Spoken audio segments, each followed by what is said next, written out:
For the first time ever, Nitromaniac TV's Drag Files is opening the door for exclusive coverage partner sponsorships at two of the biggest drag racing events of the summer. The 2026 NHRA Rocky Mountain Nationals and the 2026 MIDAS Hot August Night from Edmonton's legendary Rad Torque Raceway. This is your chance to put your brand front and center with hardcore drag racing fans through event coverage, feature mentions, social media exposure, on-video branding, and video integration. Get a massive reach across Western Canada's drag racing scene. If your company wants to be seen where the smoke burns thick and the horsepower hits hard, this is your moment. Limited partnership spots available. Message Nitromaniac TV's Drag Files now to become an official 2026 coverage partner. Ladies and gentlemen, hot rodders and horsepower fanatics, gather around. It's Kellen Nitro here coming at you with the hottest new way to back Nitromaniac TV's Drag Files. Step right up to members only, the official premium content headquarters of the website. For just $5.99 a month, you get exclusive videos, early access to every week's fresh burning content, and brother, it's all commercial free. But wait, there's more. You'll also score an exclusive discount code for the merch stand, members only live streams, and a whole lot more high octane action headed your way down to quarter mile. This is my way of saying thank you for riding shotgun with Drag Files and keeping the fire burning. And if you sign up right now, hold on to your hats because you'll get exclusive access to the 6K subscriber special, the 2025 NHRA Rocky Mountain Nationals whole freaking deal video. Plus, an early cut of our yearly crowd favorite, Supercut, Pro Modified 2026. Friends, you'll never know what wild rides, nitro madness, and tire smoking insanity you're going to see inside members only. So don't delay. Jump in today and join the club that keeps the cams rolling and the engines thundering. Check it out now at tinyurl.com/dragfiles. Oh, we're down here on the bottom side. Let's maximize that. There we go. Hey, everybody. It's Kellen Nitro for Nitromaniac TV's Drag Files coming at you tonight from Nitromaniac HQ. It is time for another pre-event live stream. Yes, this one, we typically do this the night before a race, but schedule and everything this week has got me doing it tonight. It is a pre-event live stream for the 2026 MIDAS Hot August Night out at Edmonton's Rad Torque Raceway, happening on Wednesday, August 12th. And don't worry, folks, there'll be a live stream link if you are out of town to check this out.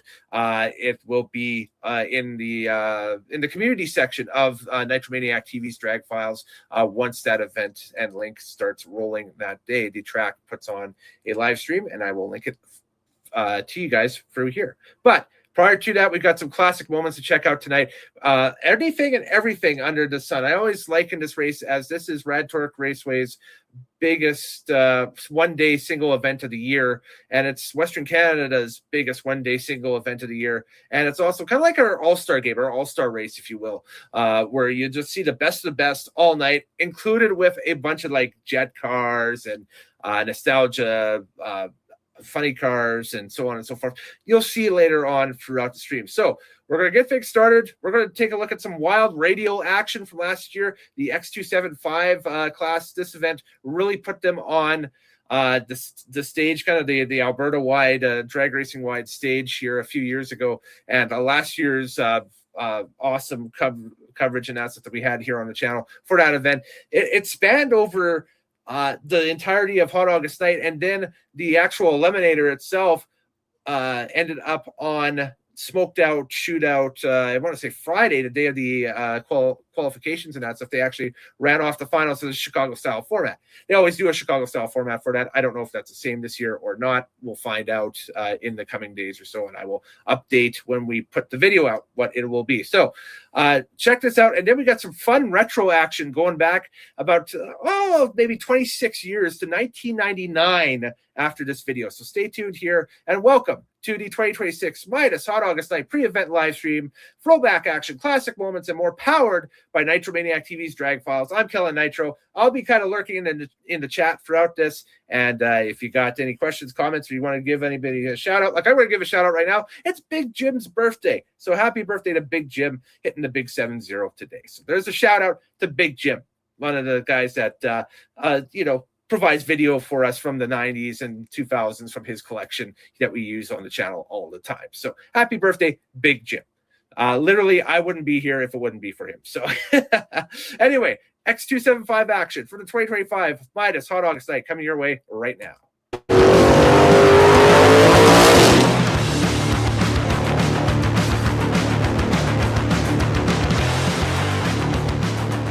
Over in that Mustang there, I think it's Justin Collins in that, nope, sorry. Yes, Justin Collins in that 86 Mustang.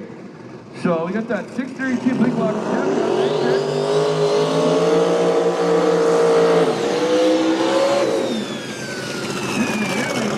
Gold single turbo. A little rubber.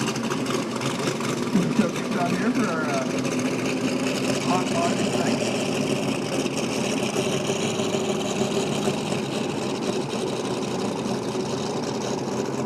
So pretty certain I see Neil down there. And Chris Goldwick wasted no time, getting straight on in with the first ball lit, waiting for Justin in the left lane there to get lined up, and he gets in.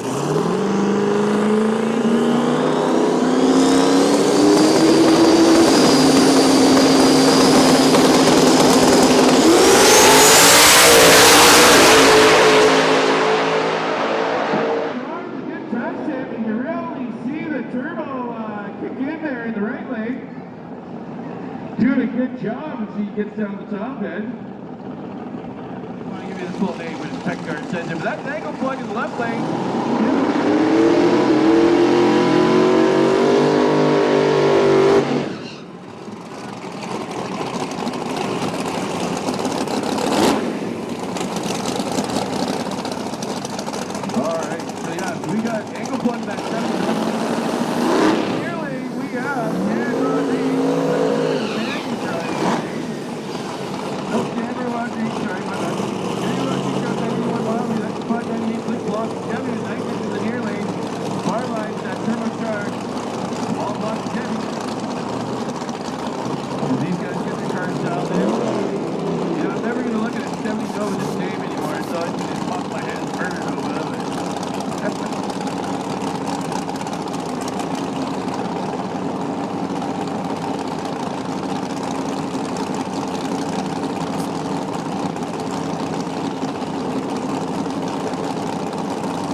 Drift guys doing some showcase flying here.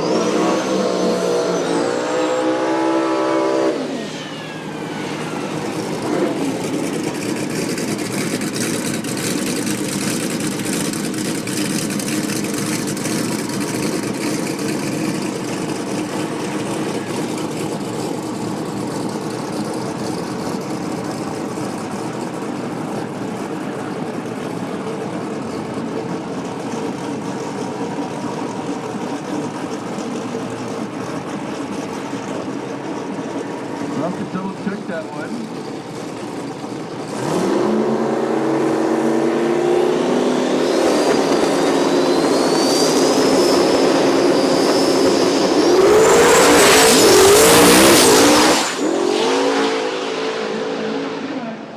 Left lane manages to get it off, also have the wheels able to pedal back there.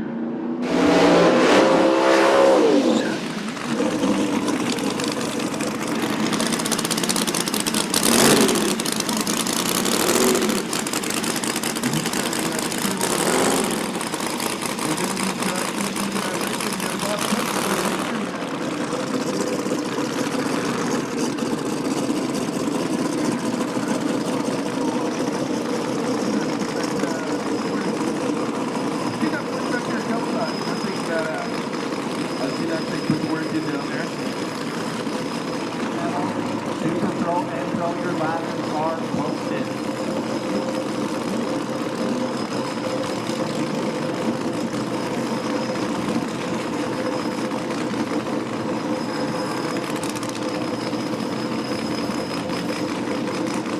Alright, here we go, Tyler Starmer in the center lane there.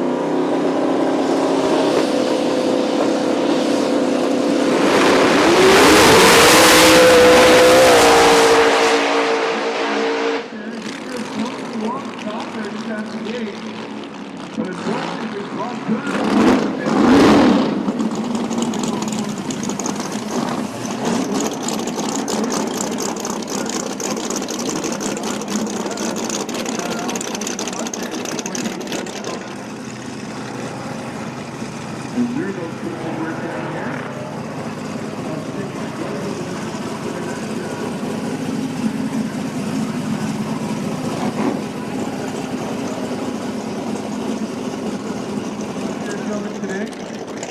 He's got this nice blue shorts there, and he walks up to the start line, gets footage for 1875 guys, put on show. Don't forget, you can find the What No Wing guy out on the out in the promenade there. He's got his car here. Possibly there might be some merch. There's in that What No Wing stuff. I'd say the rest of it, but I get kicked by the boss for saying the wrong words.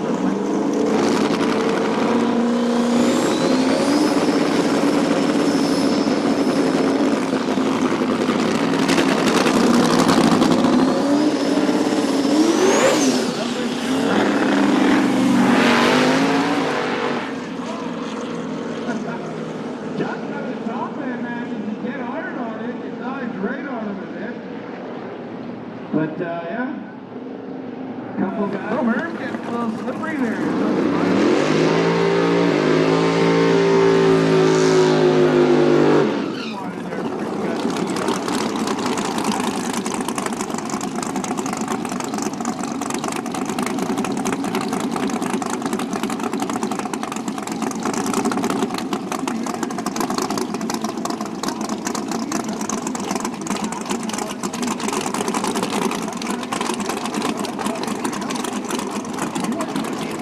Willing to go all the way from Malibu in a big block jet. We're ready? Oh, man. So. You hear the chance, you can go over on the other side there, get up close to those drift cars. Then there's just stands over there you gotta see. I call it speaker skating and racing. Because they get judged just like speaker skating, right? Like, but you can't deny it's cool. Oh, I'm not denying it. It is really cool and definitely something worth to check out. I have never even seen some of this stuff out here. I'm so into the drag strip that I kind of put on blinders when it comes to it, but I'm seeing them go around and I'm telling you, that looks like a lot of fun.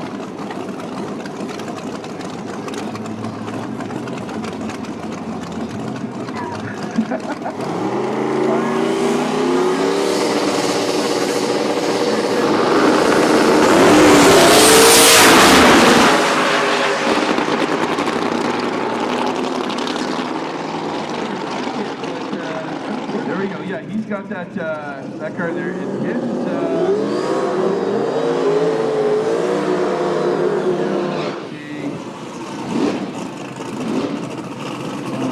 yeah, he's got a single 98 on that car. All right, and attention in the pit, attention in the pit.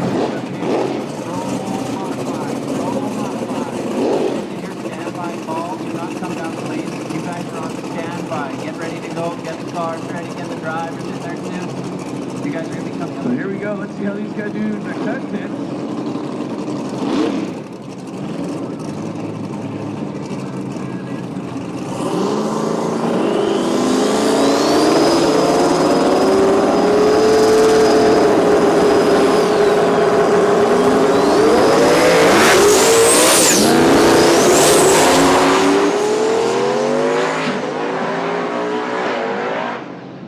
You can hear the tires spin, and then you can just hear it chirp.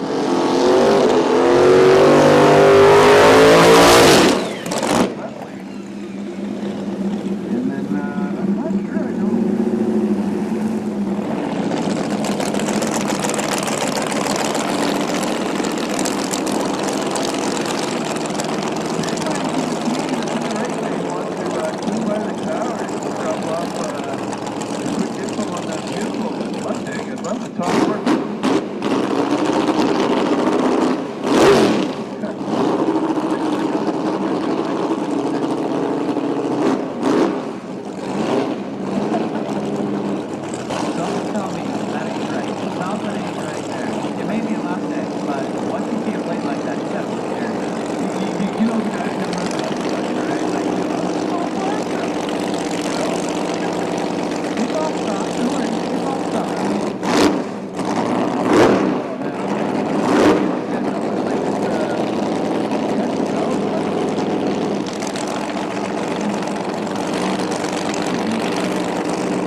he could be in the XT75B I was talking about.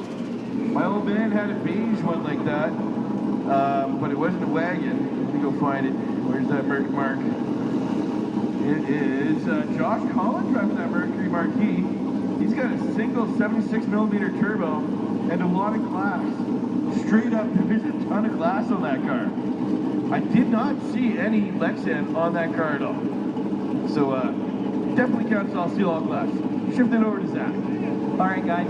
Pro Modified, if you want to make a test pass, Pro Mod, now is your time. This is your first call, Adelaide. Pro Mod, if you want to make a test pass today, now is your time. Pro Mod, first call. So, in the right lane, though, I've got Dennis Drummond in his,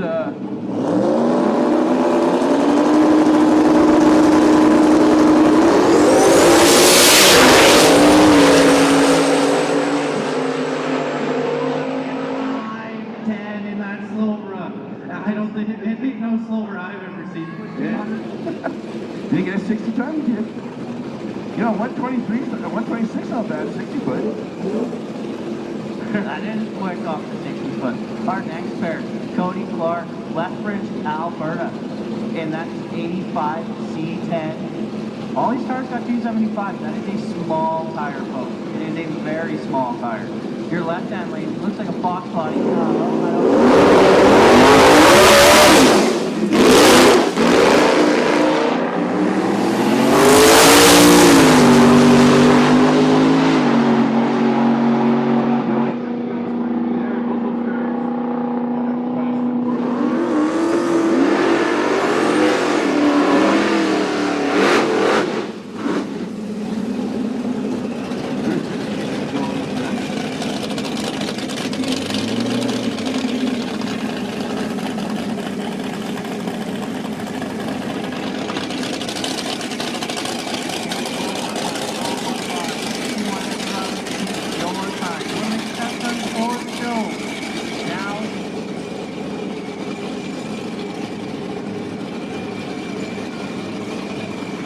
Here we go. Back up.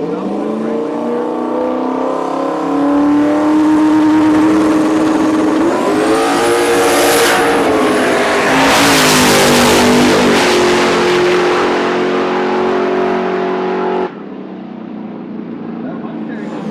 how much are we sitting at? We're $100? $2,600? We just get started. Do you think we're going to hit 35,000 tonight? 37,000 last year. Now, let me say, ladies and gentlemen, this is the best odds this side of the Oilers 50-50 draw, so make sure you get Pro round number 1.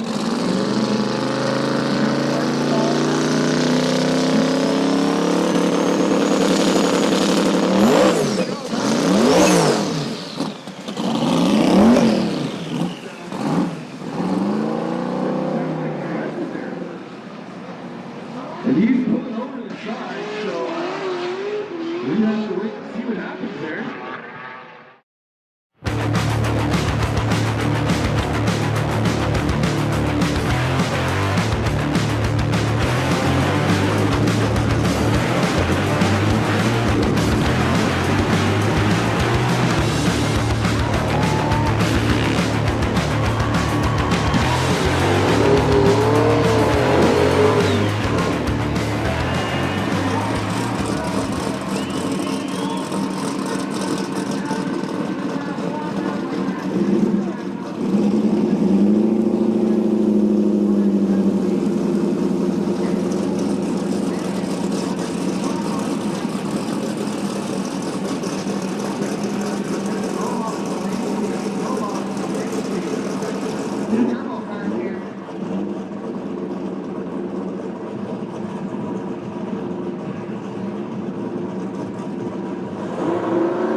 To the right lane, Brad Thomas, 496 at 146 miles an hour.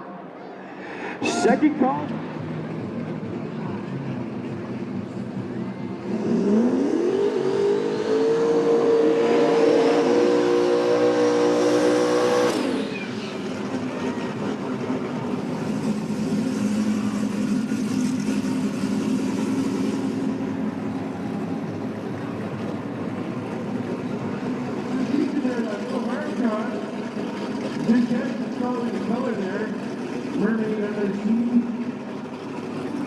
We're going to count out John Juliana, that beautiful gold Mustang. Josh went down. Where's the flag there? I'd love to see that out here. Houston got that call ball play, waiting for John.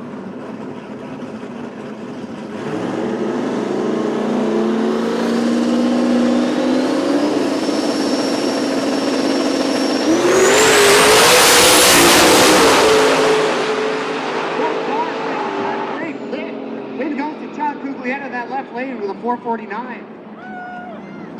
That was a good run there. Both cars seem to get hooked it on the tire nicely coming out of the hole there. Now up to the left again, back to the left. You were here earlier. All right, just quick it out, because you have a motor coach, so you pulled up in the lane.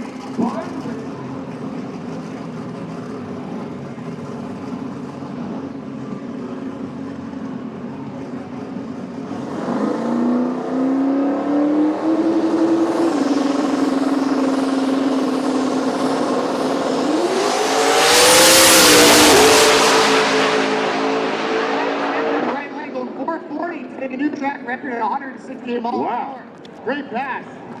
That breaks that record of 444.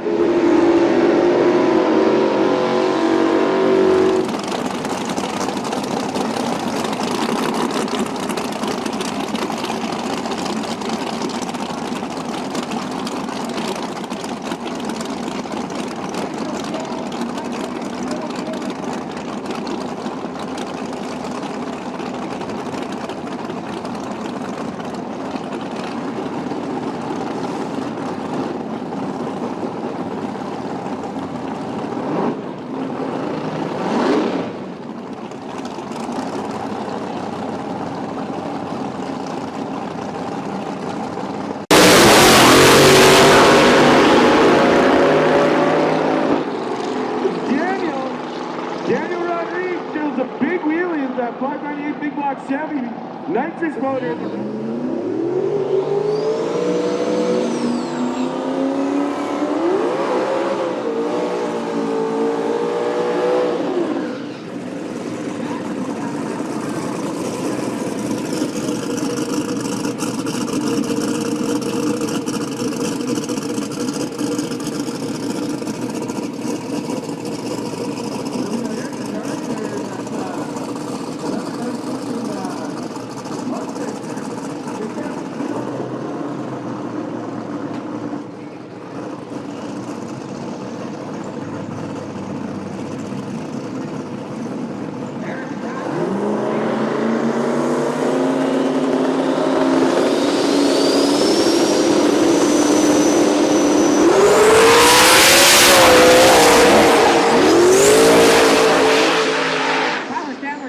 over 441 at 167 mile an hour.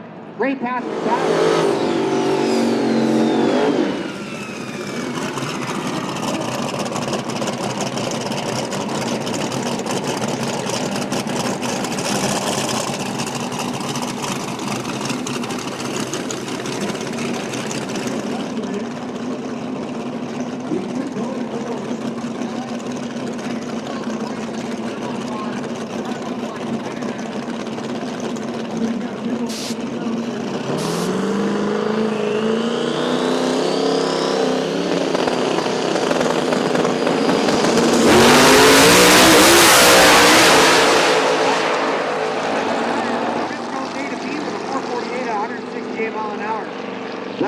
Feel that big block Chevy just out.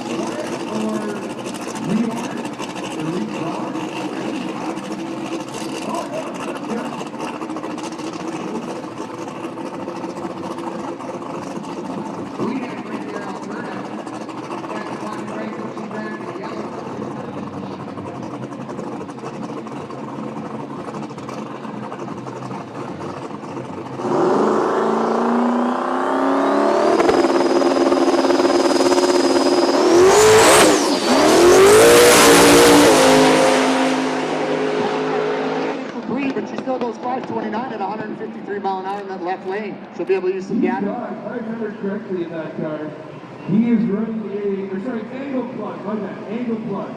He's got a 447 small block Chevy with a single 76 on it.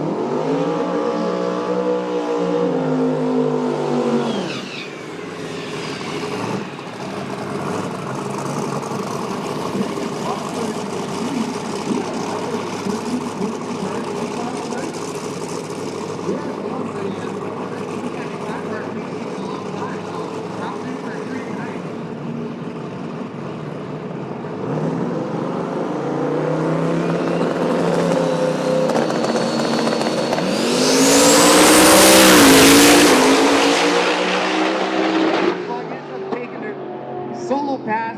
Woohoo! Well,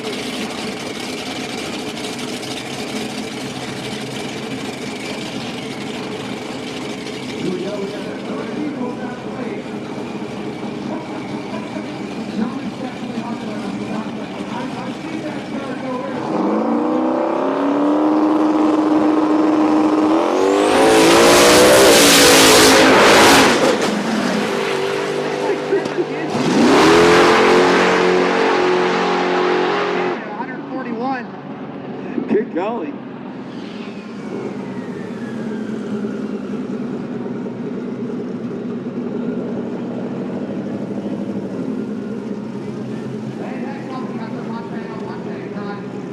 the right-hand lane, we have Tony Rock, and the left-hand lane, we got Matt Newton.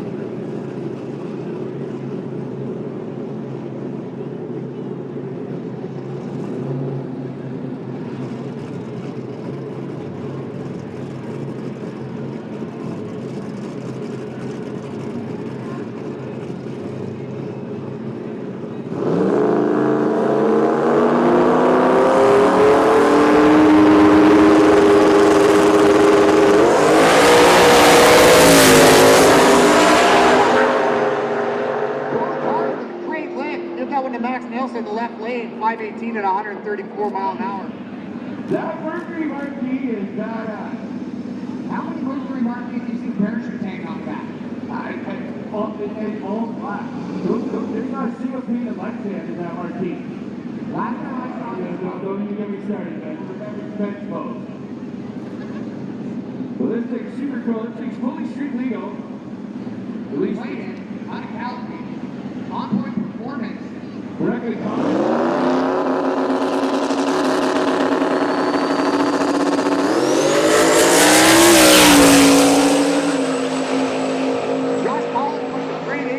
In that car, it takes it 530 at 134 mile an hour. Earlier in the afternoon, they grade A to B, so I think they helped Neil and Cage and Neil Richards horsepower.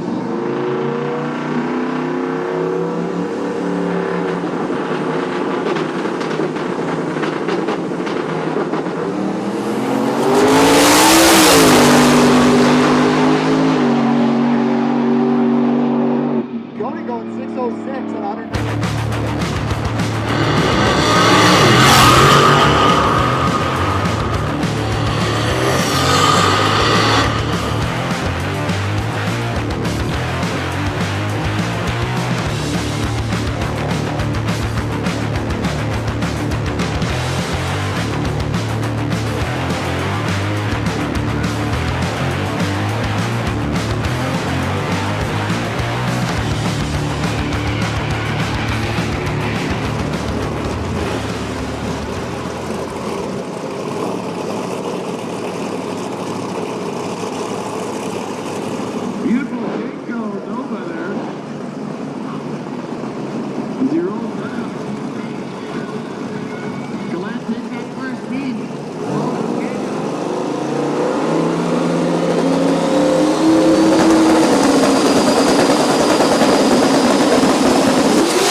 both lanes give the win to Chris Houston going to left.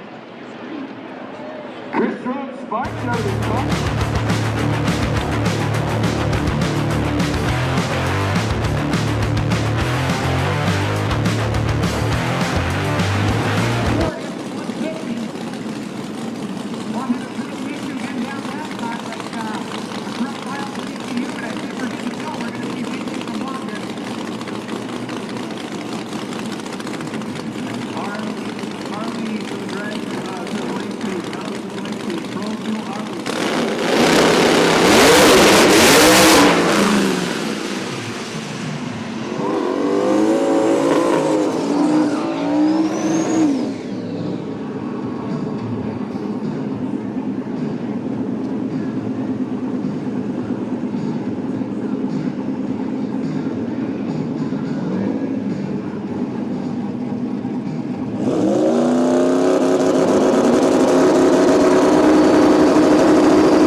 Been looking forward to talking to you for a while because we've been chatting back and forth in the comments section on the channel a few times and that stuff. But the Hot August Night, kind of a change of conditions, of course. What was that like? Yeah, it was the weather. Mother Nature wasn't friendly to us here. It was supposed to rain or run on Wednesday. Of course, it rained, and then we went to Thursday and delayed because of the weather. And we went a couple rounds, and we ended up going to the finals. And we had to finish the finals today due to the fact because late evening and doing the track. So we ran it today on Q1 on our smoked out race. Excellent. Now the focus changes. Now it's all about smoked out. Did you guys learn anything from the Hot August Night Championship dash there that you can use towards this weekend at all? Yeah, absolutely. Anytime we get down the racetrack on a good run and we got some good data, I believe we qualified number 5 on that pass. It's a tight field, but we got more in it. We can do some more stuff to it and have a look at the data, and we're going to take another win this weekend. Right on. Give your sponsors a shout out. Yes, I'd like to sponsor Rival Aggregates, All Service Truck Upfitters, Mulder Truck and Impact Coating, all my families and friends who came out and supported me. Love all you guys. We couldn't do it without you guys here, and proud to have you guys on my car and run these events and win them. And just one more thing, this X275 stuff, since it started and since I started shooting it for the channel and everything, it always gets a ton of views and a ton of reaction from the fans and that stuff. Do you guys feel the same way, you know, driving into class and everything? Yeah, absolutely we do. I think a lot of people can relate to these cars because they look like normal daily drivers until, of course, you pull the hood and everything off. But, you know, everyone has a Mustang or a Ford pickup or a Camaro in the parking lot or in their garage, and gets them thinking, and maybe gets them thinking that, hey, I can do the same thing on a small tire. The sport's come a long ways. I've been involved in racing for over 20 years. Probably the last 4 or 5 years into small tire action. You know, helping Horsepower Solutions and Neil with his setup and watching him go around, and the class getting bigger and bigger and faster and faster. And, you know, Neil, of course, he set the tone with the Cream Dream and made that car where it is. And yeah, I think everyone can relate to the cars that we run, and I believe we got a lot of excitement when we come up in the starting line. Okay, we'll let you get back to the trailer so you get ready for next session here, but congrats on the Hot August Night win. Thank you very much, guys. Thanks.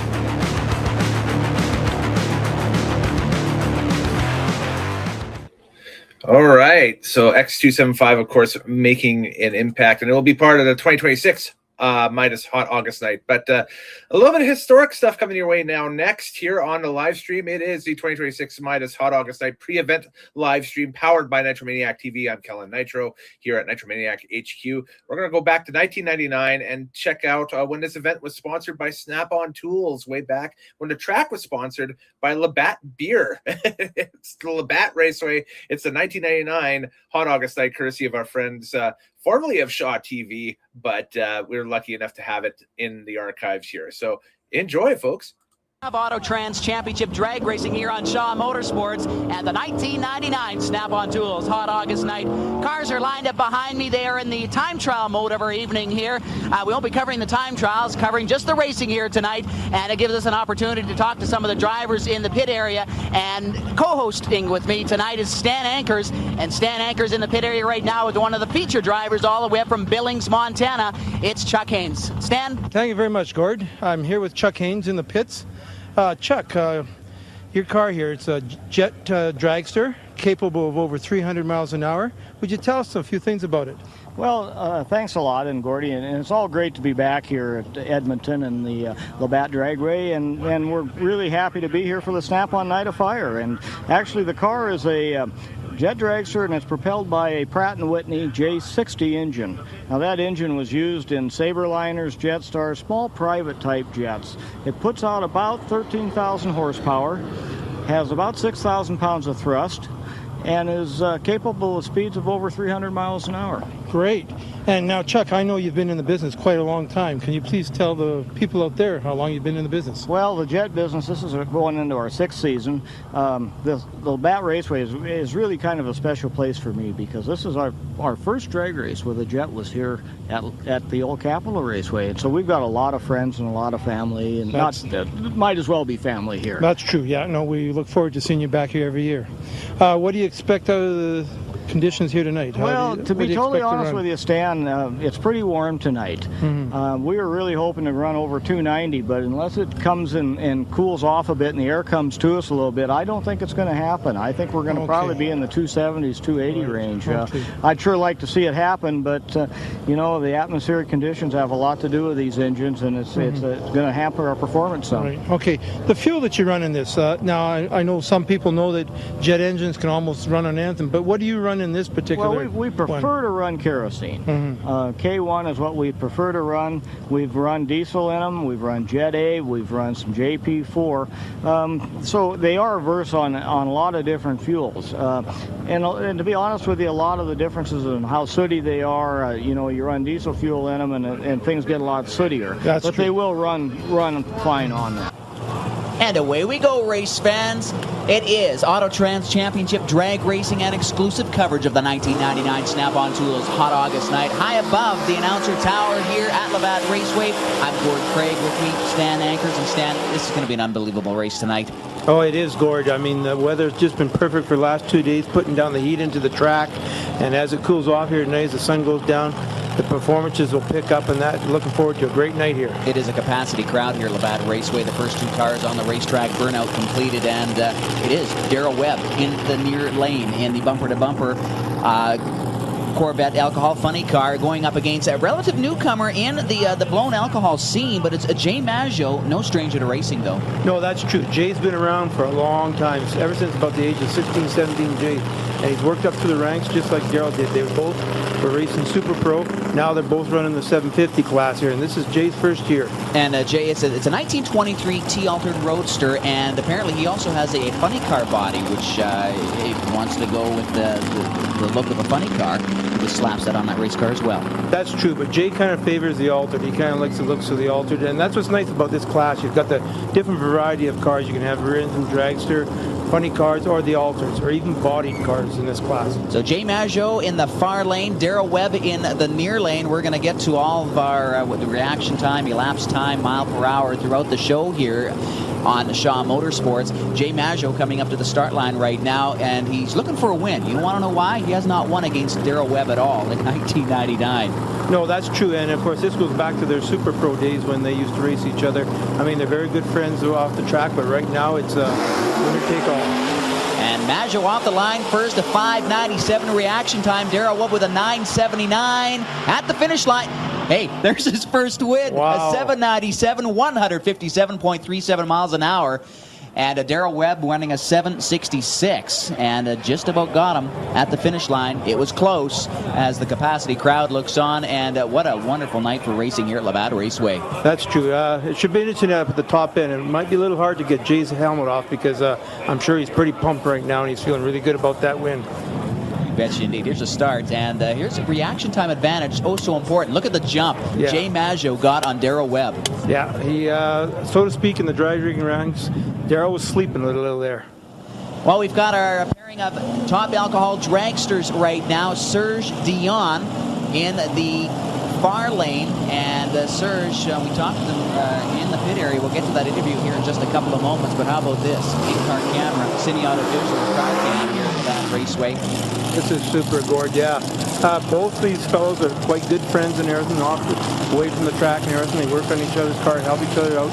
Of course, Serge is with Kenny Sitko this year in the Sitko family car. It's Serge's motor in the car, and it's Kenny's car. And in spectator lane, we've got Steve Sitko, and he's the brother of Kenny. Well, Steve Sitko riding a huge high right now on the weekend in Calgary at Race City Motorsports Park. Picked up the big win at the NHRA Canadian Open. That's right. He picked up the Wally at the Canadian Open down there and won the race. But the funny thing is, Serge Dion, about a month ago, picked up the NHRA Canadian Open win here at Rad Raceway. That's right, in Edmonton. So this is an unbelievable pairing. 2 drivers, while Serge is he's new to the scene as far as top alcohol drag racing is concerned. But the burnouts are complete. The tires are now nice and hot because, well, you have to do burnouts in these high-powered race cars, about 2,500 horsepower each. That's right. That burnout is not for show. There's a definite purpose for it, and that's to heat up those tires, get them nice and sticky. As you can see, Steve's crew, they're cleaning the little bits of sand and stuff that might be on the track off the tires. Make sure they're completely cleaned and ready for the run. Well, they're coming up to the start line right now. The Christmas line starting tree tells the drivers how close they are to the start line. There's little bulbs on a tree that illuminate. They're going to be pre-staged here in just a couple of moments. But Serge Dion and Steve Sitko, let's listen in. Just ever so slowly edging her in. Oh, a 4:40 reaction time for Steve Sitko. A perfect light as a 4:40. That's a good finish light for Steve. There's a win. A 6:17, 222.71 miles an hour. A 6:47, 212.51 miles an hour for Serge. So Steve Sitko takes round number 1 in the top alcohol dragster class here tonight on Autotrans Championship Drag Racing and the Snap-on Tools Hot August Night. We got some funny car action coming up here in just a couple of moments. moment, and that's, well, a veteran in the funny car scene, Kevin Therese out of Saskatchewan. The Eatmore car, yes, out of Saskatoon. Well, we had plenty of opportunity earlier on in the pit areas. We take a look at a replay here, and this is what a huge reaction time advantage looks like. Yeah, Steve Sitko with the reaction time advantage. We're going to go to the interview right now. We talked with Serge Dion in the pits. Reminder to all the fans here. Serge Dion with me now. Sort of a bittersweet race here about a month and a half ago at the JB's Power Center NHRA Canadian Open. Not a good finish to the victory. Oh, not really. We're unfortunate to have a parachute malfunction, and we kind of rolled the car 4 times. Not much we could have done anything else. So we fixed the car up and went out to Spokane for 3 weeks later and kind of got ourselves another win just to make up for this crash. So Serge, 2 wins in a row now, and you raced at the NHRA Canadian Open down in Calgary on the weekend, and you made it to the, I think it was the semifinals. No, I kind of lost in first round actually. Well, close enough though, but still the experience, because you're a relative newcomer to the sport of top alcohol drag racing. That's right. This is my first year driving, and this is going to be my 5th race actually, and I think we're doing pretty well for first year. Well, you've won half the races so far in 1999, and again, this is your 5th race tonight, and hoping for another big win here tonight. That's right. We can't be really too greedy. I guess somebody else got to win once in a while. Well, sometimes you almost have to be greedy, don't you, Stan? That's true. Well, we'll see him and Steve Sitko a little later on in this broadcast as they'll pair off once again, and obviously Serge will hope to pull one out of the hat. And again, we'll see them a little later on. It is funny car time now here on Autotrans Championship Drag Racing and Snap-on Tools Hot August Night here on Shaw Motorsports. Kevin Therese out of Humboldt, Saskatchewan in the Hershey-sponsored Eatmore Top Alcohol Funny Car. And in the near lane, local favorite. Boy, he has sure come a long way, hasn't he? Oh, he has. John's been actually around racing for a lot longer than people know. He goes way back to the 1970s when he was involved with a Nitro a fuel car out of Edmonton. But he's had this car. This is the 3rd year, and he's really put the performance in it. Each year it's got better and better, and I know for a fact about a few of the things for next year, it's going to be even better yet. Well, we just saw the replay of that nice smoky burnout. You have to have a good burnout. If you don't have even tire temperatures, that can get you into trouble a little bit. That's true, yeah. If they're not right, you can hook up on one tire and it'll shoot you just immediately left or right, depending on which tire hooks up, and it could be very disastrous in that. Well, when these cars, they're pumping out around 2,500 horsepower each, and yeah, you got to have, well, everything, just 100%. That's right, yeah. As you go down the track. So it's Kevin Therese out of Saskatchewan, John Evanchuk right here in the old hometown, Edmonton. Reaction time again, a 4:00 is a perfect light on the start line Christmas tree. Alberta versus Saskatchewan. Let's listen in. The RPMs come up to around 5,000, don't they, before they pop the clutch and away they go. Starter Eddie Shapka. Wait until they get lined up, ready to go here. And away they go. Well, John Evanchuk, actually pretty good reaction time for both these two drivers. To a point, anyway. They should be in the low 5s. But John Evanchuk with the big win, a 6.26, 225.73 miles an hour. I think Kevin Therese shut her down a little bit. Maybe some tire shake in that race car? I believe that's what happened there, Gord. He had a little tire shake and wisely shut it off. It's better to come back, race another day, than to stuff the car into the wall. You've got your car, you've got your driver, but you also have your crew. And John Evanchuk's crew, very, very happy after that run. That's true, Gord. And John's crew chief, Wayne Barber, he's been around this business for a long time.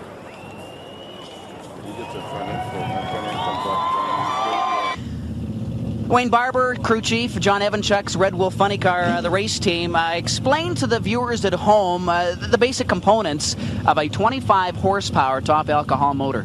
2,500 horsepower, but yeah. It's basically aluminum block, big everything, big compression, camshaft, just everything. Then you put a PSI blower on top of it, which it takes about 800 horsepower alone just to turn the blower. But of course you get that back again. And you have to have a super good clutch, the transmission, everything has to be double strong stuff to make it down to run 6:15s and 5-second passes with these things. Well, you're preparing it for a run here at the Hot August Night at Rad Raceway in Edmonton, Alberta. Now, what are some of the things? Each racetrack is different. Okay, you were running in Calgary just several days ago. Compare that racetrack to this racetrack and the setup of the motor. Well, the setup of the motor does, the racetrack makes a big difference to that. We'll have to see after they have some cars go down this racetrack tonight, just exactly, Ken Thompson's preparing it, so I'm sure it'll be a pretty all right racetrack. The one in Calgary on the weekend, with the weather being the way it was a little suspect. You can't put all the power all the time down to the ground. It'll just smoke even these big tires on the back. So yeah, the racetrack makes a big difference, but I'm quite sure that it'll be a pretty good racetrack out here tonight. You can look forward to seeing some low 6 numbers anyways. Looking forward to that, and the viewers at home are looking forward to that as well. Wayne Barber keeping the pedal to the metal for the John Evanchik Red Wolf Funny Car Race Team. Well, Stan, a driver can be good, but a crew chief has to be great. That's true. And speaking about great crew chiefs here, we've got the Bateman and Reynolds car out of Calgary, Alberta. Currently the 1998 Division 6 winner, and this year they're leading the points at this point in time, not by much, but this is a car that runs. This should be an interesting run with this car here. They've had an awesome year in the province of Alberta alone. Just about a month ago, we saw the highlights in the opening of our program tonight, winning the NHRA Canadian Open at Labatt Raceway. It was about a month later, actually maybe just a few days ago, they picked up the big win in Calgary at Race City Motorsports Park and the NHRA Canadian Open Championship there. That's right. They picked up both wins with the Canadian National Open Challenge here in Alberta. Well, also Roger Bateman, the current track record here at Labatt Raceway in the top alcohol funny car class. He set it at the NHRA Canadian Open about a month ago. 238.15 miles an hour, 5.87 seconds. I don't think we'll see some track records in the funny car class tonight. You never know, but right now I think the track's just a little bit too hot and maybe a little greasy. That's true, Gordon. No, I don't think we're going to see any record run right here. Maybe a little later on tonight. It's a little interesting tidbit about Roger. He goes way back, just like I do. And back in the old Speedway days, he used to drive an altered. And there was one day there where it kind of got out of whack because it wasn't set up right, and he took out the tree. Well, Roger Bateman hoping not to take out the tree here tonight, but he's looking over his left-hand shoulder right now. Danny Fillion out of Saskatchewan, newcomer in the alcohol funny car class, is recently licensed. And actually, last year in our broadcast, we saw him doing some licensing passes. So good luck to Danny Fillion, but man, he's got his hands full in this run here against Roger Bateman. You're going to hear the RPMs come up once again to around 5,000. Reaction time, a perfect light again, is 4:00. Both drivers are away. Well, Roger Bateman off a little bit. Danny Fillion out to an early start, but look at the horsepower taking over. That's true. That's true, Gord. And if you... 6.66-second run, 232.31 miles an hour, and 8.28, 123.20 miles an hour for Danny Fillion in the far lane. So Roger Bateman, again, what we're doing here, it's match race format here tonight. We'll get to that in just a couple of moments. You had something to say, Stan? Yes, I was just going to say, if you watch that run with Roger, he kind of hit that little bump in the right-hand lane, and it kind of unloaded. But Roger's very good at backpedaling the car, and that's what he did, and you saw what happened there. He backpedaled her and got back into her, and he won the race. Well, we got a replay coming up here. Yes, here, watch it here in the right-hand lane coming up. About 100 feet out. Look at the tires. And he's hazing the tires a little tire shake. So that's how Danny Fillion, watch right here, it kind of jumped. Got out to an early start there, an early lead, but the horsepower again taking over. Roger Bateman picking up the big win in that round. Now we have Gord Whitehead coming up to the starting line right now. He's about to do his burnout here. Gord out of Saskatchewan also. Now we've got, we just mentioned the match race format. It's Glenn Whitehead. Puts the pedal to the metal, smokes those tires. Now the match race format that we have for you tonight, we've got 5 funny cars on the property. Okay, this is Glenn Whitehead. And right now, John Evanchik has got the best ET out of all of them. That's right. Roger Bateman running a 6.66 second run. So we take the top 2 drivers, they go right to the final, okay? And we'll be seeing the top 2 drivers a little later on in this broadcast. So right now the bump is a 6.66 second run. Glenn Whitehead, in order to make it to the final, has to go faster than 6.66 seconds in the quarter mile. Speed doesn't matter, okay? No. Speed's nice, okay? That's true. But as far as drag racing is concerned, it is ET that gets you the win. That's right, ET gets you the win. Or elapsed time. So yeah, he's a relative newcomer. I believe this is his 4th year racing. Yes, Gord is very new to this thing, but again, just like the Danny Fillion in the Snap-on car, he's picked up his performance this year and that, and just got better and better every year here. So I look forward to great things out of Gord here. Yeah, he holds a track record at Saskatchewan International Raceway in Saskatoon. Glenn Whitehead, RPM's up, away he goes. Reaction time not showing on our monitor right now, but we'll get the ET and mile. Yes, we do. 674, 212.31 miles an hour. Doesn't have it. So Evanchuk, Bateman, a 6.26 for Evanchuk. Bateman, a 6.66 second run. We'll see them in the final a little bit later on tonight. Glenn Whitehead, Kevin Therese, and Danny Fillion. Not quite enough to make it to the final here tonight. It is motorcycle time. Stand by. Some nitromethane coming up next. Yeah, well, unfortunately, this is TV, Stan, and is not TV. It's wonderful coverage that Shaw's doing here at Labatt Raceway, but nothing beats being at the race facility itself. No, you get a whiff of that nitro, and I'll tell you, you'd never forget it once you've got your first whiff. About 600 horsepower is what Kenny Kent, owner of Harley-Davidson of Edmonton, is sitting on. Top fuel Harley-Davidson. He just got back from Sturgis, South Dakota. Out of 18 machines, he qualified 13th. And he's the first in Canada ever to go over 200 miles an hour on 2 wheels. Burnout time. That's quite the feat, actually, to go to Sturgis, because that is the granddaddy race for the bike guys, and they just love going there. And for Kenny to qualify like that, that's pretty good for him, especially for a guy way up north here where we have winter 4 to 6 months out of the year. You know, and he just doesn't get the track time some of these other guys do stateside. So Kenny's been doing this for a long time, but he, you know, and it takes quite a bit to dial these bikes in, Gord. Kenny Kent will be taking on George Welch. Now, this is not a top fuel bike that George is on. It's called a B fuel bike. It's carbureted, and it's got 2 gears, I believe, in this machine. So it's down in horsepower. George has probably got around 300 horsepower, 350 horsepower, and he's taking on Ken Kent. That's 600 horsepower. We're going to see the difference in performance on these machines on this run. And watch the wrists. Watch the wrists on these two riders here as they crank it. George Welch is away, a 686 reaction time. George Welch at 654. And you can see the difference in horsepower. But yeah, Kenny just motors a little away. bit, though. And an 801 at 158 miles an hour. We're getting into a 978 at 150. In the pits right now, George Welch, rider of the Nitro-powered motorcycle. First off, George, congratulations on making it to the semifinals a few weeks ago at the All-Bike Drags. Thank you, Gord. And it's been a fun experience for you. You started off in the top gas class, and you moved up into Nitro. And tonight, no pressure whatsoever. You're the only Nitro bike on the property. Yeah, so I understand. I thought that Ken was going to come out, but I haven't seen him yet. So we're just going to do a few test and tunes to get ready for the weekend coming up in Ashcroft. Well, that's going to be a great weekend for you there. And, of course, having a track in your own backyard where you can come out and do a little test and tuning sure helps.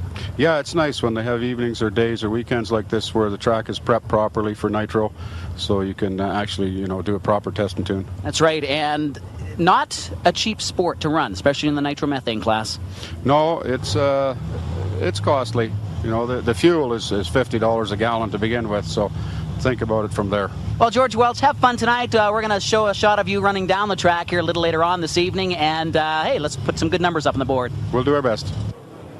And just after that video that we shot there, Ken Kent actually rumbled onto the property, and it's kind of nice to have two Nitro bikes on the property. And Kent's performance off just a little bit, maybe about 25 to 30 miles per hour, and the ET was off maybe by about a second and a half. But we're sure we'll get some performance out of him a little later on tonight when we get George Welch back out to take on Ken Kent. The numbers for George Welch, wonderful. But speaking of performance, that's what the people came for. The whine of the turbine. Yes. What a distinct sound that these jet cars make. You're looking at current track record holder from Billings, Montana, Chuck Haynes in Gravity Storm. Chuck Haynes, just a couple of years ago, ran 5.52 seconds in the quarter mile, and he lost out the mile-per-hour record to Doug Dothett from California. Doug ran 289.20 miles an hour, and again, wouldn't it be nice to see a new track record set here at the Labatt Raceway in Autotrans Championship Drag Racing? That's true, Gord, because a couple years ago, they were only allowed to run these cars up to 300 miles an hour. Now they've bumped it up to 320. So who knows what we're going to see here tonight. Well, that interview we did with Chuck earlier on, he was a little bit worried about the weather conditions. It's a beautiful day. Hey, it's great for sun tanning and all that kind of stuff, but like like a person standing out in the hot sun all day, you get sort of tired and sluggish. Race cars react in the same way. That's true. Yes, they do, Gord. Ready for a fire show? Yes. For those of you at home who have not seen a fire show, stand by. It's going to get great tonight too when the lights go out or lights come on. Here comes Here the we flame. go. Sit back and enjoy, Stan. Here we go.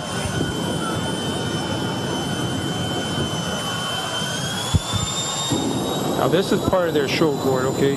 Not really that necessary that they do this, but the fans love it, and hey, it is fantastic, especially when we get to see it at night. Yeah, and we will be carrying the jet car is going to be running 2 more times after this pass. That's right. Now, Chuck Haynes actually owns the car that he's running against here. He's sort of a two-car team. Leland Blee, also from the great state of Montana, who's a newcomer to the jet car scene, is piloting that car here tonight. Jet dragster called Pacifier. About 11,000 horsepower for each of these jet dragsters.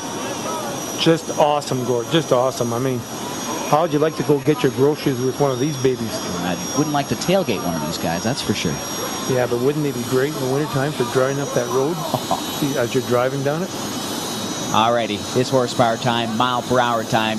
Chuck Haynes, Leland Blee, and away they go. Reaction time goes to Blee. And he crosses the finish line with a 6:33, 251.60 miles an hour, beating his boss, who had the slower ET, a 6.8 or a faster ET, a 6:18 at 263.08 miles an hour. But you can see there's what reaction time does for you. You get the early jump. Sometimes it's almost impossible, even if you have the faster car. That's true. To come back for the win. The fans showing their approval. First pass of the jet dragster. You cannot sleep, Gord. When you get that light, you've got to go. Now, if you watch Chuck's car here towards the end, watch the front end. It just picks up off the track a little, just a little. Just watch it closely here. Almost catches him. Maybe if the track was maybe an additional 100 feet. There. Yeah. The track was an additional 100 feet in length. He may have caught Leland Blee, That's right. but it's only a quarter mile, the race, from start to finish. That's all right. I knowing Chuck, he'll be coming back wanting to get the next one. Well, 2 first-timers here at Labatt Raceway in Edmonton, and we've got them. They're lining up on the start line right now. What a crowd here at Labatt Raceway tonight. It's probably around 7,000, maybe 8,000 people. It's got to be a record crowd for Labatt Raceway, Gord. Just got to be a record. Well, it's a great show, as always. When you get the feature cars like this, guaranteed performance from these jet cars, too. Like, you don't have to worry about doing this, the burnouts of the tires, because it's almost like, it's a jet car on 4 wheels. That's pretty well explains it. Very light in weight as well. 1,500 pounds, sometimes these cars weigh, and that's about it. That's right. Basically what it is, a 747 minus the body. Lots of families at Labatt Raceway here tonight, the youngsters, and it's wise. Plug your ears. Oh, yes. Yeah, no, you can hurt your ears. From Van Nuys, California, he's in the far lane, driving the Cannonball Express. And it is one of the more unique jet dragster. Good old Casey Jones. In the near lane, from Spokane, Washington, driving Brain Damaged. What an appropriate name. What an appropriate name. It's a unique sound, the Brain Damaged jet dragster of Neil Hansen. And the fire show once again, and again, the sun is up right now. And when the sun goes down, like the jet dragsters are coming back 2 more times in our broadcast here. But I mean, we're seeing the fire show plain as day, so to speak, here, Gord, right now. So wait till the sun goes down. That's why they call it the Hot August Night. Well, a jet car, a typical jet car, will burn about 24 gallons of fuel per quarter-mile run. Most of it's probably used up in the fire show. I would think so, Gord, yes. Probably 20 in the fire show and 5 down the track. All right, race fans. First pass ever for these two drivers in Edmonton. Let's see how they do. Casey's still bringing her in there, just lining her up. Both pre-stage, there they go. Oh, look at the reaction. 499 in the fours. That's pretty good for a jet. And he crosses the finish line with the win, a 6:55, 247.66 miles an hour. Hansen an 850, 212.01 miles an hour. Those numbers won't set the world on fire, but then again, it's a new racetrack for them. They don't want to take their chances. They got to familiarize themselves. That's true, Gordon. It's a short shutdown lane here too. It's a quarter mile in length, exactly the same that they're racing on. That's true. With an additional, maybe another quarter mile of dirt shutdown. Well, that's one area you definitely don't want to use, that dirt shutdown area. A few of the drivers have, but you stay out of that area.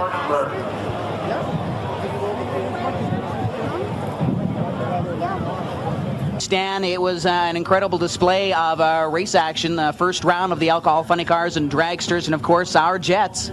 Yes, it was, Gord. What a super first round there. Now, some of the guys did have a little bit of trouble getting down the track, but that normally happens, but I'm looking for great things come second round here.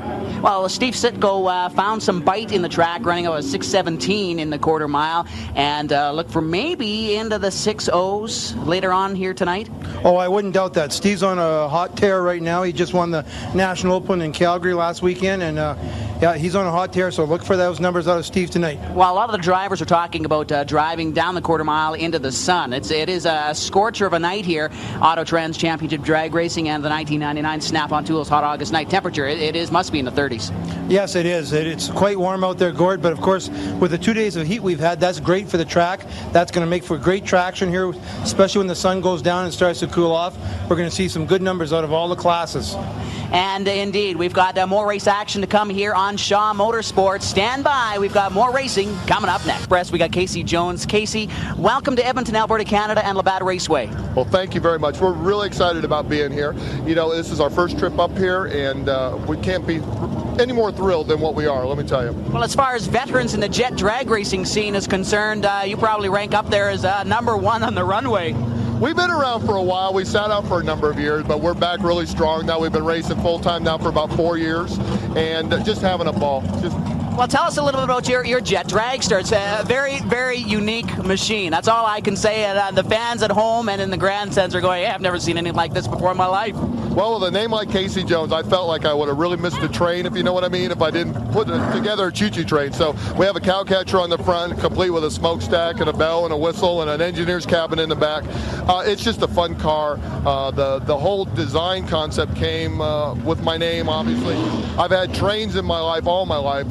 From the time I was born, my mom and dad wanted to have a Casey Jones. So, I mean, Santa Claus was real good to me one Christmas where I woke up one morning. I actually had a pedal car called the Cannonball Express Casey Jones Jr. And I was 3 years old when that happened, you know. So, needless to say, it's something that's been a part of my life all my life. It's a little bit of history there, and it's stuff that the race fans like to hear. They like the race cars, but there's people attached to these machines, and it's kind of neat to hear some in-depth stuff. And it's wonderful that you can make the trek up here to Edmonton, Alberta, Canada. I sure hope that people have treated you well here so far. Oh, it's been fantastic. I've got a good friend, my Brad Jadaszewski, that lives over in Drayton Valley, and I met Brad back in 1985 when I was just a young guy starting off in the jet car deal, and he was pretty big up here in the alcohol funny cars and stuff. In fact, me and Brad are planning on putting together a jet-powered funny car, and we're going to have a jet funny car up here in Canada next year, so we're really excited about that. And he's been down to see me about 2 or 3 times over the years, and I've never been able to make it up here, so to finally get up and be up here to meet Brad and his family and all, it's been fantastic. We're fortunately going to be able to sneak in about a week's worth of vacation in here, so we're really excited. Well, that is fantastic. Well, Casey Jones, welcome again to Edmonton, Alberta, Canada, and have fun the rest of the night here at Labatt Raceway. You better believe it. We're going to have a good time. I hope everybody enjoys the car, and we're, like I said, thrilled to be here. Thank you. What an incredible man. Just super, really nice guy. Well, that's the neat thing about drag racing. It is one big happy family. It really is. Once you get to know the drivers. Yeah, it's the people that's kept me around it all the years that I've been involved with. Well, we got the Nitro bikes out one more time. They've switched lanes now. That's George Welch out of Edmonton. He's wrapping up his burnout on his B Fuel Nitro Harley Davidson. Not a cheap sport. This is Nitro. Any vehicle powered by Nitro. No, nor any bike even. Very expensive, especially the Harleys, because basically all the pieces have to be virtually handmade for them because they're not an aftermarket like your small block, big block Chevys or Mopars or Fords. Kenny Kent, also out of Edmonton, but he's been a busy guy. Just like 3 days ago, Sturgis, South Dakota, they all bike drag, so he may be a little bleary-eyed here tonight. I think they have to be a little blurry-eyed to get on these bikes to start with, Gord. Well, the bikes are hooked up. Watch the front wheel, okay? Sometimes they will carry the front wheel off the ground. Maybe about 60 feet, sometimes 100. Ken is hooked. Yeah. He is hooked up. A little bit of a bobble there, but a 747, 174.38 miles an hour. And a stout run from George Welch, an 895, 144.97 miles an hour. Okay, in the pit area right now, driving the brain-damaged jet dragster from Spokane, Washington, Neil Hansen. And Neil, sort of a miracle that you're here. Well, we found out about the race on Friday. We raced Spokane last Saturday, jumped in the truck. We raced with Casey last weekend and kind of come up here to have some fun. You've been doing this for 3 years, and nothing beats jet drag racing, especially for the show that you put on for the race fans. Well, that's the whole point. We're here strictly to put on a show for the crowd. I mean, as you can see, when we go down the track, everybody is on their feet. They're hooting and hollering. Hopefully the stands will take the punishment up there. People get to jumping up and down and having a lot of fun. That's the main thing. Well, you're enjoying it here. First time at Labatt Raceway, Edmonton, Alberta, Canada, and your first impression so far? I love it up here. It's going to be hard-pressed to get me back in the States. Aha. Hey, good stuff. Neil Hansen, good luck in your remaining passes here tonight at Labatt Raceway. Well, thank you much. Hopefully we'll do better the next couple passes. We had a little bit of a problem in the cockpit last round, and we'll get that taken care of, and next pass ought to be 250, 255. Well, let's just hope that he gets into the 250 range. I know he's probably disappointed with that first run ever down the racetrack here, but then again, he can't be too careful either. No, you can't. And look what we got coming up, Gord. A little added feature to tonight's show. Well, this was an unexpected surprise. As you can see, they're burning something different in this motor. The sweet smell of Nitro. Nitro funny car. About 6,000 horsepower for these Nitro funny cars. Brand spanking new. Jason Duchesne, they're based out of Sherwood Park in the Castro GTX trial and error machine. And they were down in Spokane for the AHRA World Finals, had a chance to sort of stretch their legs in this race car. They're still trying to figure it out. And really, this is only about his 5th or 6th pass for this race car. It's that brand new. That's true, Gord. He's still basically doing test and tune runs and that. So I expect here we're not going to see a great run. He'll get into it and just take it easy. It's still a learning process. I mean, this is one powerful car. It is indeed. You don't want to fool around with this because you can get into trouble very quickly. Just an easy burnout. Heat up the tires a little. Yeah. That tells me that, this won't be a hard all-out run. No. Again, Jason is still trying to get his license, so he's got a little way to go here to get down to the level where he's got to get the ET down to, into the low 540, I believe it is. And he's just taking it nice and easy, which is the way you should. You don't want to rush this. Well, it definitely helps when you have the racetrack in your own backyard to, I guess, practice on. Yeah, it does, Gordon.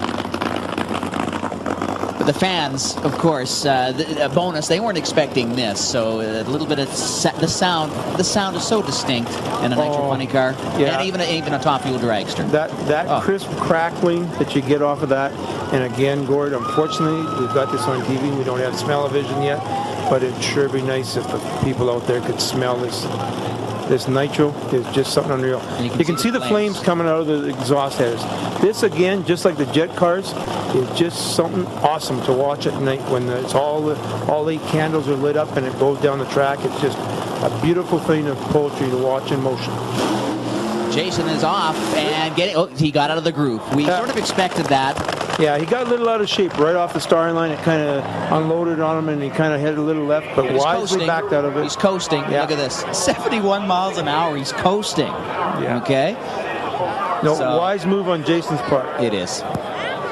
Don't want to bash that car into the wall or anything like that. But it's sure nice to have Jason Duchesne, Rick, and Jason, Katrina, Neil Federley. Neil Federley, that's sort of a story there too. His uncle is Bernie Federley, who tunes John Force's race car, who happens to have the same sponsorship, Castro GTX, leading the points for 1999 south of the border. That's right. So I know darn well there's some bit of the John Force, Bernie Federley touch in this car. They probably communicate with each other, and I would imagine this footage will be sent down to go Bernie Federley south of the border after the airing. And yes, the fans, they love it, waving at all their favorite drivers.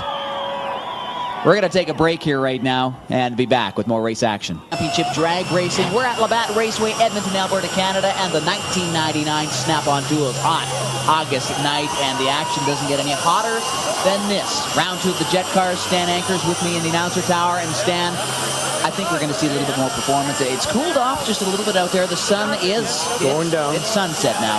Yeah, it's going down. That means that the air's right, and the heat that's in the track is going to stick with it. And yeah, I expect that we'll see some performance here now. I know the cameras are going to be flashing like crazy in the grandstands here as we get set to light these afterburners. And Chuck is first, Leland Blee, and Pacifier is next, and at the fire shows, man, you got to light these. Oh, no doubt, Gord, no doubt. As you can see, it is getting darker, and it is showing up more so than it did in the daylight. Well, earlier this year, down in Montana, where Chuck Haynes is from, outside of Billings, they were at the Big Sky Balloon Fest. Now, you know how they have with the flames shooting up inside the balloon, and Chuck Haynes' Jet Dragster was there, just having a little bit of competition with the balloon. So it was that would have been fun. It would have been fun to see. No balloons here, but we've got some of the fastest jet dragsters in the western part of North America on the property here tonight. Burner pops now as they inch up. Actually, they've got a brake which they release, and they actually use the jet engine thrust to push them forward. That's what pushes them forward. Yeah. It's not like your mechanically driven V8 cars. Like a piston engine. No, it's just a turbine. It's a thrust turbine, and actually a very simple thing here.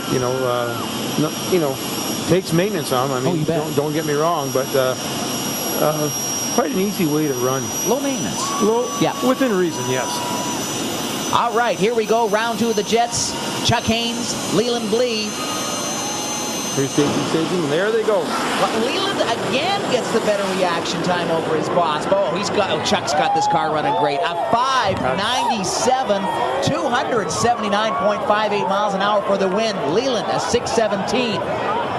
Looks like he may have shut her off early. 219.72 miles an hour. I know they're driving directly into, well, the sun is basically down now, but still there's a little bit of a glare, and sometimes it could be a little disconcerting for the drivers. Better be safe again. No, that's true, Gord. Yeah, the sun, of course, with the way the track runs heading to the west, at certain times of the year, and this is the time of the year we're getting into it, where it is a little bit effective in that, and the drivers have to compensate for that. Well, that's getting closer to track record-setting material there again. 289.20 miles an hour is the track record.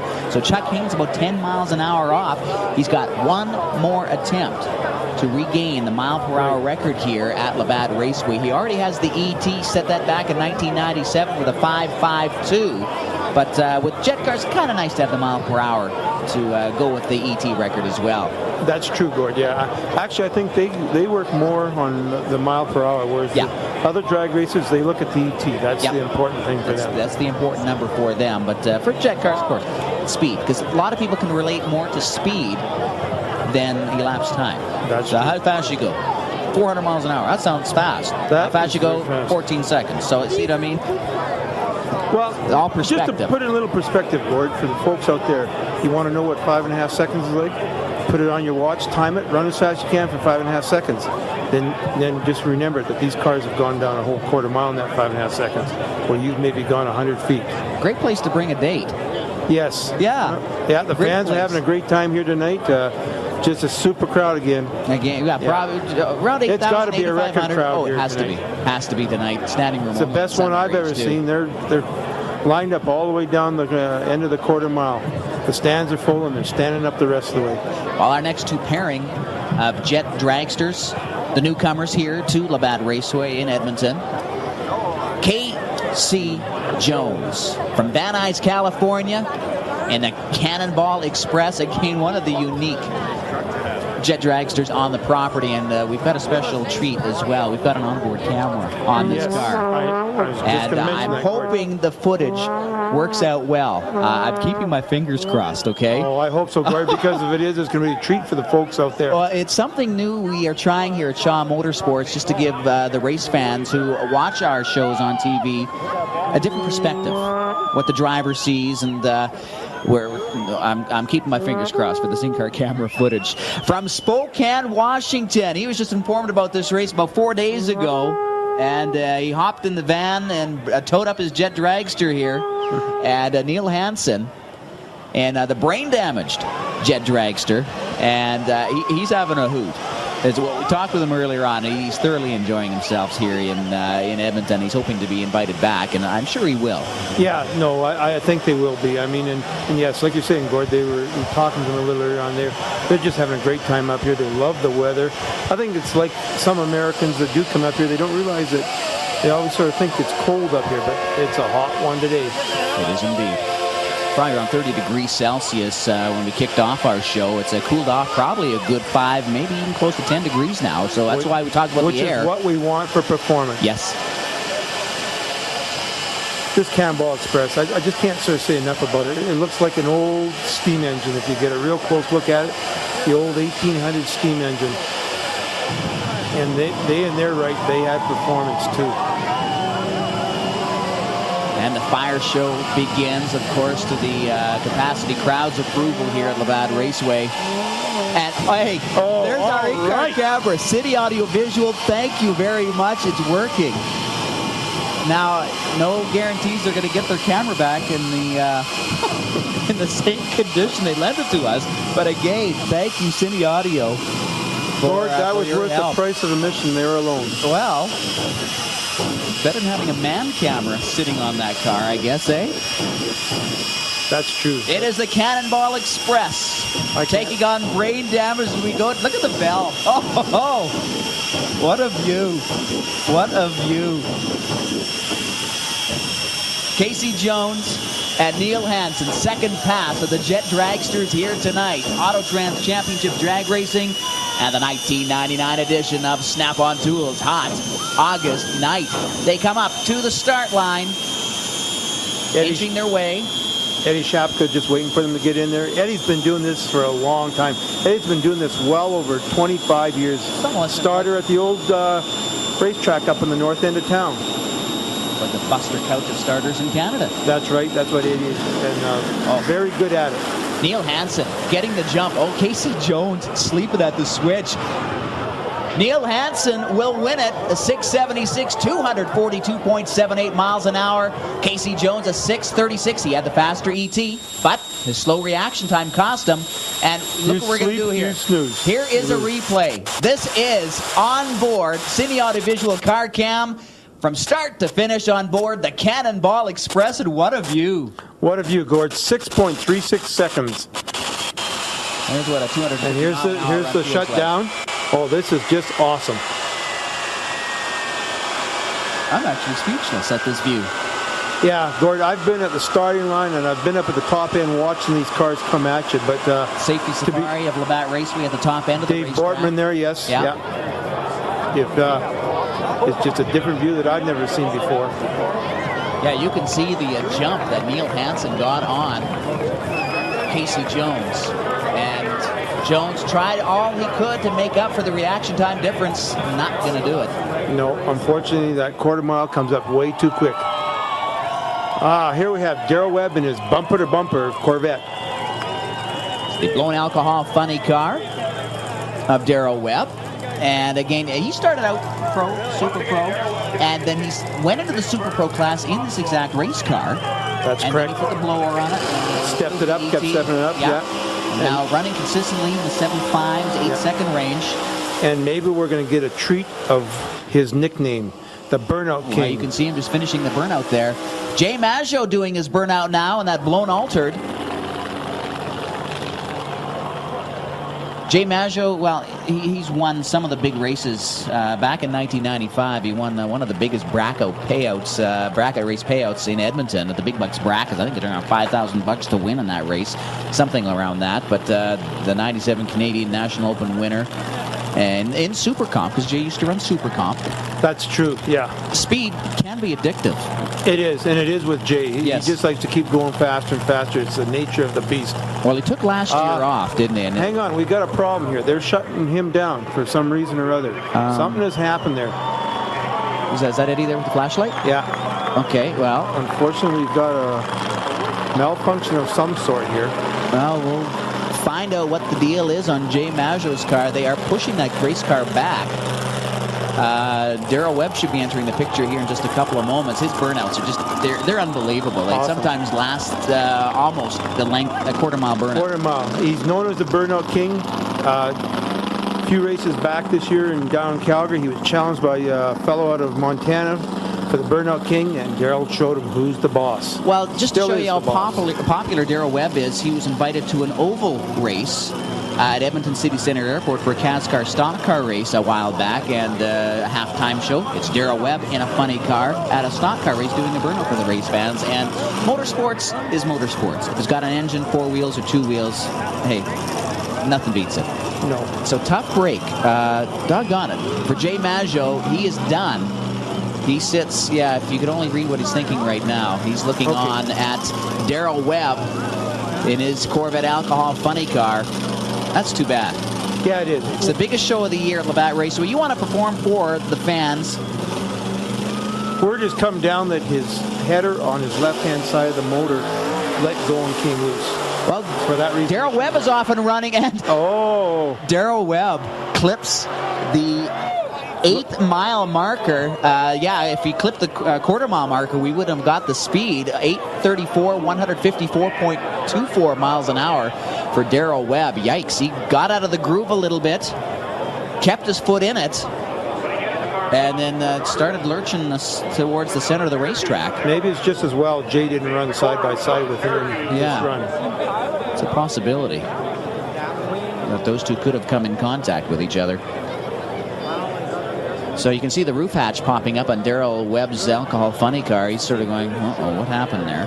Well, they'll just check out, make sure he's all right. Because he could have had some tires. Here's the replay. Look at him coming over the center line, and boom, there goes the 8th mile. Pylon goes for a ride as well. Tough break for Darrell Webb. He's fighting her here a little, Yes, he is. But then again, it's nighttime. Doing a super job of driving it out. Yeah, indeed he did. Darrell Webb out of Edmonton. Looney Bin Racing Team. They're going to push Jay Maggio's car back to the pit area. They got to replace the 8th mile marker, so it's going to be a perfect opportunity for us to take a commercial break right now. Back with more race action. Guys there, he's got his game face on and he's ready to go. Betcha he is. Now, one thing that, well, we've had a lot of night races here. You and I have worked at this facility since day one, 92, 93. And nighttime races around 9:30 at night, the dew sometimes settles over the racetrack and it makes things just a little bit slick sometimes for these drivers. So right now they're prepping the racetrack, getting ready for these high-powered race cars because, well, you don't want these guys driving on, well, sort of a skating rink. No, that's right, Gord. Even though it's a dew and it feels nice and everything and it's cool, it is detrimental to these cars because they need all the traction they can get. Well, interesting that they're now fired and they're ready to go down here, get these tires nice and warm so they get the bite that they need to launch off this concrete race surface down the track. Yeah, because the heat will still be in the track there, okay? Yeah. But they still got to get the tires to the performance and to the point where they need that and get the combination of the two of the heat still in the track and the heat on the tires and the VHT, which is a very sticky substance. If you were to walk over that, if your shoes aren't buckled on or tied down well, you're going to walk right on them. As many a racer's cohort has found out. Yeah, all of a sudden is wonderful stuff. Yeah. These high-powered race cars. For stats fans, just to pass along your way, the top alcohol dragster record at this facility, Labatt Raceway, Bernie Plurd from Kent, Washington, 578, and there's our in-car camera view again from City Audio Visual. Just super pictures with it. 249.37 miles per hour is the speed record in the top alcohol dragster class here at this facility. So the burnout's complete. Tires are nice and warm, and so you can see the crew leading each of these drivers back, and they try and position their cars right on the rubber that they laid down during the smoky burnout. Oh, that is a very critical point, Gord. They got to get back into that same groove that they laid down. Otherwise, it's an aborted run. It's just a wasted run. Just over 500 cubic inch motors in both of these top alcohol dragsters, pumping out around 2,500, maybe kissing a 3,000 horsepower mark. Good shot there of Serge Dion again, wanting to even this against Steve Sitko. Yeah, Serge, a local contractor here in Edmonton. They're going to inch up to the start line now. Little lights on the Christmas line start tree tell them when they're pre-staged, then staged. We'll get into that and maybe another broadcast of NHRA drag racing here on Shaw Motorsports. The RPMs will come up. And away they go. Steve Sitko, a 430. He is out in front. And see that flash? Yeah, something happened there, Gord. Boom. 748. He coasts to a 138.93 mile an hour win. It could be a costly victory for Steve Sitko. Serge Dion, a 998. He shuts her down. 777.96 miles an hour.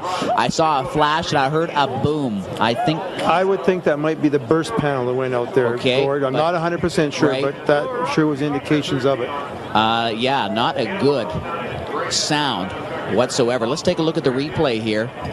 And I do believe, yes, we are going to get a finish line shot. Watch this. Boom. Boom, right there. There's your flash right there, and all the power is gone right now. It's just momentum that's carrying them across the finish line. What that burst panel does, Gord, is it, if the blower builds up too much pressure in there, it bursts it out so it doesn't grenade it and shoot it out like shrapnel all over the track and over the fans in the stands. And we've just been informed there is some oil on the racetrack there. They cleaning it up as best as they possibly can, okay? But with the dew that has sort of settled over this racetrack, they've figured now that it's not going to be wise to let these piston-driven race cars drive down the left-hand side. Safety conscious. You can see a little bit of grease sweep laid down right by the pylon in a sort of white, powdery-looking substance. So they've laid down some grease sweep there, but unfortunately, the race director feels that that left lane is not safe. But we earlier on in the broadcast, match racing, okay, we got the funny cars, okay. Normally, we'd have a final, two funny cars side by side going down the drag strip. But due to safety concerns. For the interest of safety, yes. No, they're not going to be running side by side. Roger Bateman and John Evanchuk are in the final, okay, but they're going to be doing single passes. It's too bad that we have to do this. Well, we're not doing it, but we're going to cover the runs here by the finalists. Roger Bateman out of Calgary, Alberta. It would have been neat to have a Battle of Alberta drag racing style. Calgary versus Edmonton. We still will, okay? Yeah, that's true, Gord. Actually, numbers. In a sense here, it's maybe even a little more of a true battle because both cars will be running down the right-hand side, and whoever runs the quickest, you know, because sometimes the lanes can be, one can be a little quicker than the other, have a bump in it that affects your performance and that. Also, concentration now is on a single pass, so you don't have to worry about it. You've got the guy to the left of me or to the right of me. So it's just sole concentration here. So sheer performance, okay? This is the final, part one. I think that's how we're going to word it, okay, Stan? Yeah. Roger Bateman from Calgary, some final checks. Actually, Gord, even if it was a side-by-side run, these drivers, they don't even think about the guy in the other lane. They run their own race and do what they have to do, and what happens, happens. We see it as a side-by-side run, and yes, there is an eventual winner, but they really just run their own race, and they don't worry too much about the guy in the other lane. Up to around 6,000 horsepower there, 6,000 RPM right now, 3,000 horsepower, and away goes Roger Bateman, a 609. He is flying a 607. 234.49 miles an hour. You want to know something? He's only like 4 miles off his own track record, and running at night to boot. Boy, he was hooked up. This is why he's a defending Division 6 champ. All right. It would have been neat to see a side-by-side run for the final, but it's kind of neat because we can sort of focus everything on just one car, and we can watch all. No tire shake this time. It's going to be interesting here because if you looked at his reaction time for Roger, he was a day late. He was sleeping. Yeah, 6:09 is not good because the perfect light is in the force. Which tells me, because he knows the situation's a single run, he's probably concentrated not on the light, but on the ET. And he got a super ET out of that car. Well, here's the other half of the final. Remember, we got the problem in the left-hand lane with the oil down from Steve Sitko's top alcohol dragster when he boomed the motor. So, but that's okay. It's kind of neat where you get to see the single car run. John Evanchuk out of Edmonton. Okay, he was number 2 on the runway. I guess we can call it that as far as ET during the first round of our match race eliminations here tonight at Labatt Raceway. So 6:07 is what John Evanchuk is going to try and beat. Yes, and he knows he's got to beat that. That's the thing here. That's right. This is on his mind right now as Wayne Barber's backing him up here. Good value. Crew member Owen backing him up, and Wayne just putting him where he wants him. Yeah, again, we talked with Wayne earlier on in this broadcast. Just last minute check here. Wow, these cars are so computerized nowadays. Like they just they plug in the main. There's a main board on these cars. They get to tell you how hot each cylinder is running, and one's running lean, one's running too rich, and that it all comes down to tune-up in the end here. Well, it makes it easier on the crew chief tuning up the car now. He has much better knowledge of what has happened on the last pass. Beautiful race car. As opposed to, just beautiful car that John and Ruth own here. This car is out of the States originally when John and Ruth bought it a few years back. This car's been over in Japan, too. Yes. So it's a well-traveled race car, yes. So John Evanchuk hoping to beat 6:07. Can he do it? I don't know, but I think the Wolf was going to howl tonight, Gord. RPMs come up. John Evanchuk is away. Look at the reaction time of 4.78. Super reaction. About 150 miles an hour at half track at the finish line. Well, not quite. I think he slowed down. 643 ET, mile per hour, 188.32 miles an hour. Yes, indeed, he did slow down. He was about 150 miles an hour at half track. And we talked about tire bite, okay? Watch the sidewalls just crinkle. Just wrinkles right up and lays that whole tire tread down. Well, actually, there's no tread. It's flat. That's right. Just lays it right down. You can see the dew as formed on the racetrack. We were talking about that earlier. And also visibility can be a problem, too, as they just remove the blanket from the windshield of Glenn Whitehead's race car. This is going to be a bonus run. We decided, Glenn Whitehead... No, actually, he did so well. He was so close to making it into the final. But Glenn Whitehead's going to do a run for us right now, and we're going to cover it here on Shaw Motorsports Auto Trans Championship Drag Racing. Getting back to John. John's got nothing to be ashamed of there, okay? I mean... Not at all. You put it on a ratio, the time that John's been doing this as opposed to how long Roger and Bob have been doing it, and John's doing quite well for himself, and... how to go there, John. Good run. Do you ever remember the movie Fast Company back in 1978? I'm not going to date myself that much. Okay. Actually, there's a lot of members of the CCHRA, the Capital City Hot Rod Association, which, by the way, is celebrating their 40th anniversary this year. And a lot of them have cameo appearances in that movie from 1978, Fast Company. And this race car is sort of named after that movie. That's right. Fast Company alcohol funny car, Glenn Whitehead, out of the province of Saskatchewan. Yeah, I do remember that movie, Gord. You did have to bring it up, didn't you? Yes, I did. Back in the old Speedway days. And yes, I was there, and I'm sure if you look hard enough, you'd see me in the background somewhere there. A little more hair on my head. A little shapier around the waist, maybe, but... But Glenn Whitehead, the long haul from Grandeur, which is really just outside of Saskatoon, about 30 miles. And that's where he sets up tent and calls home. And he's probably very, very happy about being able to come out here to Labatt Raceway and show his stuff for the capacity crowd in attendance. Yeah, that's true, Gord. I was up at the top end last year when he was just running the car, and it was starting to come on and run some good numbers for him. And he ran John Evans' truck, actually, that race. He lost, but he was just ecstatic. We almost had to haul him back down onto the ground. Well, we had him on TV last year, and when we had our first ever drag race on Shaw Motorsports, he was in the final against John Evanchuk, indeed, and it was a close race. It was. You could have put a piece of paper between the two. It was that That's close to right. finish. No, I remember that run, especially Glenn at the top end. He was just so happy. Glenn White headed away. Spin. Yeah, a little bit of tire spin, but now, oh boy, he's picking up speed now.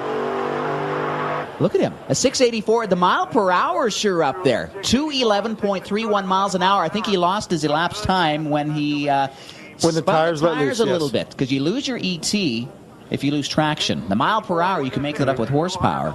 Right. No, but that's it's true. the elapsed time again. If you lose traction, well, your ET, your elapsed time is all out the window, and you just hope to have a stout enough motor so you can put up the big numbers in the mile per hour area. Replay. Glenn Whitehead heading down the racetrack towards our finish line, and I have to put a hand together for our crew here at Labatt Raceway. It's been a very busy day for them, and a lot of them have been here now going on, well, several hours now. And right now it's maybe not that bad for them because it's cool, but boy, earlier on in the day, it was a scorcher. All right, race fans. This is going to be the final pass of the night for our jet car competitors. This is why they call it Hot August Night. You betcha. It will light up the nighttime sky here as we get the afterburners fully lit. We've got Chuck Haynes taking on again his good buddy out of Billings, Montana area, Leland Blee, driving the pacifier. Chuck Haynes been driving. Wow, this was the first ever track that Chuck Haynes raced at. He told us that in the interview that you had with him at the start of our show here. No, I remember him coming up, and he enjoys coming back here. Yes, he does.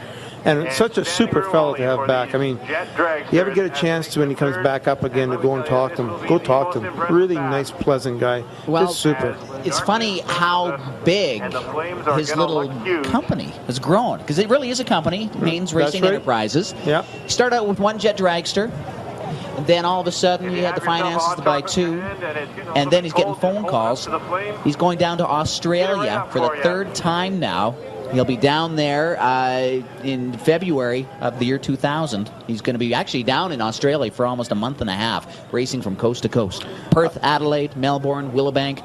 So he's looking forward to that. It's just amazing. He just started off on a whim. I want to go racing, and it's just grown to where he's so busy now, he almost has to turn tracks down. So what are you doing in February, Gord? I think I know where I'm going to try and go and head. Wouldn't that be neat? It's summer down there when we're freezing up here. It's the middle of winter here. You got it. Oh, you got it. Final pass. It's tied one apiece, actually, between Leland Blee and his boss in Gravity Storm, Chuck Haynes. And we'll see what happens here. Again, 300 miles an hour, okay? It's possible.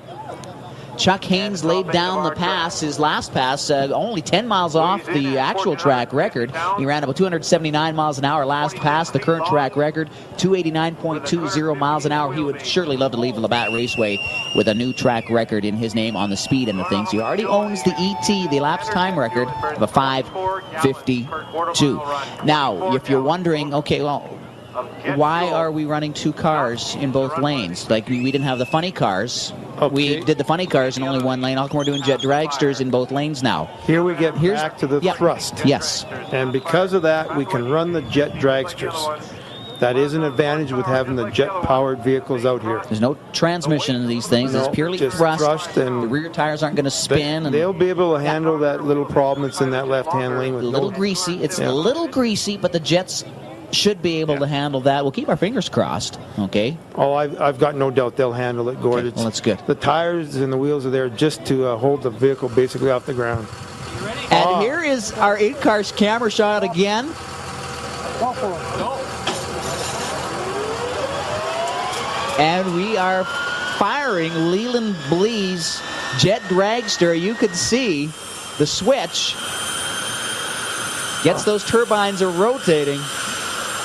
And here we go. Here's what the people came for. Man, these camera shots are surprising even me here tonight. The people are starting to get up and get off their hands, and they're standing, and they're just getting a stack because they know what's coming. About 18,000 RPM. That's how fast those turbines are spinning in the jet engines.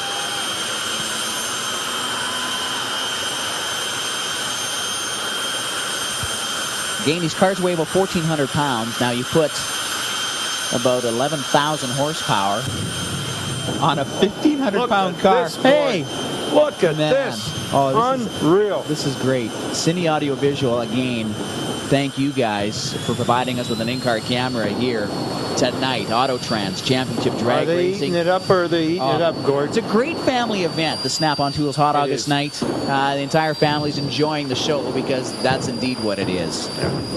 Yeah, the facility out here is just really a nice one to be at. And the nice thing about drag racing, there's no age restriction to coming in the pits and seeing the stars. You get to see the cars up close. Talk to the drivers. Sometimes they will even let you sit in the race cars. That's right. We're unfortunately over in the oval side because of the situation there, and that they have to put an age restriction on people getting in of 16 years old. That's during the race. After the race, anyone's allowed in. That's true. Yeah, after the race, anybody can come in and that. Yeah. But even during the race here on the drag strip side, you can go down the pits and see the cars that you like, talk to the drivers, and they love to talk to you. Fire show is now over. Leland Blee, Chuck Haynes inching up to the start line. Again, 289.20 miles an hour.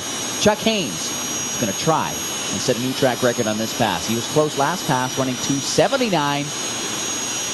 Does Gravity Storm have enough in it for a new track record? There's that in-car gap. We're going for a ride, Gord. Chuck Haynes cruising, 475 reaction time. I saw a couple of pops. 6 seconds flat, 264 even for the win. Blee runs a 628, 250.34 miles an hour. I saw a couple of flashes come out from behind Chuck Haynes' jet dragster. Yes. There may have been some misfiring going on. I believe so, Gord. I'm sure something happened there because that wasn't a typical run for these two cars. So that's too bad. I was hoping we were going to get a track record tonight, maybe 300 miles an hour. It'd been nice to have on Shaw Motorsports. Man, for the first ever jet car performance on television in Western Canada, and we have it here on Shaw Motorsports. Yeah. Here's the replay. You can see the afterburners fully lit as they head down the racetrack. Keep an eye on the flashes in the left-hand lane. There's one. Yeah, we got problems there. That's slowing him down. Boom, 2. And yet he's still leading. Yes, it's pure momentum right now. There's another flash. So yeah, and something was happening. See the color of the flame even changed too near the end. So yeah, there were some problems with that race car, but still, what a run. Chuck Haynes, Leland Blee, up from Montana, and they definitely love coming to Edmonton, Alberta, Canada, and Labatt Raceway, and we hope to see them again here in the next a little bit. They're racing down in Australia, and boy, going down under where it's nice and cold here, hot temperatures down there, man. Good luck, guys, down there. Shaw Motorsports here in Edmonton. Well, this has been quite the monumental broadcast here at Labatt Raceway on Shaw Motorsports, Autotrans Championship Drag Racing, and Stan Anchors again. We've had the best seats in the house. Yes, we have, Gord. But it's not over yet. No. Still got 2 more to go. The newcomers, first time ever here at the track, and they're going to go home with some fine memories of all the race fans here at the facility, and of course knowing that their performance was shown on TV. And we've already said, Gord, I hope you are going to send us a copy down to Spokane, Washington, and Van Nuys, California. Guess where these two drivers are from? Casey Jones in the Cannonball Express in the far lane from the Great Bear State. Yes. Van Nuys, California. Just looking at the fans there, Gordon. Yeah, they're just ecstatic. They've had a good night. Yeah, you betcha they have. Best entertainment value for your money. You betcha. Oh. Look at the rubber. The rubber is glowing red from Casey Jones' Afterburner. Look at that. It's actually caught on fire. Yes. Isn't that something? We've got Neil Hansen from Spokane, Washington, and brain damaged in the near lane. He ran very good that last pass. Remember he said he had problems with the first pass. That's right. Got the problems figured out. The car is around 250, 260 mile an hour car.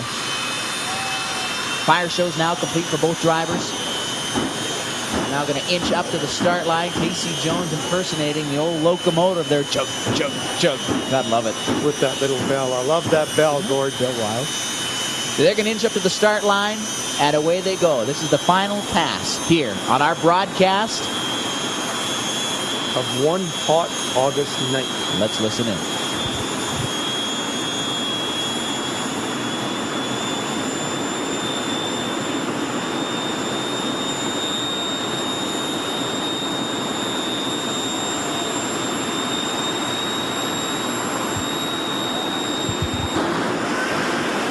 Casey Jones in the fours for reaction time of 4:99 on fire down the track, and he runs a 6:55, 247.66 miles an hour for the win. Neil Hansen running a good run too in the sixes at over 230 miles an hour. And what a run by those pair. We're going to take a look at the replay. Watch the smoke get sucked into the intake of the Cannonball Express there of Casey Jones. Both drivers flying down the track. They are safe at the top end of the racetrack.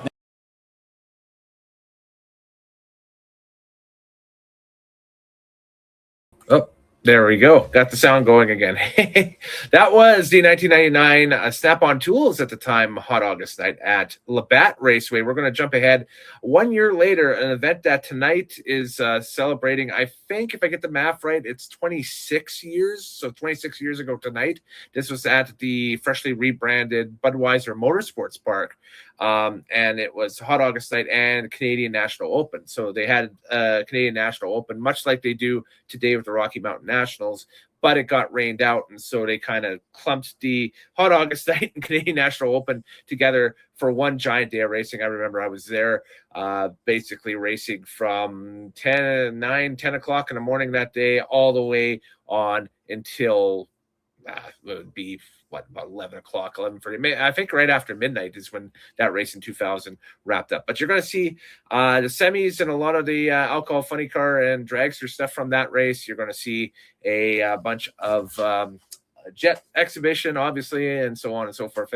We got some correspondence happening in the chat over on Facebook, so thank you very much for checking out the 2026 Midas Hot August Night pre-event stream powered by Nitromaniac TV. Kevin, I see your comment. Thank you very much. Appreciate that. Loving the old school Shaw Motorsports coverage for the 99 race. You'll love the 2000 stuff coming up here right away as well. Yeah, I have a post. If you go over to the channel on YouTube and you look up the Pro Modified video from the Rockies, I basically wrote all about what you're saying there in a post on that in one of the comment sections, so you can read what I had to say there and that stuff. And Tim, thank you very much for chatting or in the chat today and commenting for sure.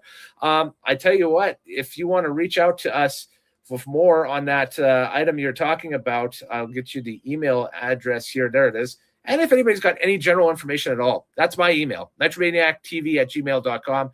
Would love to know more, so you can reach out at that email, nitromaniactv@gmail.com, with all the info, more info, whatever you have there for that. And yeah, that's it. That's enough talking from me. I'm going to go outside because apparently AC/DC is on at Commonwealth, and I can kind of sort of hear on the city's north side, at least bass and drum beats sometimes and that stuff. So I'm going to go ahead and see if I can do that. Meanwhile, you guys go ahead and enjoy the 2000 Hot August Night here on the 2026 Midas Hot August Night pre-event stream. We're going late into the night with this one. Coming up, we'll go with this one, and then we're going to jump ahead about 7 years to see what happened at the 2007 Hot August Night right after this one. But again, some more retro goodness here on Nitromaniac TV's Drag Files. I'm Kellen Nitro. Enjoy the action. The search for Wally begins tonight. Good evening, race fans, and welcome to Budweiser Motorsports Park, Shaw Motorsports, and Trilenium Industries Championship NHRA Drag Racing, bringing you exclusive coverage of the NHRA Canadian Open and the Snap-on Tools Hot August Night. What a race we have for you here tonight, race fans. We've got 15 classes of race cars sitting in the pit area. I hope we have enough time to bring you all the race action, semifinals and finals for sure in most of the classes. And we're going to start up next here with the Federal Mogul, Top Alcohol Funny Cars, and Dragsters. Race fans, this is Trilenium Industries Championship Drag Racing and coverage of Snap-on Tools Hot August Night and the NHRA Canadian Open right here on Shaw Motorsports. High above in the announcer tower, I'm Gord Craig. Joining me, Stan Anchors. Stan, what a night of racing we have ahead of us. Oh, we do, Gord. I mean, the weather's just been beautiful today. That'll make the track just come around right and everything here, hopefully. And it's just going to be a great night of racing. Well, we've got a little teaser for you at home, race fans, that we've got some pro-alcohol funny cars. Daryl Webb, the king of the burnouts, getting ready to light him up right now. And he'll be taking on Jay Maggio in the Prospector. Yeah, these two here are running the 750 funny car class, and Jay's car, of course, it's the only one of its type in Canada, the 57 Chevy Bel Air, and the 82 Corvette of Daryl Webb. Yeah, it's just going to be a great deal. And of course, Daryl is doing burnouts for a charity again here tonight. And Daryl, of course, he is known as the king of the burnouts, and again, he's showing another reason why. But hey, Jay Maggio actually is no slouch either at burnouts, because this is a brand new car for him for the 2000 season, and he's really getting the hang of it rather quickly. Yes, he is, Gordon. And what's happened with Jay, of course, it's a very quick learning curve for him this year, and he's come along exceptionally well. I mean, he's met the challenge, and of course, with Daryl giving him throwing the glove down and challenging him, Jay's come along quite well this year. Well, the Pro Alcohol Funny Car class that we have here, that we're seeing here tonight, just the two cars showing up, a teaser for the race fans, as there's a group of about 12 or 13 of them that travel to tracks in Western Canada, and they slip into the States every once in a while, too, on strips down there. Yes, they do. Matter of fact, in a couple of weeks, they're going down to Mission, Daryl and Jay are. Okay, well, that's good. So a little bit of a test and tune for them. But at the same time, there's no such thing as test and tuning when you're coming to racing against your buddies. And these two drivers off the track, our buddies on the racetrack, well, they want to show each other up. That's true. Up until the bulbs are lit in the pre-stage and stage, they're the best of friends. They're very good friends. They always together quite a bit. But when the lights light up, it's a different story. Daryl Webb in the far lane, Jay Maggio in the near lane. We are set for exhibition racing here in our Pro Alcohol Funny Car class. Good to have Cine Audio Visual on board once again, providing us with some different camera angles for tonight's show.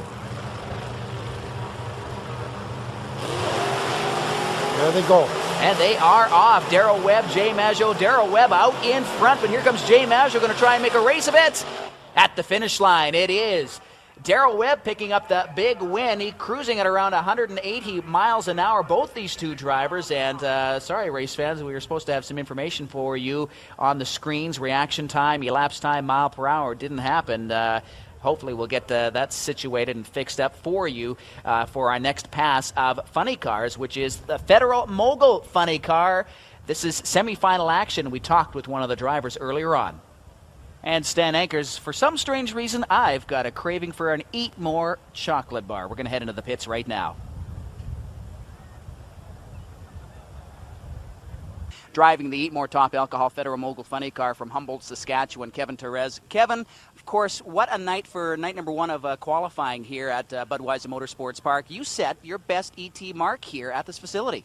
Yeah, it was really exciting. We ran a 6:12 at 2:26.98, and the car was really good, holding the track well, and we were really happy to do that for Eat More and Mac Tools, you bet.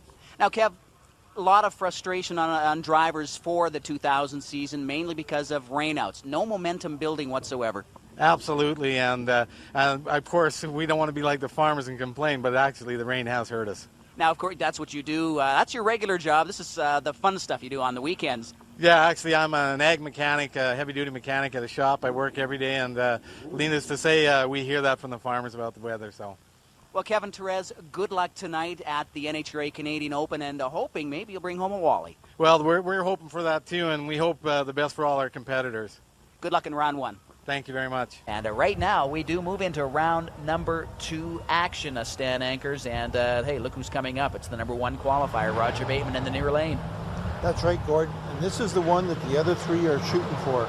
Over the winter time, they put more into the car. They put more equipment into the car, upgraded in that, and they're out to take Roger out tonight. Well, there's a good close look at the Mopac Showdown Top Alcohol Funny Car of Roger Bateman. Each and every Canadian Open event that we've run here at Budweiser Motorsports Park, a new track record's been set. Last year, Roger Bateman set down a stout 587, 238.15 miles an hour, and he owns both ends of the track record here at this facility. But the track tonight, though, a little bit greasy. We've got an easterly wind. Yeah, and I don't know what we can see here. We'll just have to wait and see. It's like you say, Gord, it's a little greasy, and the guys have been in the first round a little all over the track, and it's going to be interesting the second round. Well, sure nice to see Cine Audio Visual on board once again with some unique camera views here, as we do have a start line finish camera for the remainder of our show here tonight, as we take a good look at the burnout. Burnouts very important for these 2,500 horsepower machines. Yes, Gord, they have to get these tires sticky. I mean, they're very wide, and the idea is to get everything planted right off the starting line. Very important. And if it doesn't happen, they can go up in smoke. So the burnout is not a show. It turns out to be that way, but the main purpose is not a show. It's for go. Well, the tires get heated up to about 800 degrees Fahrenheit, nice and sticky, so they adhere to the concrete launch pad. In fact, all of our competitors do have to do burnouts, a very vital part of a quarter-mile run. Well, Danny Fillion in the far lane in the Snap-on Tools sponsored the Federal Mogul Top Alcohol Funny Car. We saw him license on this show a few years ago, and boy, has he ever come a long way. So it's a Fillion and Bateman, round number 2. One of these 2 cars goes to the final. RPMs come up right now. Again, Danny spent a lot of money and time over the winter time just for this run right here pretty well. Let's see how he does.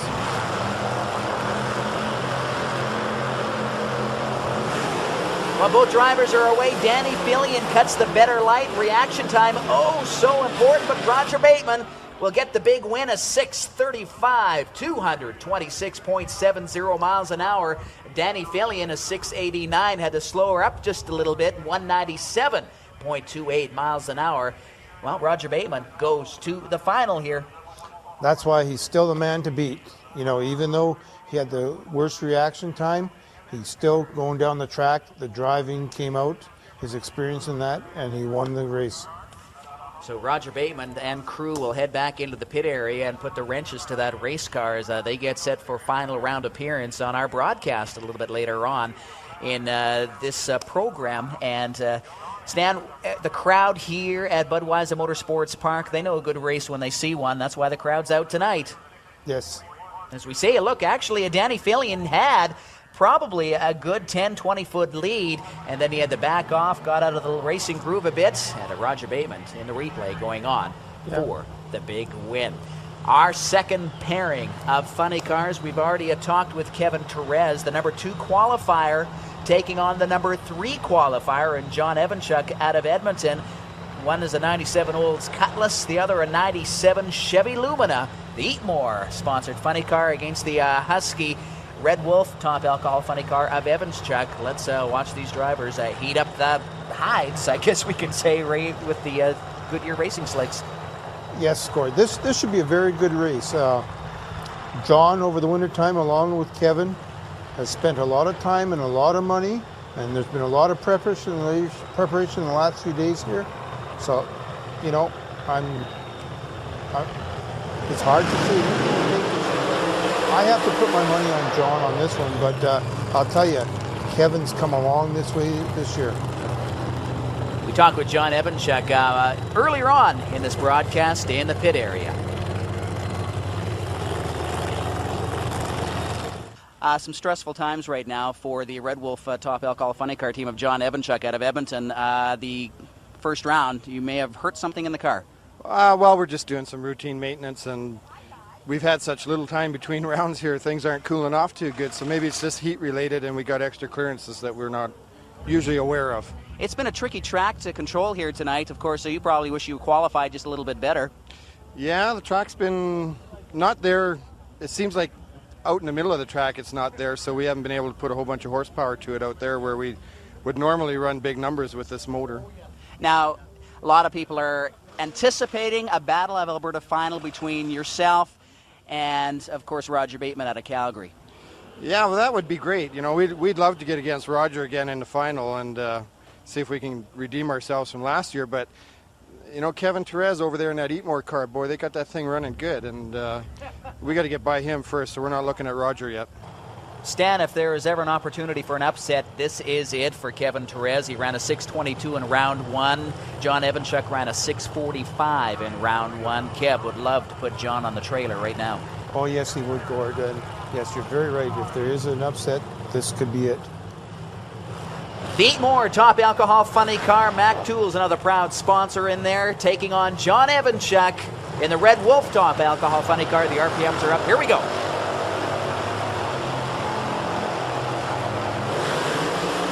Is there an upset in the making? Well, John Evanchuk has answered the call, of 5:38 reaction time, and he wins it, a 6:41. Ooh, we've got some motor problems, looks like, with Kevin Therese, a 6:75, 186.29 miles an hour.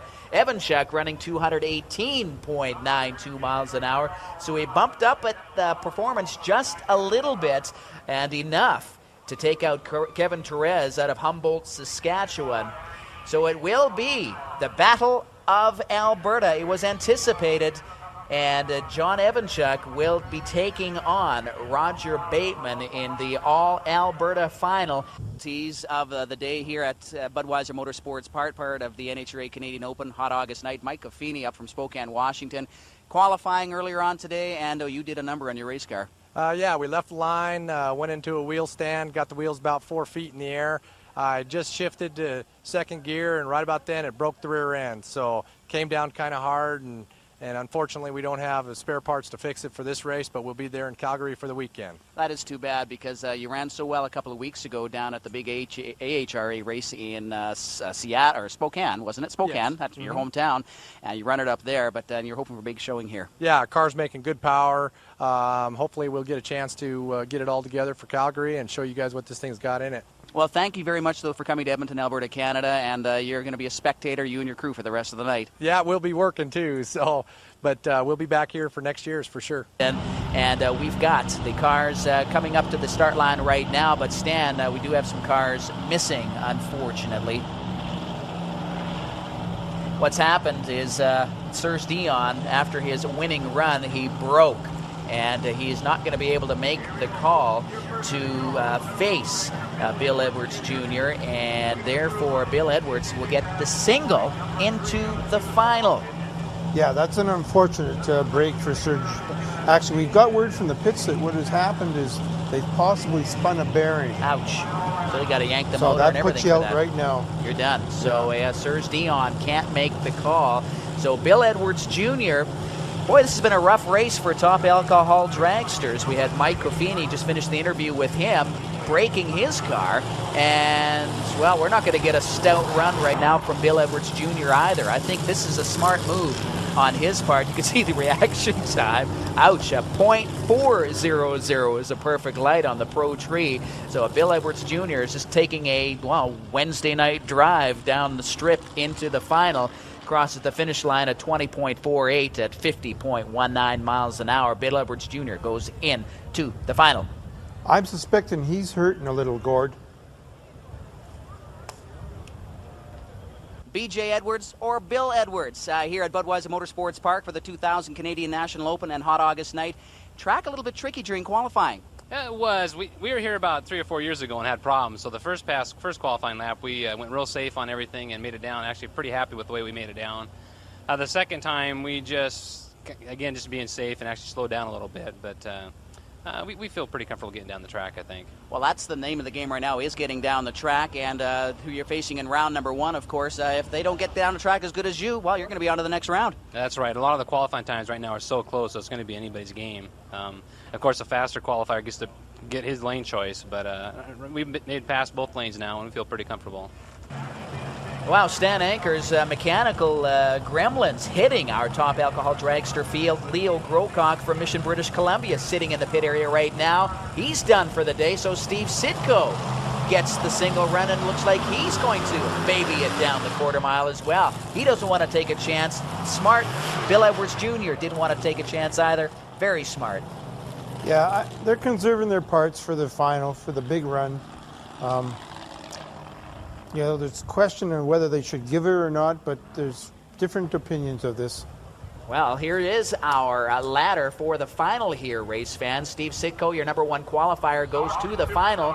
He was supposed to meet Grocock in round number 2, didn't make the call. Grocock broke. Serge Dion was supposed to take on Bill Edwards Jr. from Sumas, Washington. Dion didn't make the call, so it is a U.S.-Canada final. Steve Sitko from Edmonton, Bill Edwards Jr. from Sumas, Washington. Volcano, Gravity Storm. What's going on? You're pulling a fast one on here tonight at Budweiser Motorsports Park. Chuck Haynes. Thank you. It's great to be back, Gord. Yeah, we've slipped a little one in on you guys this time. We bought a brand new car out here. This is the debut of the Volcano jet car. So this is the first appearance in Canada, first appearance on TV as well, and hey, well, first appearance for the fans that are packing the grandstands here at Budweiser Motorsports Park. It is. It's actually the first appearance of the car anywhere, both in the United States and in Canada, as we know it as Volcano. It's a brand new car for me. Now, the difference between your Volcano jet dragster and Gravity Storm, what are the main differences? Well, actually, both cars were built by the same guy, which makes it really nice for me. I can climb in either car, and I'm comfortable in either one of them. However, the new car is a little lighter, about 200 pounds lighter. There's a few tricks that have been done to the compressor section on that Pratt & Whitney J60, and it's making for some awfully quick times. Now, we talked about this last year, hoping to see maybe closing in on the 300-mile-an-hour mark. Is that possible tonight? Well, I'd sure like to think so. I won't promise anything. The air is still pretty warm here, and the shutdown area is a little short here, the braking area. So obviously the first run I'm going to ease into it and shut it off a little early, and we'll see how easy we get it stopped. As the night goes on and it cools off and the air gets a little better, that's when we're going to see the big numbers, and we're certainly going to try. Well, Chuck Haynes, good luck in the brand spanking new Volcano Jet Dragster here at the Hot August Night here at Budweiser Motorsports Park. Well, you gotta love jet cars, Stan Ankers, and we're gonna be seeing from Chuck Haynes in the brand spanking new Volcano in just a couple of moments. But what's that I hear? I hear a train a-coming. Yes. Our buddy from down south from California. From Van Nuys, California, Casey Jones in the Cannonball Express. Of course, he made his debut on television in the Edmonton area last year on Shaw Motorsports. And, of course, making his debut on our first show of the season in 2000, Brad Januszewski from Drayton Valley. That's right, in the C-Tech Energy Services Rolling Thunder car. Yeah, C-Tech, of course, proud sponsor of the Rolling Thunder. Of course, you need sponsors. We need sponsors. We just went through moments ago to bring you the television coverage here. And, of course, you need sponsors to run a race car. That's right. Even though these guys are paid to come to the track and everything, they still need sponsors. These are very expensive cars and that. And Brad and Heather, they're so happy to be back here since the race a month ago here. And they're just looking forward to running again tonight. Well, Brad Januszewski in Rolling Thunder, and it's a 2000 Monte Carlo is what the body is. And the jets here that we have on the property that you'll be seeing here tonight on Shaw Motorsports, race fans, around 11 to 12,000 horsepower each. It's the thrust, actually, is what that's measured in, and it's around 6,000 to 6,500 pounds of thrust, and anywhere between 11 to about 12,000 horsepower.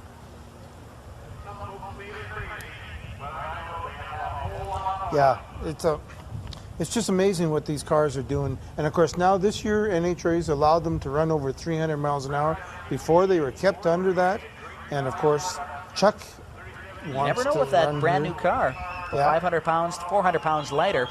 Chuck Haynes holds the ET record here at Budweiser Motorsports Park. 5:52. Doug Dothett, a jet dragster competitor from California, ran 289.20 miles an hour here at this track back in 1997. Will we see 300 miles an hour tonight? I'm keeping my fingers crossed. My money's on Chuck Haynes in the brand new Volcano jet dragster. Yeah, if anybody's going to do it, it has to be Chuck. But Casey over here, he might have something to say about that, too. He could do around 280, 290 miles an hour as well. And I was just looking at a sheet that Casey Jones handed me after the interview that we saw, or that we'll be seeing a little bit later on. And the fuel mileage is not the best in these jet cars. About 105 gallons to the mile is the fuel economy of these jet cars. We are starting off the cars right now. Let's listen in. We've got a smoke and fire show for you. Turn up the volumes on your TV at home, race fans, because here we go.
It is Brad Januszewski crossing the line, a 696, 221.45 miles an hour for the win.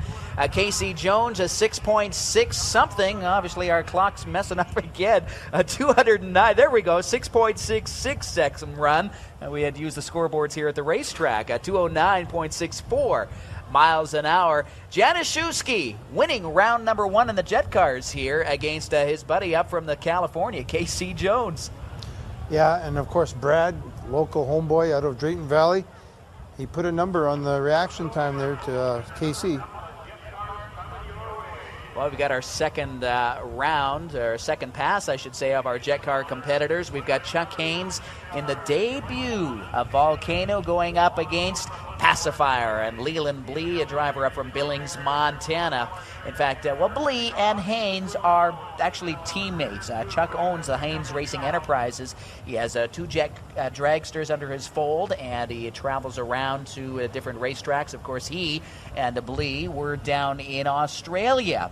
They rung in the new year down under, going down the quarter mile at around 280 miles an hour. So that was a neat experience for both Haynes and Blee. Well, there's a good look at the brand spanking new Volcano jet dragster of Chuck Haynes. And a little bit apprehensive prior to the event here tonight.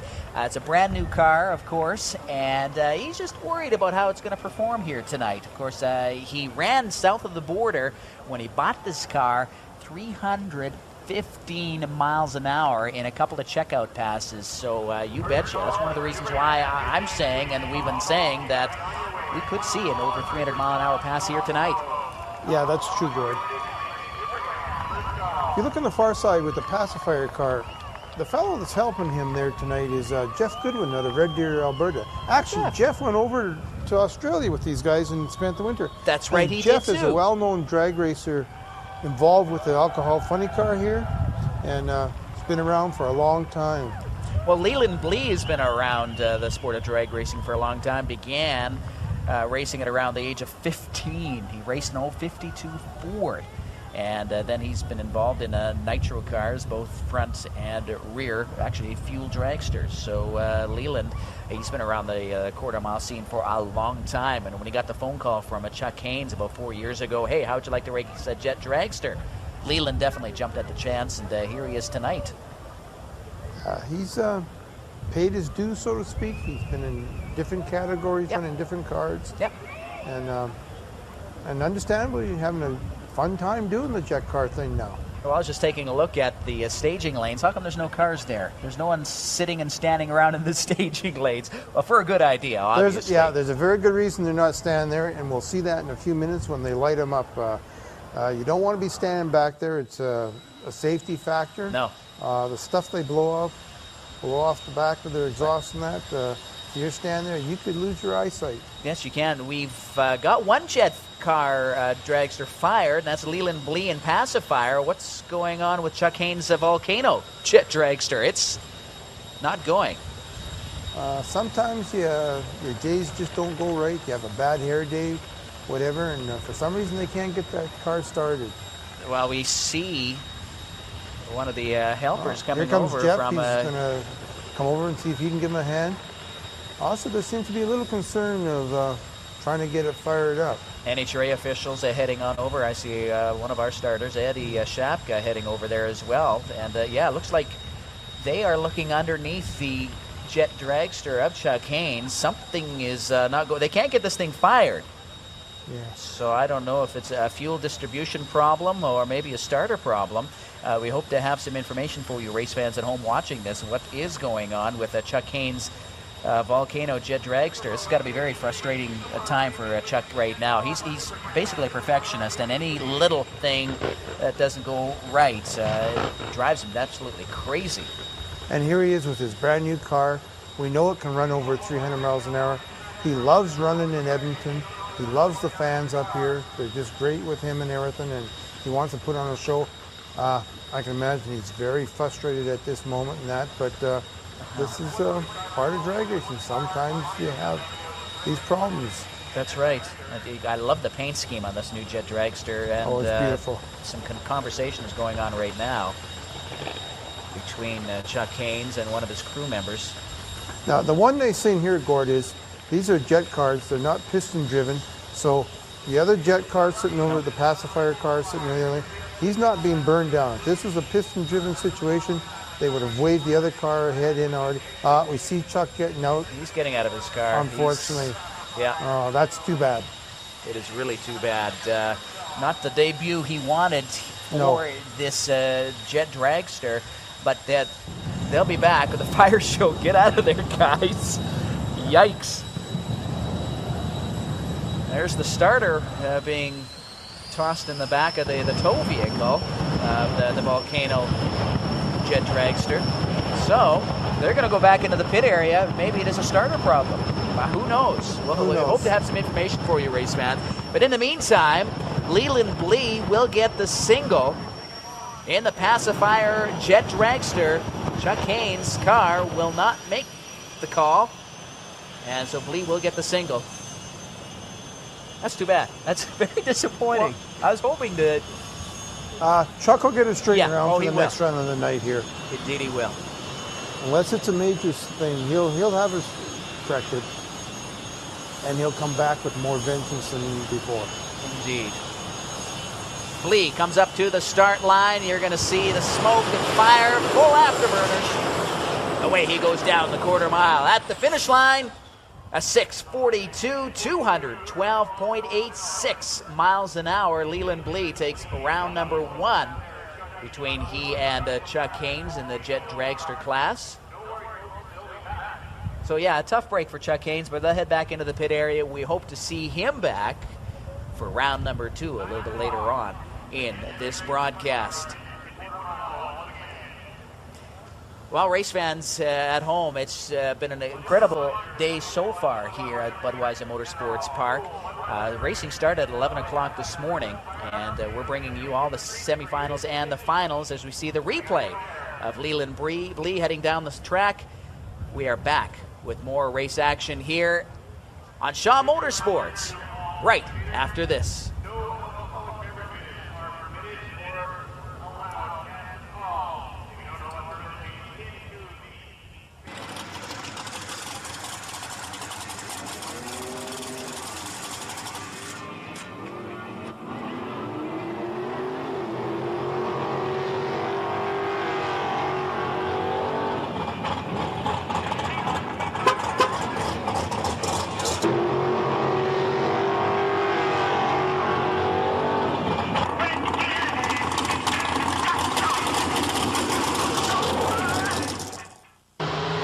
And welcome back, race fans. Trilenium Industries Championship Drag Racing and exclusive coverage of the NHRA Canadian Open. Snap-on Tools Hot August Night. Our first look at Top Comp semifinal action right now. Yeah, Gord, this is a new class that they're... Actually, it started last year. They tried it at a couple of tracks in our division. And this year it's full-fledged in all the events in our division. And they're trying it out, and eventually they hope to make it across the whole of North America in all divisions. Typical drag racers, they want to go faster. The racers approached NHRA and said, hey, can we have this class? Here's how we'd like to do it. And NHRA said, sure, let's give it a try, and it's just working out really well. There's a good look at Brian Adams in that 96 Firebird. Adams out of Leduc, your number 2 qualifier in the time trials earlier on today, taking on Kevin Bertram out of Airdrie in the rear engine dragster. Bertram, your number 4 qualifier. Dialed in, Bertram on an 812, Adams a 777. Don't go faster than that.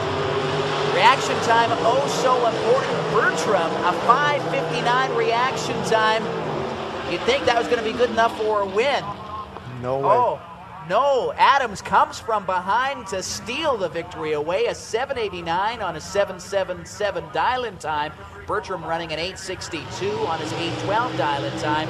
A dial-in time, Stan Anchors, that evens up the field just a little bit. It's the anticipated run down the quarter mile. That's what a dial-in time is, race fans, if you're brand new to NHRA drag racing in this top comp class. Yeah. Now here we have 2 dragsters. Matter of fact, dragster that we're looking at right now, that's Brian Adams' old car. Oh, it is. That's right, too. But it's Terry Cameron now behind the wheel out of a Kalmar. Your number 1 qualifier. He went the fastest in time trials earlier on tonight. He's going up against Mark Campbell. Mark Campbell definitely loves this class. Super Comp racer, numerous track championships at this facility. So Terry Cameron definitely has his hands full in this semifinal round. Campbell is dialed in with an 8:08. Cameron, a 7:53. A perfect light is .500. Campbell is away first with a 5:33. Cameron, the better reaction time with a 5:24 at the finish line. Campbell runs an 8:10, but Cameron, look how close he was to his dial-in time, a 7:54, 176.36 miles an hour. Terry Cameron picks up the big win. I would consider that a little bit of an upset. Yes. Again, look at the reaction time. There's where the difference was. The horsepower picked up in the top end for Terry, and he got Mark. Both good racers, both from the Super Comp ranks, but excellent race. Trilenium Industries, championship drag racing and coverage of Snap-on Tools Hot August Night and the NHRA Canadian Open. Stan Anchors joining me up in the broadcast booth. It is a semi-final time, Stan, in the Super Gas class. Yes, Gord. 2 Ford Fairmonts. One from Calgary, one from Edmonton. Well, Dave Archambault is one of the competitors up from Calgary in the near lane, and the Scott Hearn in the far lane out of Edmonton. Scotty Hearn would sure love to make it to the final, but hey, it's sure with Dave Archambault. Reaction times on the board, a 4.62 to a 5.02 for Dave Archambault. Index for Supergas is 10.11. Don't go faster than that. A 10.13. Reaction time, one of the reasons why. Scotty Hearn, he crossed the finish line first. He had the better reaction time, even though he was not closer to the index. And Scotty Hearn, as you can see him, will be just ever so slightly leaving the start line quicker than Dave Archambault from Calgary. So that's one half of the Supergas final, Scotty Hearn. And who will make up the other half? We'll find out here in just a couple of moments as we have the drivers coming up to the burnout box area right now. And Brad Decker is one of those competitors out of Sherwood Park. Brad Decker. Eddie Pleasure in the far lane. Eddie Pleasure in the far lane. Eddie Pleasure hoping to make it 5 Wallies tonight with the win. But he has to get by Brad Decker, who is a huge, huge competitor here at this facility. Reaction time on the boards, a 4.00 is a perfect light in the Supergas class. Look at Eddie Pleasure. He won't be giving any ground at all to Brad Decker. A 10.11 is the index, and a 10.19. Brad Decker did all he could. The slower reaction time definitely hurt him. Pleasure crossing the finish line first. A 10.19 on the 10.11 index. Pleasure will go to the final in the Supergas. So Eddie Pleasure, one step away from winning yet another Wally. Yeah, well, Eddie this year, he started out very early. He's probably got more racing this year than some guys have in 2-3 years under his belt. He's been down in the States back when the snow was still on the ground here, and it showed up here. Indeed, almost a car length, actually, yeah, but a car length lead for Eddie Pleasure, winning it right at the finish line over Brad Decker. Well, you just mentioned something about snow. What is this? What is this? Yeah. Don't give your eyes a rub, folks. This is a class that's been around for a couple of 3 years now that NHRA brought in because of the popularity of snowmobiles, not only up in Canada, but in the northern states. And these guys wanted to race them, and I'll tell you, they're making them fly. This is Lance Baker out of Calgary on that 96 Formula sled, going up against Tim Ryerson from Calgary on that 78 Suzuki drag bike. So it is sled taking on motorcycle, and the sled has the quicker dial-in time, so 9.90. Ryerson moving the line first. A 4.83 reaction time, Baker. An 8.58. That's going to be almost impossible to make up that slower reaction time. Ryerson will cross the line first. Closer to his dial-in time is actually Baker, but Ryerson wins it with an 11.30. Lance Baker runs a 9.93, 126.83 miles an hour. Tough break for Lance Baker, but if he was a little bit quicker on the start line Christmas tree, maybe he could have picked up the big win against Tim Ryerson. Well, Tim Weed, one of the winningest drivers in these past several seasons at this facility, gets the bye run into the final. A reaction time of 5.09, dial-in time 10-second flat. He runs a 10.08 at 129.87 miles an hour. So Tim Ryerson from Calgary taking on Dave Weeb of Edmonton. Hey, a Battle of Alberta on the bikes. And we'll be seeing the final in the motorcycle class a little bit later on in this broadcast. So Stan Anchors, the sun's starting to set. As you can see, it's sort of blinding us here in the tower. Is it going to be a factor for the drivers at all? Yes, it could be, Gordon. Just depending on how low it gets here. A lot of the guys have the dark visors and that. They've raced here before. They'll compensate for it. But yeah, it could possibly be a factor, but I'm not really overly concerned about it. Although maybe the drivers are. Yeah, exactly. Well, Steve Adams, who has been the track champion here at this facility, he was the 1998 Super Comp champion. He's one step away from heading into the final here tonight at Budweiser Motorsports Park. This is Super Comp semi-final action. Tony Ellett in the far lane from Edmonton. A 9.09 is the index, and a red light for Steve Adams. So that gives the win to Tony Ellett.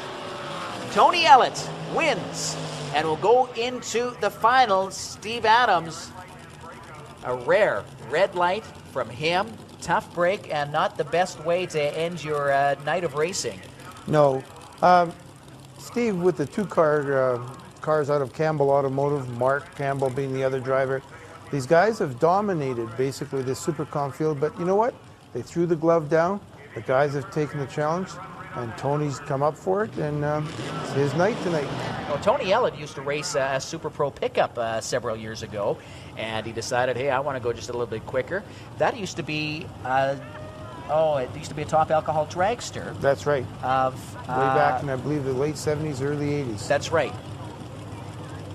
So Randy White, he gets the bye run into the final.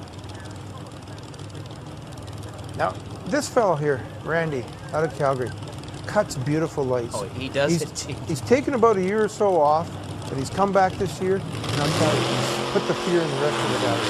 Well, look at the light. You just mentioned it. A 4.29 reaction time. A 4.00 is perfect. A 9.09 index. And he runs a 9.12, 149.22 miles an hour. Randy White, part of the Dirty White Boys racing team, says, hey, I'm ready for a challenge. Tony Ellett, I'll see you in the final a little bit later on tonight. And that should be a good final, Gord. Experience here. Randy been around for a while. Tony just around for a couple of years. So very interesting final. A little tidbit on Randy White. He won one of the first nighttime events ever held at this facility back in 1993 in the Nitro Hunt. So Randy White is ready to go. Well, we've seen this car before, Stan Anchors. Our last broadcast on Fox Hunt 2000, Adolf Sabarin was the big winner, and he's hoping to make it to a final round appearance here tonight at Budweiser Motorsports Park. Yeah, here we have Chrysler versus Ford, Mustang versus Demon. This is the pro semi-final right now, race fans. Bart Mason from Calgary, Alberta, and that 71 Dodge Demon. Adolf Sabarin out of Edmonton, 67 Mustang. Dial-in times are on the board at 12.30. Concentration on Adolf Sabarin's face, 12-second flat dial-in time. Both drivers are away. Mason has the better reaction time of 5.77 to Sabarin's 6.01. Can Sabarin make up for the difference? Can he? At the finish line, both drivers break out. Mason breaks out less at 12.28 on his 12.30 dial-in time. Sabarin breaks out more with 11.96 on his 12-second dial-in time. So, Bart Mason out of Calgary makes up one half of our final in the pro class. Who will make up the other half? And we hear the warm-up in the background. Terry O'Connor, Rod Havens. Here, Gord, if you looked at that shot we showed of Adolf, the sun was just in the face. I think the sun maybe made a difference. Adolf and Bart both usually cut real good reaction times, but with the sun coming at it, the angles, I think that made a difference there. Well, here's a good look at a track champion going back a few years ago here at Budweiser Motorsports Park. Rod Havens from Airdrie, always a tough competitor, 12.59 dial-in time. And in the pickup, that 83 Ford Ranger, Terry O'Connor and Rod Havens. Oh, Rod, a red light. His day is done. So that means Terry O'Connor gets the easy win into the final. Oh, he's lucky that Rod Havens, redlit, he broke out. Terry O'Connor, 12.77 on his 12.78 dial-in time, 99.59 miles an hour. And Terry O'Connor out of St. Albert will definitely make note of that and make adjustments. Yeah, and in this case, Gord, here, both of them had an infraction, but the first infraction is what counts. Yep, the red light. Terry got lucky. Yep. If that's what you want to call it, but he's in the final. So it'll be a Ford Dodge final. Bart Mason out of Calgary taking on Terry O'Connor out of St. Albert. And it's going to be a very, very exciting final in the pro class here this afternoon. Super Street. This is an indexed class. And we'll see the index here in just a couple of moments. 11:10. It's 11:13 is the index. Randy Motorshawn taking on Fred Schwab. Semifinal action right now, race fan, in the Super Street class. Now this class here, Gord, it's a heads-up class, but it doesn't go on a 410 light. It goes on a 510 light. 500 is a perfect light. Right. And Motorshawn 528 with Fred Schwab. Oh, a tough break for him. Red lighting again, not the way you want to exit your day here at Budweiser Motorsports Park. Motorshawn runs at 11:20 on 11:13 index at 131.21 miles an hour for the win. Randy Motorshawn makes up one half of the final here at Budweiser Motorsports Park tonight. Craig Bickle, a driver who made the long haul from Vancouver Island. In a beautiful 67 Isn't that a Camaro. gorgeous car? Indeed, that is a gorgeous car. It's almost a shame to see this car running down the track. It should be just... Well, pretty soon, this is probably going to be the only place we'll be allowed to see these cars running down the track with the price of gasoline right now at the pumps. Bickle, 11:13, a 5.40 reaction time. The index, as I mentioned, an 11:13. This looks like a test and tune pass for him. He's going to just see what the car will run. Yeah, he can... That's all right that he broke out because it was a single, okay? He can do that. He can red light, whatever. The only thing he can't do is cross the center line or hit the wall.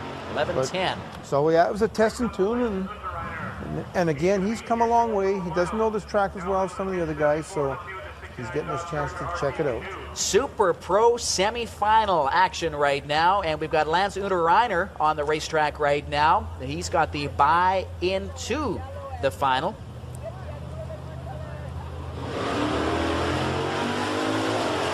It's a 69 Charger, 5:39 reaction time. He's dialed in at 10:74. Let's see how close he can get to his dial-in time.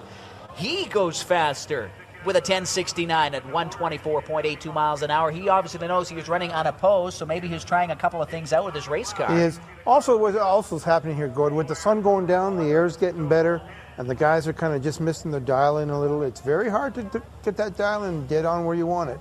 Well, he may adjust his dial-in time for his final round appearance a little bit later on in this broadcast. We'll have to wait and see if he indeed does that. But Lance Unterreiner out of Ardrossan makes up the one half of the final. One of these two drivers will now go to the final, and who will it be? Gary Triffle out of Edmonton in that 71 Nova. 454 under the hood. Didn't this used to be Darrell Webb's old race car? That's right. I think it is. That's what Darrell Webb started out in. That's right. Rob Reed from Saskatoon, Saskatchewan in that 71 AMC Javelin. Dial-in times on the board. Triffle at 10:15. Reed at 10:58. Try and get as close to that mark. Don't go faster. At a red light. What's with all the red lights? I think there's part of it's the anticipation of nerves. Nerves. It's a big race, very important race, and some of these guys are going further tonight than they've ever gone before. True. And the further you go, the closer you get to being in the final. Well, Triffle, this is his first final round appearance in ages. Triffle, out of Edmonton, will take on Lance Unterreiner a little bit later on in this broadcast. And our last broadcast, we had a little bit of nitromethane. Why not tonight? And one of the newer competitors in the Top Fuel motorcycle side of things. We're going to be seeing from him in just a couple of moments as we watch the replay. Gary Triffle and Rob Reed. And, of course, it's all for nothing because Rob Reed red-lit at the start line. In the far lane, it's Gary Triffle picking up the big win. And Triffle, as we mentioned, will face Unterreiner in the Super Pro final. One of the winningest riders on two wheels. He won 3 track championships in the motorcycle class here, 93, 94, 95. Kevin Boyer out of Edmonton took some time away from the racetrack, and he shows up at the beginning of this season with a 700 horsepower Top Fuel Harley Davidson. Here we go, Gord. Like I say, these guys, they're not content with going the speed they're going after. Nope. Well, they got to step up, and Kevin's a very good example. He took a bike that was very well prepared, very successful with it. But now he's gone into the Nitro Harley fuel ranks, and it's going to be a learning curve for him this year. It won't come easy. No, it will not. He's testing tuning right now because the Harley Davidson of Edmonton All Bike Drags is actually coming to this facility in a few weeks, and he's getting ready for it. Kevin Boyer out of Edmonton is going to light up the rear tire for us right now because, of course, you need traction at the start line. It's a cement concrete launch pad, and the rear tire will adhere to the surface. Let's listen in for the burnout from Kevin Boyer on his Top Fuel ride. Gotta love the sound of these bikes.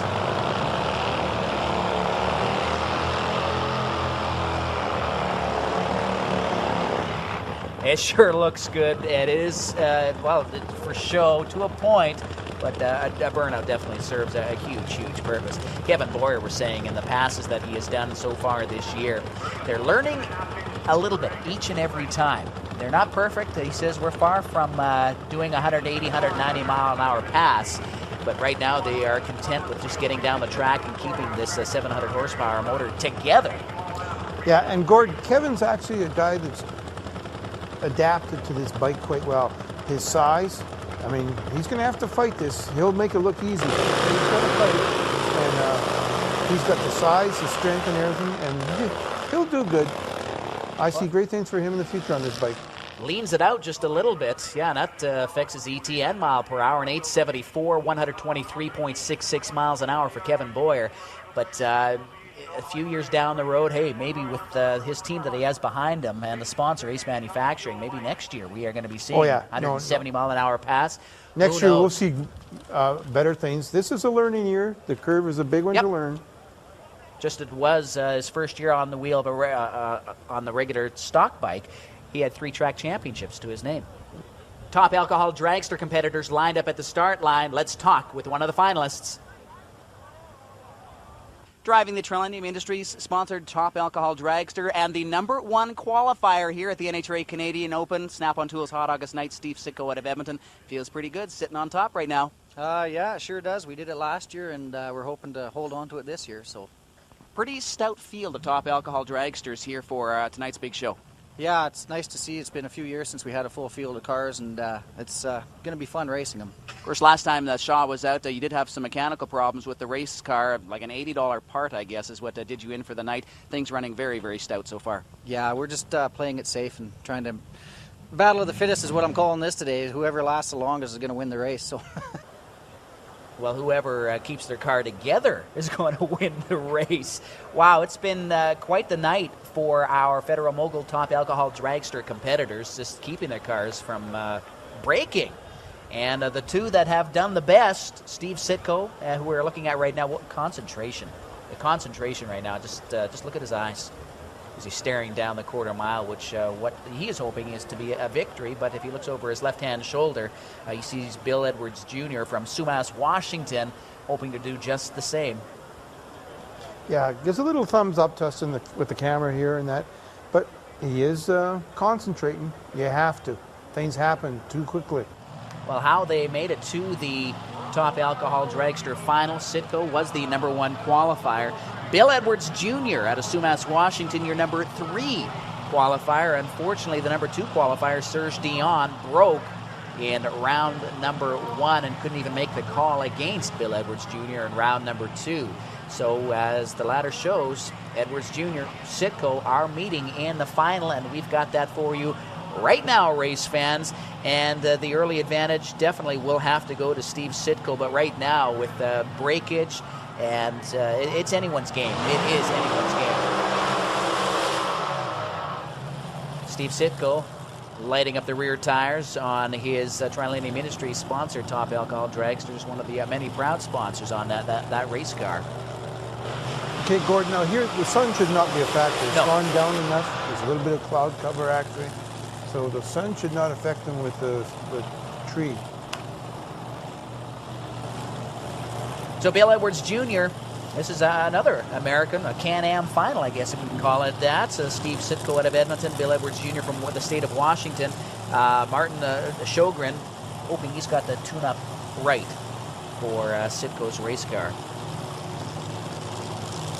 Yeah, even though Sitko's from this town here, Steve's from Edmonton and that, lived here all his life and that, his brother Kenny's involved with Serge Dion and the other Top Alcohol car. He wants to win it. You know, he wants to not have the Americans come up here and upstage him or anything like that. So we should have a very good race here. Oh, look at we got a big storm coming in. We keep that quiet for now, but that's quite the thunderhead as we look west down the quarter mile over the packed grandstands here at Budweiser Motorsports Park. Race fans, I hope you're enjoying the coverage thus far. This is Trillium Industries Championship Drag Racing and coverage of the Hot August Night and the Canadian Open. This is your first final of the night here on television. Edwards Jr., Sitko. The RPMs are going to come up as they get close to the start line. The RPMs come up to around 3,000-4,000, and then they will stage the car and then head down the quarter mile. Edwards Jr., Sitko, final right now.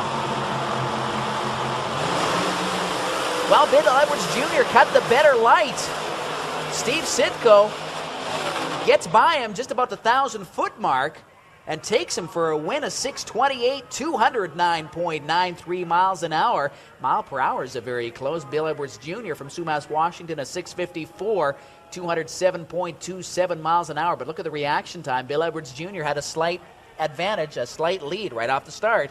But if you look in the replay here, look at the wheel stand. Hold the wheels, Steve did. But Steve just outpowers him going down the track. Steve's got the horsepower in his car tonight. And there it is.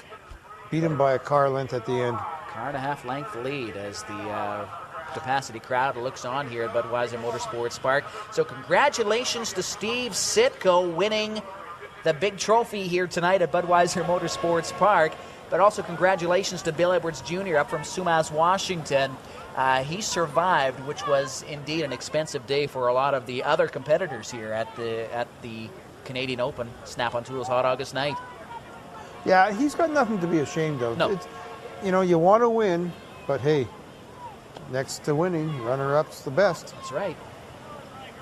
Jet car time here at Budweiser Motorsports Park. The second round of action here as you have a close-up look at Casey Jones in the Cannonball Express. What a competitor he is, and what a character as well for those of a lot of fun. For those race fans that were here at the facility tonight and managed to go down into the pit area and talk to some of these competitors. One of the more colorful characters is Casey Jones from Van Nuys, California. And the old cow catcher on the front. This is one of the more unique jet dragsters in North America. And there's the newest funny car in Canada, the only jet funny car in Canada. C-Tech, RigSupplies.com, sponsored 2000 Monte Carlo of Brad Januszewski out of Drayton Valley. While they are coming to life and just in time, too, after that commercial break, the proud sponsors of this Trilennium Industries Championship Drag Race Night on Shaw Motorsports and the coverage of the Hot August Night NHRA Canadian Open. The cars are being fired in the far lane. It is Brad Januszewski out of Drayton Valley, and Stan, he's come a long way in a short amount of time. He only got his license in November of 1999. He only built the car 6 months ago, finished the completion of 6 months ago. So him and his lady friend, Heather, they have done marvelously with this car. They should be very proud of what they've done. And we talk a lot about Brad and Casey and that and all the drivers of that, but I'd like to talk about Heather here for a moment. She works very hard in the car with. It's just her and Brad mostly. Brad's got some help tonight because he's got some of his hometown fans from Drayton Valley out here, man. And but Heather, Brad tells me going down the road, she's in the books reading about the car, reading things, checking things, and she's very integral part of this car. Actually, he gives her more credit than he has in the car. He says, I just get in and drive. She tunes it. As we go on board, Cannonball Express against Cine Audiovisual. Thank you very much for the unique view that we have here at Budweiser Motorsports Park tonight, and for the race fans at home checking in on the action, Cine Audiovisual in Edmonton. Again, thank you very much. And, we should mention, of course, Casey Jones. He helped Brad Januszewski get his exhibition license. And Casey Jones, what a competitor. What a character, I guess. You have to be to drive a choo-choo train cruising at about 260, 270 miles an hour. Casey just enjoys life to its fullest extent. He does. He does indeed. Well, the driver's going to come up to the start line. You're going to see, as we have this rather unique finish line view, we're going to carry the finish line view all the way right to the finish line, race fans, from this camera vantage point. Cars will come up to the start line. You'll see the pre-stage bulbs illuminate on the Christmas line start tree. That means the drivers are about 6 inches away from having their wheels directly on the start line. They will move that 6 inches to illuminate the second level of bulbs, and away they go. Oh, Casey Jones cruising 270-some miles an hour for Casey Jones. Brad Januszewski around 235 miles an hour. Odd man out here tonight at Budweiser Motorsports Park, Snap-on Tools Hot August Night, and Brad Januszewski You're the only Jet Funny car here up against 3 Jet Dragsters. What's going on? That's right, Gordon. Usually we race the Jet Dragsters. Richard Smith and I are the only 2 funny cars in the Pacific Northwest or in the West Coast. Now, Richard Smith, driver, the Warhawk. That's correct. So he had another date for this particular day, and we're out racing the Dragsters. We do it quite frequently. Now, the disadvantage, I guess, with the funny car is you got to cut just a little bit more wind than do the Dragsters who slipstream down the track. That's right, Gordon. That's add the weight of the body and everything else. It's like it has a lot less aerodynamics. So what I try to do is get out on them a little quick, try to leave on them and make them catch me. iTech, proud sponsor of your Jet Funny car. What do they do again? C-Tech Energy is a rig supply and manufacturing company, and they have some service rigs. And we just now welcome rigsupplies.com on board for the rest of this year, and we're looking forward to good things from them next year. Well, we'll be seeing Brad Januszewski and Casey Jones for the final pass of our broadcast and the show here at Budweiser Motorsports Park a little bit later on. And the good news right now, though, Stan Anchors, is Chuck Haynes. Looks like they've got the problem corrected, and it was. We were kind of guessing it might have been a starter. It was the starter. And so what they've done is they've had to do a little bit of tinkering in the pit area in between rounds to get the starter to actually spin and get the turbines of these jet motors engaged and rolling to fire this race car. So that's good news for Chuck Haynes and the crew of the brand spanking new Volcano Jet Dragster. Of course, the car that's running very well is in the far lane, and that's Leland Blee in Pacifier. Both these 2 drivers from Billings, Montana. And we're going to hear the whine of the turbines here in just a couple of moments. Yeah, I knew Chuck would come back. Yeah. You know, unless it was a major thing, I knew he'd get it fixed. And again, he loves the crowd here. He loves to perform in front of them at Budweiser Motorsports Park. Well, this is one of the first tracks he performed at professionally back in 1993 with the original Gravity Storm, which, of course, we've been used to seeing over the past couple of years on Shaw Motorsports broadcasts. And like I mentioned earlier on in the interview, he did pull a fast one on us and the racetrack by bringing this brand spanking new jet car to this facility and making its, well, Canadian debut, its North American debut in front of a packed crowd here at the track. Well, both cars are going. That is good news for Chuck Haynes. Time now for the fire show. Let's listen in. We're going to let the cars do the talking for just a couple of moments as Stan and I enjoy the view up here in the announcer tower.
And Leland Blee takes out his boss again, a 628, 140. We got problems in the far lane. Leland Blee goes off into the sand trap area, Stan Anchors. Yeah, the safety crew up at the top end saw he was going too fast. Decided to put him in there instead of him trying to make that corner. Just saved the fast. Everything looks all right though, Gord. That's good, but an 837, 172.5, 1 miles an hour for Chuck Haynes. The ET off just a little bit, but the mile per hour sure beats his first pass, which was 0 on both sides of the fence. Yes. but I'm seeing a ton of smoke billowing behind Chuck Haynes' car. I never saw any flame. Yeah, so Chuck, again, must be having the new car blues in Edmonton here, unfortunately for him. What's happened to, well, one of the reasons why I think Leland Lee went into the sandbox area, where they got the car out now, but I think he had problems with the chute. The chute did not fully deploy, actually, on that pass. Let's watch that a little closer here. This may be the reason why. Here we go. There's the chute being deployed into the flame. He burned out a couple of panels on the chute, and that definitely will affect your ability to slow down. So a tough break, and we've got all the finals coming up for you next. We've had the Top Alcohol Dragster final. The rest of the field next. Our second final of our broadcast on the track right now. This is the Sportsman ET final. In the far lane from Custer, Washington, it is Chris Brandt. He's dialed in with a 13.64. Brian Jacob from Hinton, Alberta, dialed in with a 15.34. Brandt has the better reaction time. Brian Jacob will be better looking over his left-hand shoulder because Brandt just might track him down at the finish line, but Brandt slows up. He slowed up to a 13.76 on his 13.64 dial-in time. Brian Chayka crosses the finish line first, closer to his dial-in time, and that's all you need for the big victory, the big W. Brian Chayka wins it. From Hinton, Alberta. Yeah, all you have to do is the math there. Brian was a little late, but he caught up to him and did it better close to his dial-in, and that's why he won. So about a car length, oh boy, car length victory there for Brian Chayka from Hinton, so he is your sportsman winner here tonight. Time now for the Pro ET final. We saw the semifinal just moments ago, and here are your finalists. Driver from Calgary in the far lane, then at 71 Dodge Demon, it's Bart Mason warming up the hides on that 83 Ford Ranger. Terry O'Connor out of St. Albert. Mason, O'Connor, final in the Pro ET. Dial-in times are on the board right now for you race fans. Mason at 12.27 dial-in time. Terry O'Connor at 12.78 dial-in time. O'Connor will leave the line first. The perfect light is 5.00. You want as close to the 5.00 mark as possible.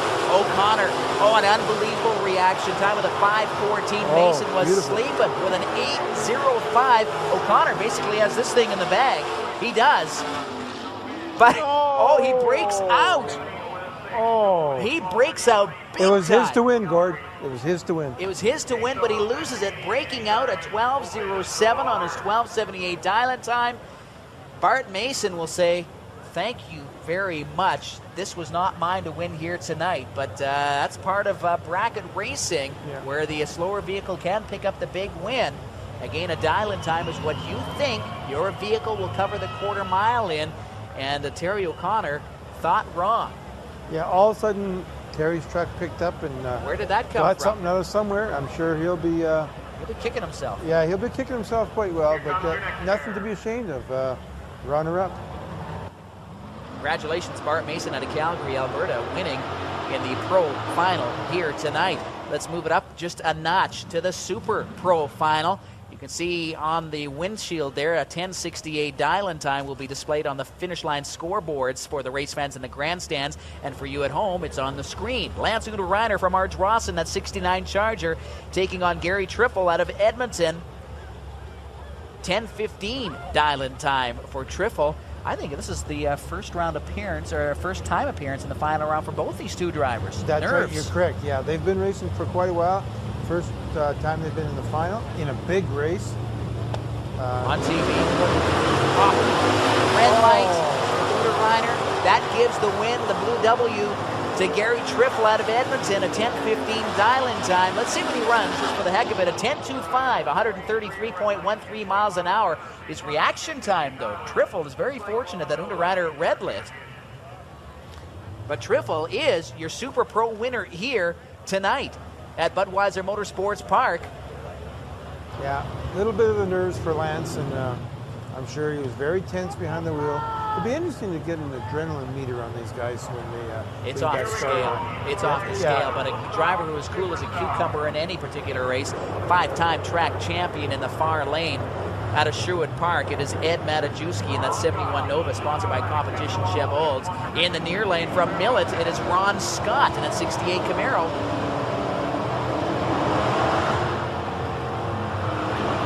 Ed Matajewski, he won a Wally, I think it was last year, in the stock super stock class. So he's looking for 2 Wallies now if he can pick up the big win here tonight. But Ron Scott hoping to end that streak here and now. Dial-in times are on the board. This is your stock super stock final. Matajewski at 12:64 dial-in time. He will leave the line first. Ron Scott will try and chase him down. A perfect light, 5-0-0. Tree will count down. Jewski will leave the line first. That's 5:65 reaction time. Ron Scott, oh, he's going to have a heck of a time trying to catch up to Ed Matajewski unless Matajewski breaks out. No. Matajewski will not be doing that. A 12:74 win for Ed Matajewski, 96.67 miles an hour. Ron Scott runs a 12:21 on his 12:18 dial-in time, 109.91 miles an hour. Congratulations to Ed Matajewski out of Sherwood Park, your stock, super stock champion here tonight, and another Wally. Yeah. And Ed just keeps trucking along, Boy, picking them up. Does he ever. Super Street Final coming your way right now, race fans. And this is going to be an interesting little battle as well. Randy Motorshot out of the Edmonton area taking on Craig Bickle from Courtenay, British Columbia. That's just outside of Victoria. On the island. On the island. Alberta versus BC. He's made the long haul to get here, race fans. And oops, we've got some reports of debris on the racetrack right now. So that's going to be sending out the Budweiser Motorsports Park safety safari to sort of inspect what that possible piece of debris is. Apparently our last pairing, one of the drivers said something may have fallen off my car. So actually this is a perfect opportunity. I was hoping you were going to get a chance to do this, to show you the ladder. Here's how Craig Bickle made it to the final, taking out Knight and Mandless, of course, on the other side of the ladder. Motorshot had no easy task either. He had all kinds of competitors he had to make his way through. Sims, of course, who won from New Norway on our last telecast. Motorshot taking out Braun. There's Dieter Holst, Fred Schwab, but Motorshot making up the other half of the final in the Super Street class. As you can see, the safety safari looking for that wayward piece of machinery that has possibly fallen off one of our race cars, and looks like they found what they are looking for, and they will head back to their respective positions, and we'll get these Super Street competitors, Craig Bickle, Randy Motorshot. They'll refire their race cars and have our final for you. Oh, they're gorgeous cars. You can't beat the cars from the 60s. You no, really can't. You can't, Gord. I mean, and this is a beautiful 67. Beautiful. 468 cubic inch engine underneath the hood powering this race car. And the lights, well, they've been on now for a good 20 or 30 minutes or so, as the sun is pretty well down now here at Budweiser Motorsports Park. And we should see the reaction times improve somewhat with the Christmas tree counting down. Super Street Finals, race fans, and this is an indexed class. The index is set down by the NHRA for this class, for this racetrack. Do not go faster than the posted time on the board or your day is done. Randy Motorshot, Craig Bickle definitely know that. They've got their cars set up, and they are away. Bickle with a better reaction time with a 5:49 to Motorshot 6:24. They cruise down the quarter mile. Index is 11:13. Randy Motorshot breaks out with an 11:10. He is your runner-up in the Super Street class. Congratulations to Craig Bickle from Courtenay, British Columbia, winning the Super Street class here at Budweiser Motorsports Park tonight. Close race, but a breakout. The temperatures are cooling off too. Yeah, and Craig had the better reaction time here, but Randy really started to come on. And well, he had to make up for the slower reaction time, and couldn't do it. He breaks out trying. That's why the reaction time is so important at the start line. A lot of the times the racers won or lost right at the start line. This was not the case in this event, as Motorshot just about did it, but he broke out. Super Gas final time now, race fans here at Budweiser Motorsports Park. And we talked about Eddie Plaisir earlier out of Edmonton. He's got 4 Wallies. He's hoping for his 5th here tonight with a win. Scotty Hearn in the far lane, hoping to be the big champion here tonight as well. And here we've got probably the 2 best at this point in time super gas racers in Alberta, if not Western Canada. Well, Eddie Plaisir qualified number 10 in qualifying earlier on tonight. Scotty Hearn qualified number 4. So your number 4 qualifier taking on your number 10 qualifier. The index is on the board at 10-11. Again, don't go faster than that. Pro Treat 400 perfect light. A 470 for Scott Hearn. He's got the early advantage as these 2 drivers head down the quarter mile. Up to the finish line. And Scott Hearn breaks out with a 10.09. Eddie Plaisir, look at, he slows to a 10.18 on a 10.11 index.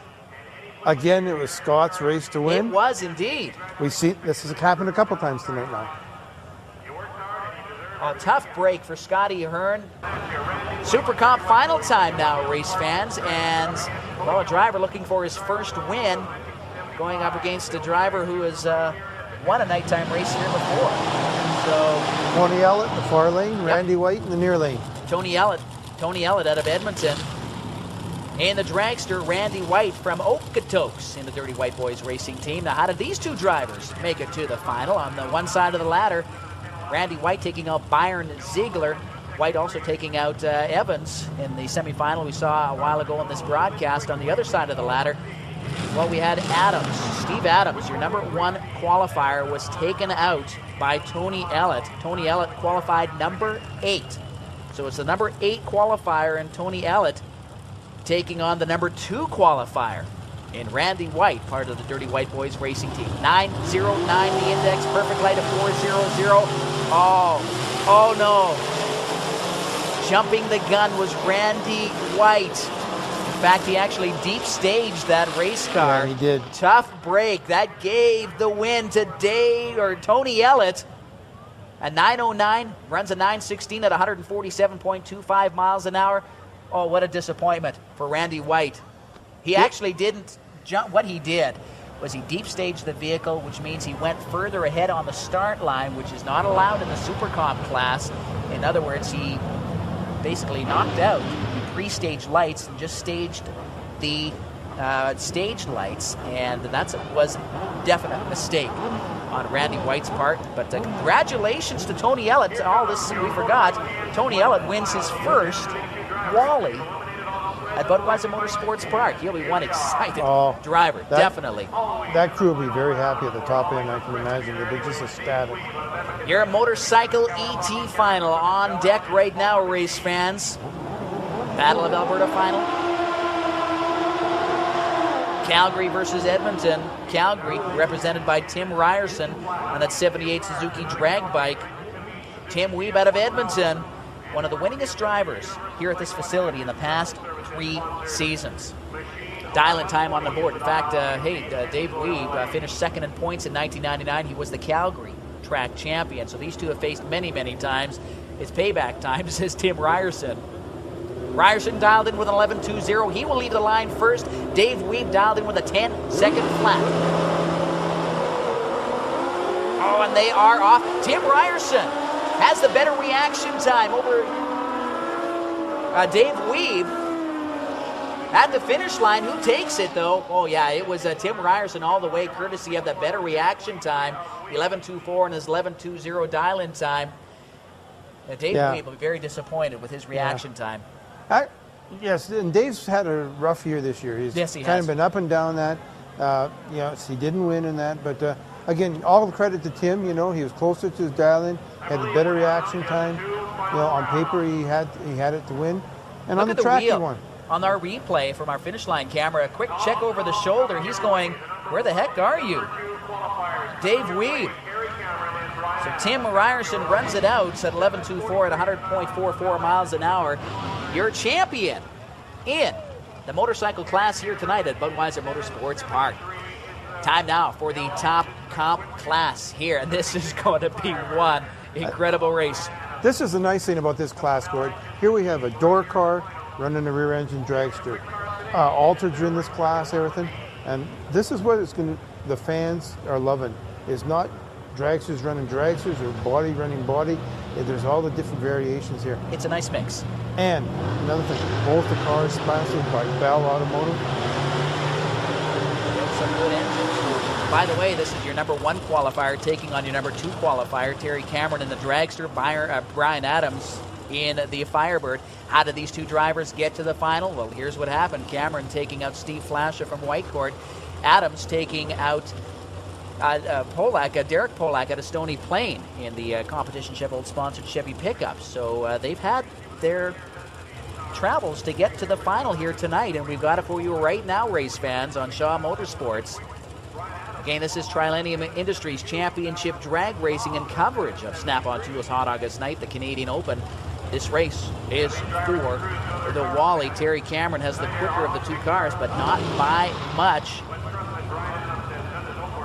Cameron again in the dragster, Adams in the Firebird. We'll have the dial-in times. Cameron is dialed in with a 7:43, Adams a 7:73. And there we have it for you on the screen right now, race fans. So Adams will leave the line first, closely followed by Terry Cameron. Final, top comp, right now.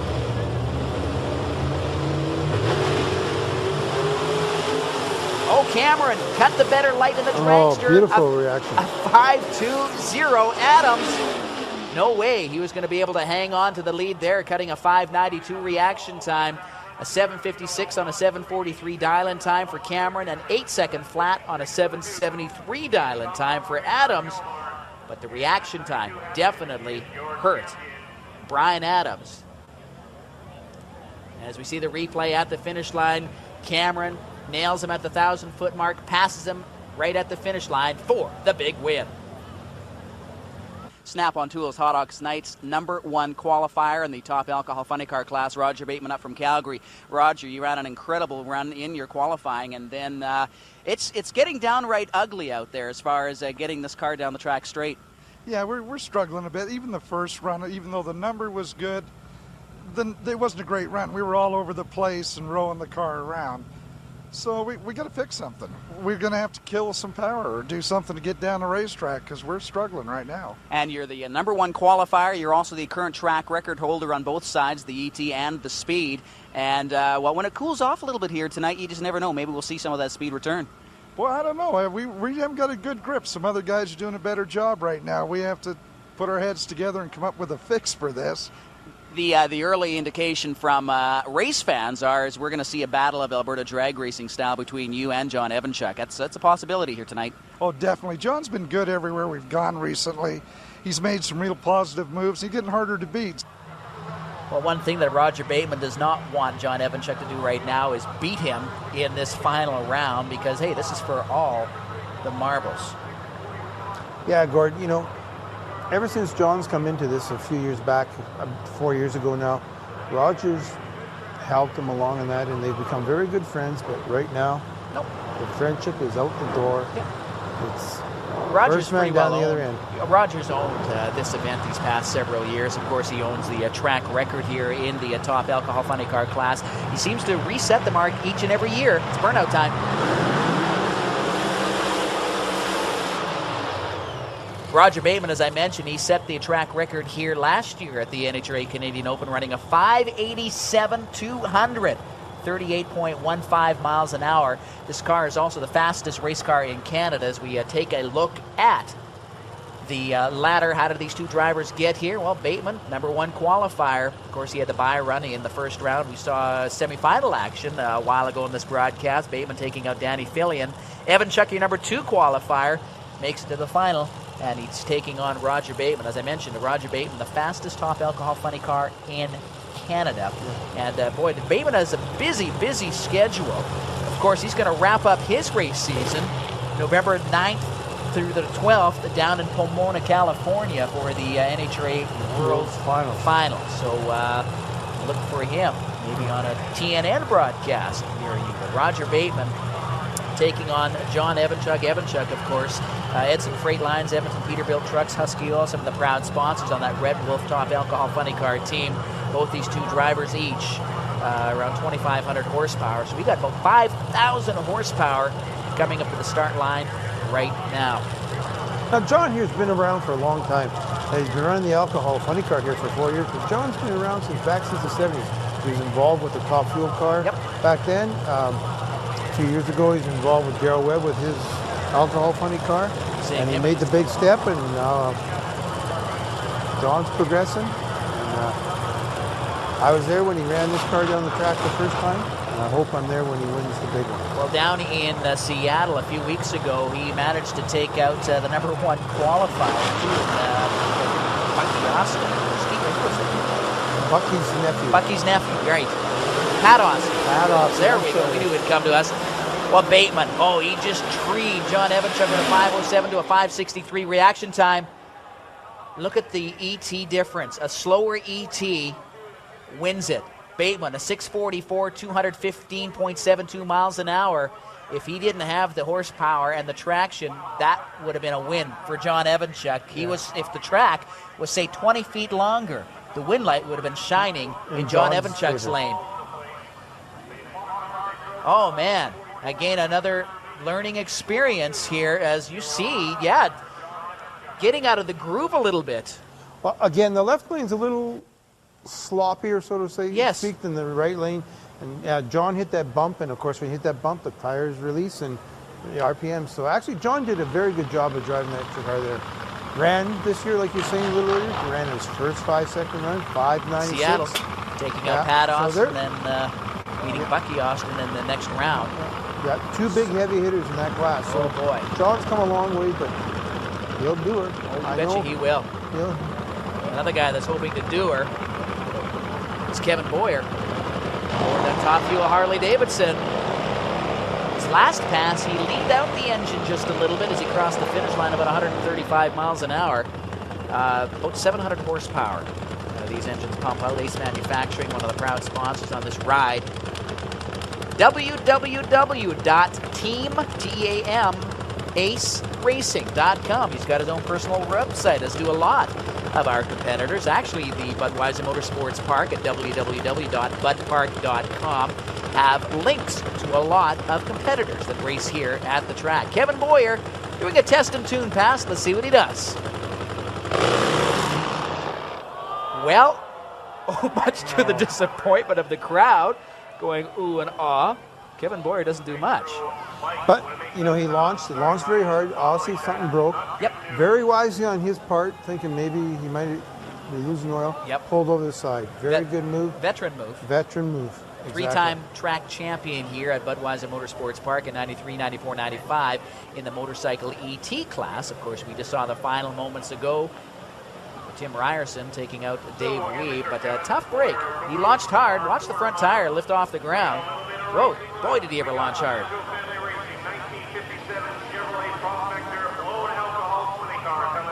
So while we wait for Kevin Boyer to have some help in removing his Top Fuel ride off the quarter-mile stretch, is where we're at, Budweiser Motorsports Park. Welcome back, race fans. Trilanium Industries Championship Drag Racing and coverage of the NHRA Canadian Open. Snap-on Tools, Hot August Night. We got the Jets standing by. We've got Pro Alcohol funny cars coming away right now. And the first pass, excellent pass to kick off our show. And we've got Jay Maggio in the far lane and a beautiful 57 Chevy Pro Alcohol funny car. Darrell Webb, your lane here, and a 82 Corvette. Known as the king of burnouts, he's showing you why.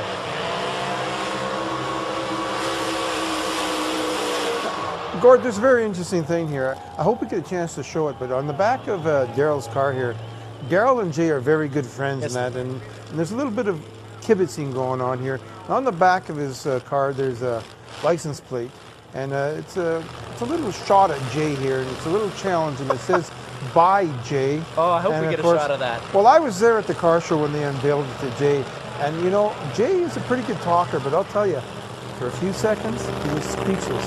Then he looked at Darrell and says, "I'll get you. It'll take a while, but I'm going to get you back." So here we go. Nice shot of that smoky burnout. And one of the charities that Darrell Webb is true to his heart. He's got teamed himself up with the Kids for Cancer program. I think it's like $5 a foot for a burnout. And he makes it well over the 8th mile, halfway down. More, he gets closer to the end of the car. There we go. There it is. By Jay. Well, thank you. And Jay's seen that license plate a few times this year, and so I don't know if it's such a comical thing anymore, but I know Jay, he's going to pick her up, and then there'll be a license plate or something for Daryl as time goes on here. Always the intimidation factor. Any edge that a person can get over a competitor, be it a friend or a foe, they'll take advantage of it. Oh, sure, yeah. Lucas Oil Field, Shoppers Auto, Pro Collision, a couple of the proud sponsors on Darrell Webb's Pro Alcohol Funny Car. We see some flashes of flame coming out of the pipes of that race car. Of course, Joey's Only. What a beautiful paint job on that 57 Chevy of Jay Maggio. So this is your Pro Alcohol. It's an exhibition run between Maggio and Darrell Webb. We've got it for you right now here on Shaw Motorsports. Maggio. Oh, Maggio gets out of the racing groove already. Darrell Webb will win this, running a 780, 174.85 miles an hour. Maggio coasts to an 1193, 83.33 miles an hour. Well, he got to see the license plate again. But very, very wisely on Jay's part, Yes. okay? Instead of keeping your foot in it, putting it into the wall or hurting yourself, he'll come back for another day. You know, it's no use. Yeah. Don't use scraping up the paint a little bit. Oh, he did a wonderful job avoiding taking out the 330-foot marker as well. So Jay Maggio and Darrell Webb. Darrell Webb picks up the big win. Congratulations to you guys. We'll see you at future broadcasts here on Shaw. Second consecutive hot August night here at Budweiser Motorsports Park from Van Nuys, California. Casey Jones suffering a little bit from the flu here tonight. Yeah, obviously you can hear my voice is a little bit rattled, Gordon, but it's really good to be back here, and it's good to see you again, sir. Well, it's good to have you back, and of course, what an incredible smoke show, fire show, your first pass of the night. Got a little bit more of that tonight as the sun goes down. Oh, it's only going to get better as it gets a little bit darker here, but I think the people were plenty impressed with what we already did for them, and get on out here and see us do it again. Well, indeed. Now, tell us a little bit about your Cannonball Express for those of you who are watching at home who may have not seen your Jet Dragster before. Well, it's a J34 Westinghouse motor. This motor was built back in the early 50s. It was used in a Korean War fighter called the Banshee. We've designed our car to look like an old-style steam locomotive. It's got a cow catcher on the front and an operating smokestack and an engineer's cabin in the back, and it's a lot of fun. Plus, it goes pretty good, too, for an old choo-choo train. Oh, indeed it does. Casey Jones, go get him in round number 2 here tonight at Budweiser Motorsports Park. We're looking forward to it. Brad's doing an excellent job, and you know, this is his hometown track, and he's definitely gunning for us, so we got to be sharp tonight. Well, the action is going to get hot here, race fans, in just a couple of moments. We've got the final 2 passes of our Jet car competitors here tonight. Stan Ankers joining me up here in the broadcast booth. We've actually asked a bunch of our winners from earlier on in this telecast to gather down in the staging lanes, and you in just a couple of moments are going to run on down there and grab some interviews with our winners, and be careful going down those steps for me, would you? Yeah, it's a long fall from the top here. Is it ever? There is a good shot of the C-Tech Rolling Thunder Jet Funny Car. Brad Januszewski out of Drayton Valley, again Canada's only licensed Jet Funny Car pilot. This is Canada's only Jet Funny Car also, and just based in Drayton Valley. So this is literally his home track. In the near lane, Casey Jones and the Cannonball Express. And race fans, actually he's out of Van Nuys, California, and Stan, you wanted to say something? Yeah, if you take a look at Casey's car, it's basically a replica of an old steam train, and a cow catcher on the front, stuff like that. Stan Ankers, you go down to the start line and arrange for the interviews, okay? And we'll talk to you in a bit to wrap up our show. Race fans, I'm going to keep quiet for a bit too. Let's listen into the fire show and see the fire show and the smoke show. This is incredible stuff.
And Brad Januszewski, he had a slower reaction time, but he runs a 6.66 second run, 228.31 miles an hour. Casey Jones from Van Nuys, California, actually slowed. He ran a 7:08. He actually was out, well out in front for a bit there, but slowed at about the 1,000-foot mark. Actually, he flamed out about the halfway point on the racetrack. He was actually gaining on Brad Januszewski. But Januszewski picks up the big win. Let's talk now with Leland Blee.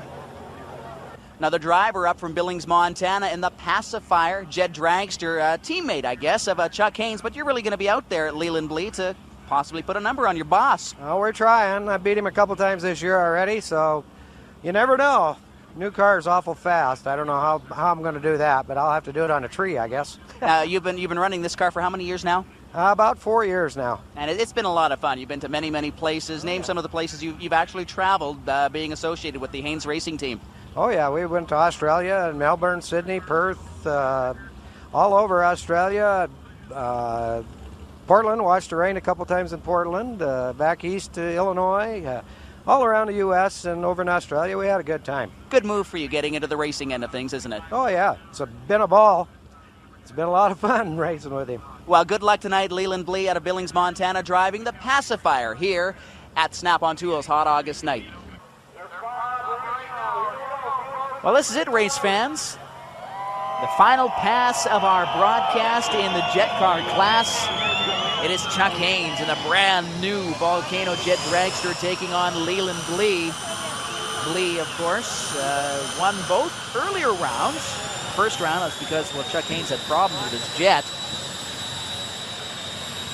But things are ready to go for this final pass of our night. Hope you've enjoyed the action here. After this pass, we will take a short commercial break because we're running out of time here in our broadcast here. We're going to talk with some of our winners, which have gathered down in the staging lanes, who are sort of sneaking around the corner now with the Jet Car Fire Show, which is going to begin right now. Listen and watch this incredible smoke and fire show, starting with Blee and Haynes. Here we go.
And Chuck Haynes wins it. We go down to the staging lanes to talk with some of our winners after this. You're out of Edmonton. How's it feel? Very well, very well. Very excited. The car worked flawless all day, and was a close race at the finish. It was 9 1/1000ths, and we're just happy to get the fifth. We needed something else on the fireplace. This is what it's all about, race fans. And to Tony Ellett, man, oh man, you picked up the big win here tonight at Budweiser Motorsports Park. Well, thanks a lot. I just want to thank everybody that works here and all the volunteers. I'd like to thank my crew. I'd like to thank my dad and Driveline and everybody else. Team effort. We did it. Thanks a lot. And this was one of my first wins at an NHRA Open like this, so I'm just excited as could be. Good. And you've been racing a long time, haven't you, Brian? I have. I was going at it for about 3 years, and I took about a 5-year break, and I've just started again this season and having a lot of luck. Okay, here we are with the winner in Super Pro, Gary Trifle from Edmonton, Alberta. How does it feel, Gary? Well, it feels very great to be here, and it's my first time, and it's a lot more, has a lot more feeling to me than just going rounds and winning in a an ordinary weekend event. Ed, this is not really new to you, is it? How many times have you won this category, or a Wally? Let's put it that way, a Wally. This will be my fifth Wally now, but the second time I won in the stock super stock combo. So. Right. And you actually, with one of your sponsors here, Competition Chevaux, you've been with them quite a few years, haven't you? Yeah, they've been with me now since '94, so yeah, about 7th year, I suppose. Right. So yeah, they've been good to me. They keep me going. I'm from Courtenay, BC, on Vancouver Island, so it's about a 14-15 hour drive to here, including the ferry ride over to Vancouver and up from there. Right. So, and how long have you been racing? I've been racing since I was 16. Oh, okay. Yeah. So you've been around for a little while, and since I was old enough to drive, I've been. Right. We had a pretty good run today. Last weekend, actually, we did win the Quick 16. That's right, yeah. And there's a lot of tough competition in this new class, eh? Cars are fast, it's exciting. You can have blowing funny cars, alcohol, carbureted, whatever. It was an experiment. Division 6 started in the year 2000, and it's the only division in NHRA that is running the top comp class. Yeah, I've heard that, and I believe that they're going to do some other divisions. They're also going to take over the top comp deal, and I think the spectators like it. And I'd just like to get the deal in here with a sponsorship thing. Absolutely, no. This is I'd like to thank Bell Engine Service for making the big horsepower to run us 180 mile an hour at times, and especially like to thank my crew chief Crystal, right over there. There she is. Get a little shot of Crystal, please. She dials the car in to hit the number, and I try to do my job as the driver, and we made it to the final. Well, Terry Cameron, again, congratulations on being the 2000 Snap-on Tools Hot August Night Canadian Open champion. That's a big mouthful, but big smiles, and it's going to continue on into the week, I bet. Thanks a lot, Gord. Thank you very much, man. Thank you. Well, race fans, Stan Ankers, if you can join me now, it was an unbelievable night here at Budweiser Motorsports Park. We didn't hit the 300 mile an hour mark. Too bad for Chuck Haynes with those two other runs, but man, he sure hit the nail on the head that final pass. Yes, he did, Gord. It was a fantastic night. The weather was just beautiful all day. The night turned right. The air was right and everything, but unfortunately, like you say, we didn't hit the 300. But that gives Chuck something to shoot for the next time he comes back, and I know he will do it because he's going to be a little frustrated right now, and he's going to want to prove that he can do it because we know he can, but he's going to want to prove it to the fans in the stands. Indeed, Stan. And again, thank you very much for joining me up in the broadcast booth here tonight, and thank you for running down the steps and doing those interviews for me while I was making the call of the final passes of our competitors here tonight. No problem, Gord. It's been a great, fun time again and an enjoyable time working with you.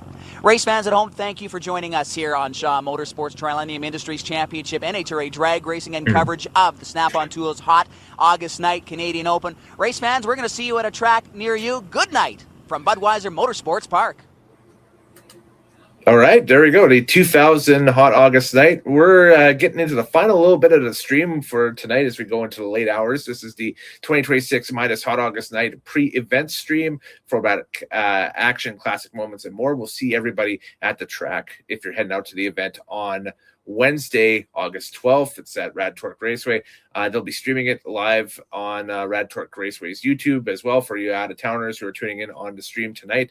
And, of course, watch Nitromaniac TV's Drag Files, my channel, for more clips from that evening. We're going to be doing our thing out there as well on that Wednesday night and hoping for good weather and hopefully we don't get drowned out like we have been over the past few months up here. It's just been biblical rain all summer.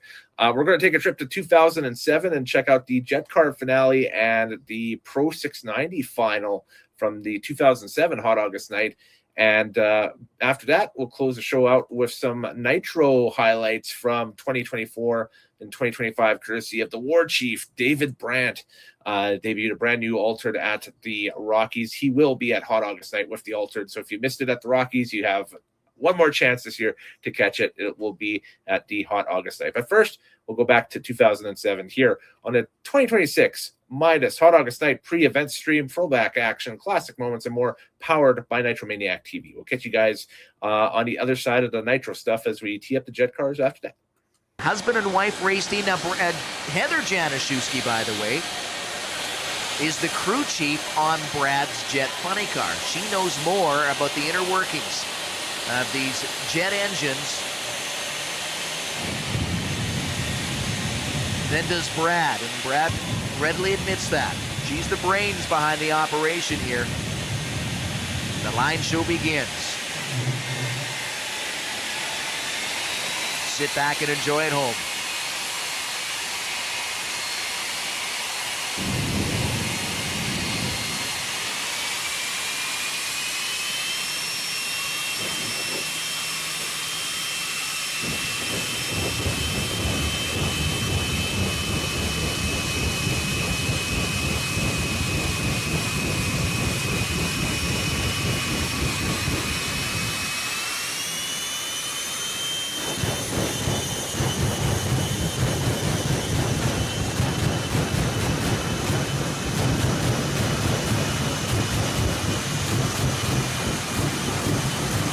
Shot of one of the major sponsors on Januszewski's race car, Torque Racing Fuels. Your final jet pass of the day here on NPP Speed on Shaw TV. Heather Januszewski in the near lane, Brad Januszewski in the far lane. The husband and wife battle on the strip here now. Well, Januszewski got the early jump out, but here comes Heather. Gets him at the finish line, a 664, 252.24 miles an hour. Brad Januszewski, a 653. Brad had the faster ET. Heather winning it. Your replay, look at the starting line advantage there for Brad Januszewski. But the sleek lines of the jet with Heather behind the wheel. Oh, Brad does shut it off just a little bit early before the finish line, and that definitely helped matters out for Heather to come from behind and victory there. Incredible action, and we had it right here on NPP Speed, a front row seat for you at home. When we come back, let's do some motorcycle drag racing as NPP Speed Rewind continues.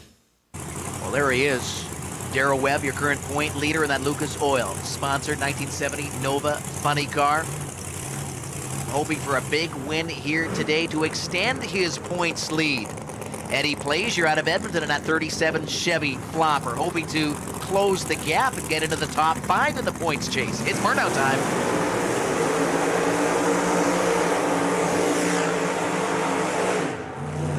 One of the reasons why in these parts he's known as the king of the burnouts, Darrell Webb.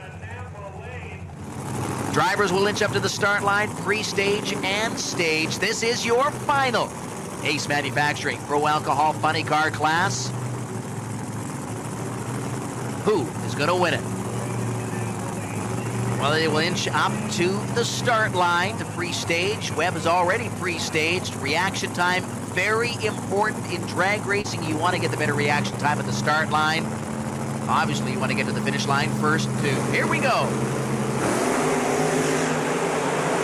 Oh, Eddie Plaisir, an incredible reaction time. But here comes Darrell Webb at the finish line. Webb had the faster ET. A 753 at 183.07 miles an hour, but Eddie Plaisir, we just talked about reaction time.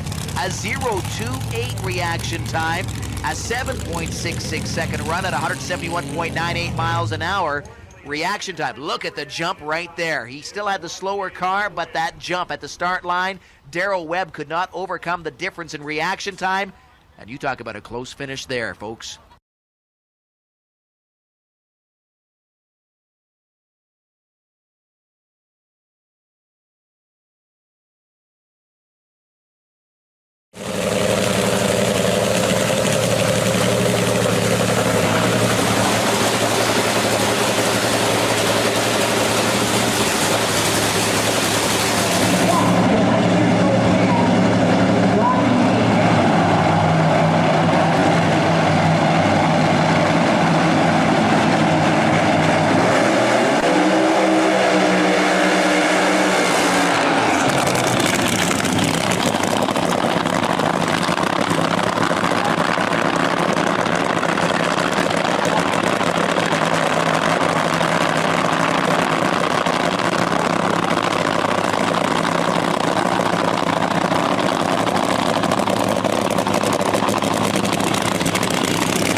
0.17 miles an hour. What a pass from David Brandt.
Line of 4:23, 152.34 miles an hour.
There I was, looking down at my phone when he lets go of the button.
car cheese got out of the hole there, and it looked like it stomped on him, so let me see if I can grab the guy here.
And there we go.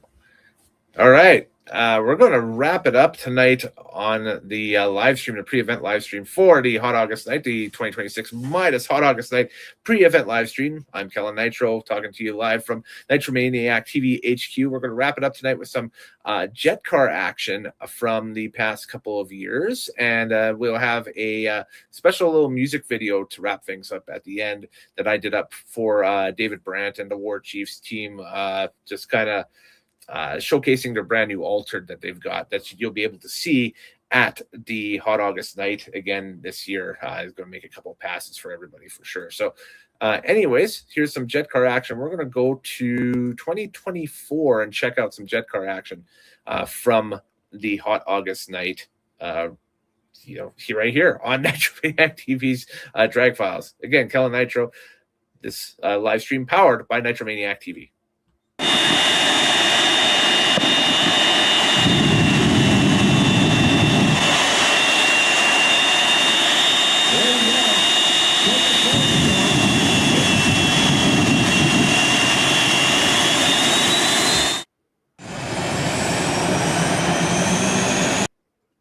And we're just going to retry this again because everything botched there. All right, take two. Yeah, I know. We're live, pal. Let's see. That stage. All right. There we go. Perfect. Okay, catch you guys on the other side of this. You guys?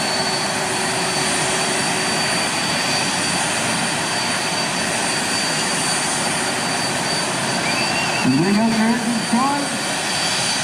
We're going to lower the hood.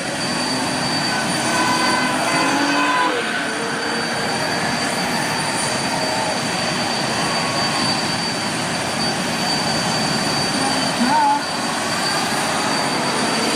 we'll get these two jet cars up to the line.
Come on, 649, 239 miles an hour.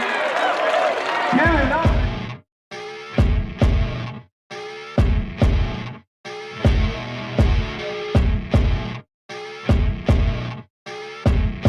He looks like he's going to give that a push back.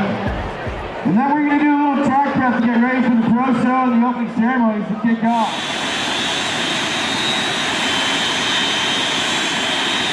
Here we go. Ryan two pulls away. And Ryan will get ready to do the big forward show.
Yeah, he does. That's a 252 mile an hour at 647. He did 240 the first time out.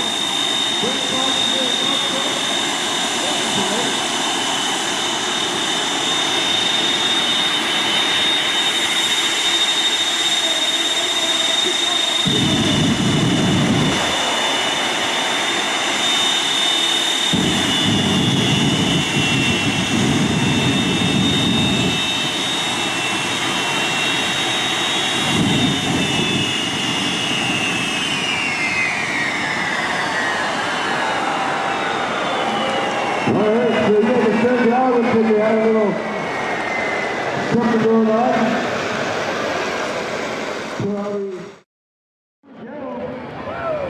Jim's right fired up. Jim's right fired up. Forward to the wall. Here's the 5. All on his back.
Volcano, Gravity Storm. What's going on? You're pulling a fast one on here tonight at Budweiser Motorsports Park. Chuck Haynes. Thank you. It's great to be back, Gord. Yeah, we've slipped a little one in on you guys this time. We bought a brand new car out here.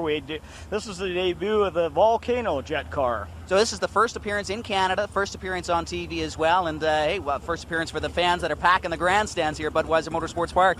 It is. It's actually the first appearance of the car anywhere, both in the United States and in Canada, as we know it as Volcano. It's a brand new car for me. Now, the difference between your Volcano Jet Dragster and Gravity Storm, what are the main differences? Well, actually, both cars were built by the same guy, which makes it really nice for me. I can climb in either car, and I'm comfortable in either one of them. However, the new car is a little lighter, about 200 pounds lighter. There's a few tricks that have been done to the compressor section on that Pratt & Whitney J60, and it's making for some awfully quick times. Now, we talked about this last year, hoping to see maybe closing in on the 300-mile-an-hour mark. Is that possible tonight?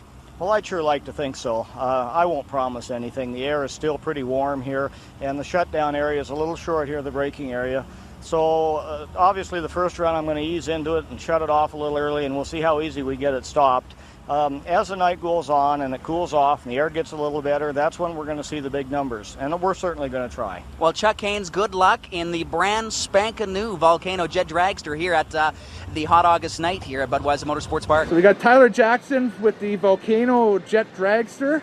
I remember being a little guy and being here at the Hot August Night back in 2000, and your grandpa, Chuck Haynes, debuts this brand new car, first time out, called the Volcano.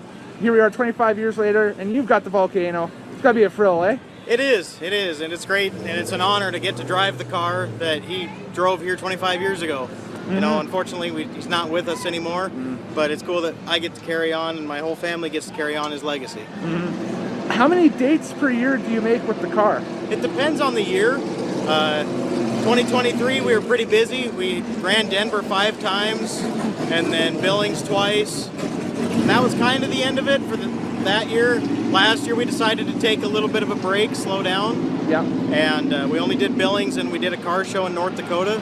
And then this year, was able to answer the call to here at Rad Torque Raceway. We ran Billings. We ran all 4 Montana tracks in the same year. That was really cool. Yeah. And then we got Medicine Hat in September as a makeup race. Yeah, excellent. How important is this facility to you guys? Because I know your grandfather used to just rave about this place. Oh, he loved it. Yeah. We love it.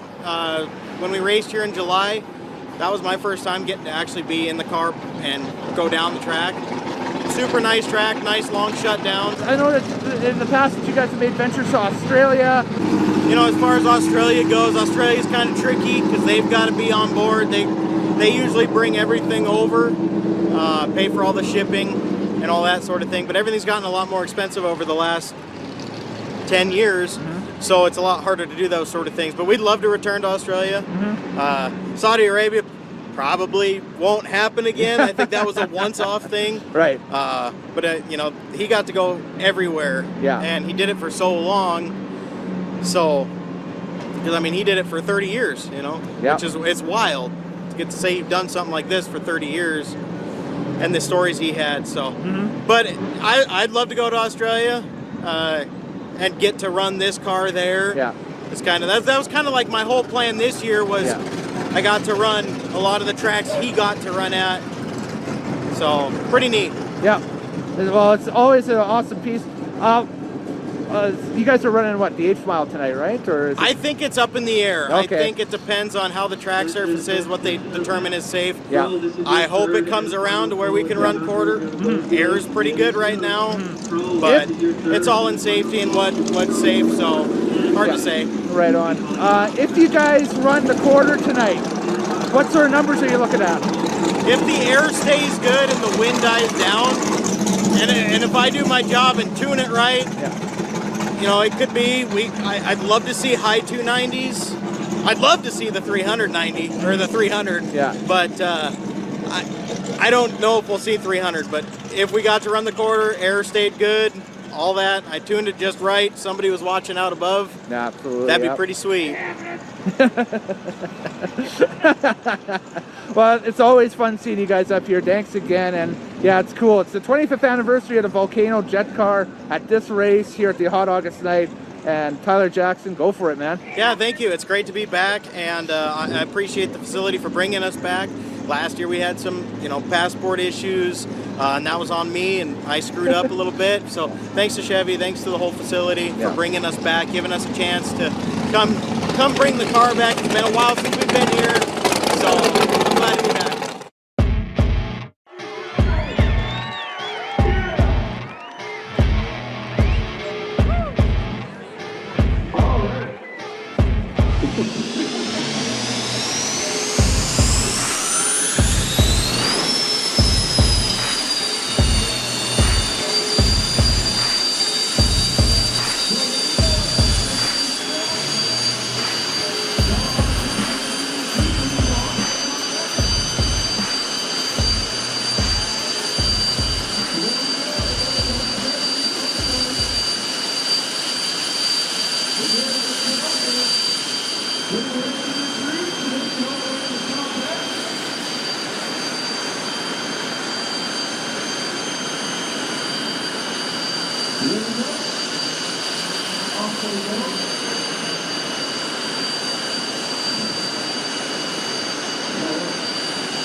Good grief.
Come on, it's not my guy shaking his head at me going, I didn't hear anything. Let's make some noise, please. Check out, guys.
It's those OCD people guys, yes.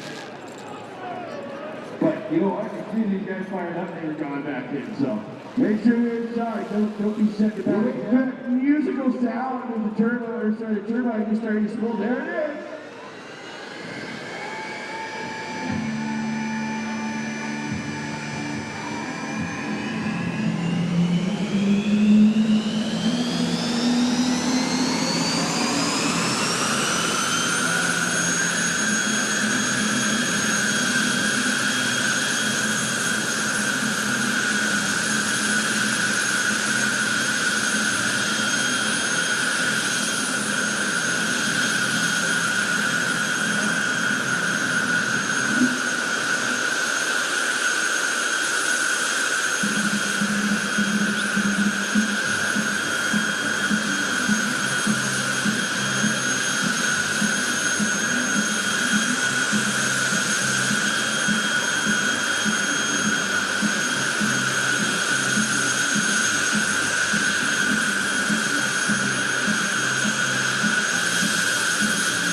At 296 miles an hour.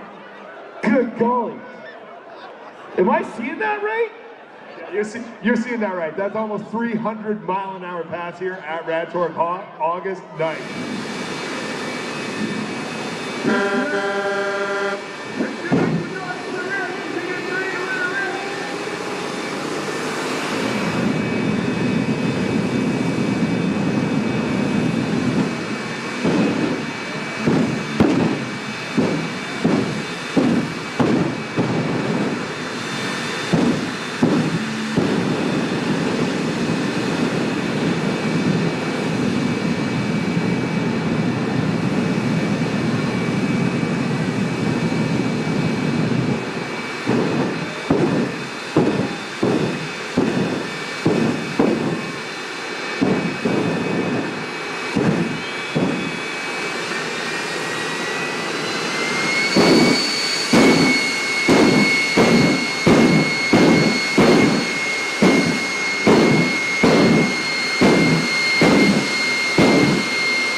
All right. Well, that's how last year's Hot August Night ended.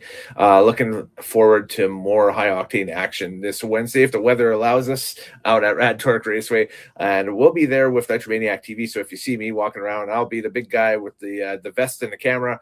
And so just stop and say, hey, love to meet everybody who follows the channel and that stuff and supports the stuff. So that's the most important, best thing about it.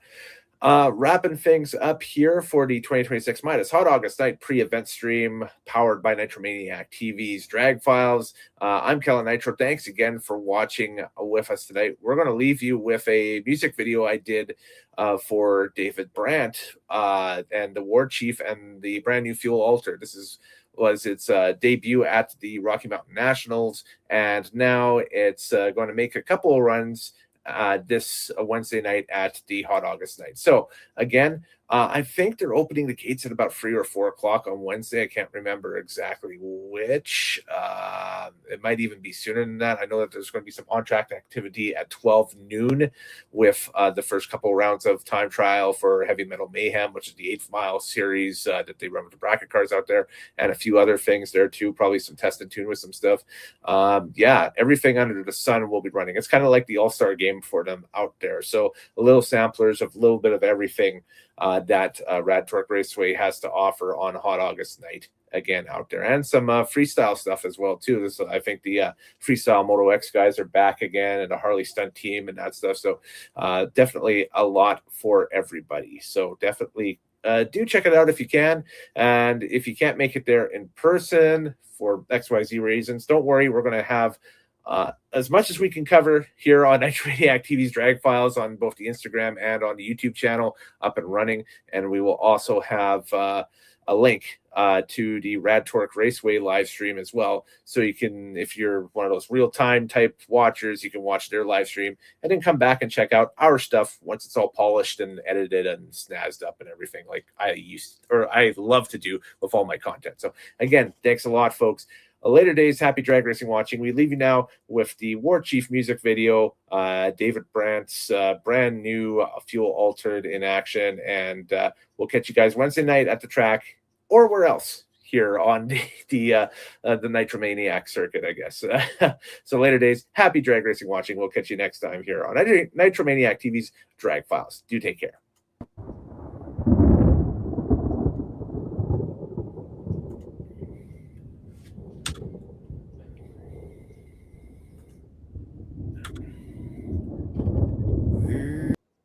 We'll try that again because I hit the wrong button. It's like trying to find the exit key to a place and you can't find it. That's maximize. Where did it go?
War Chief pulls up with a power trailer, hitch a handful of volunteers and a dream they can't quit. He's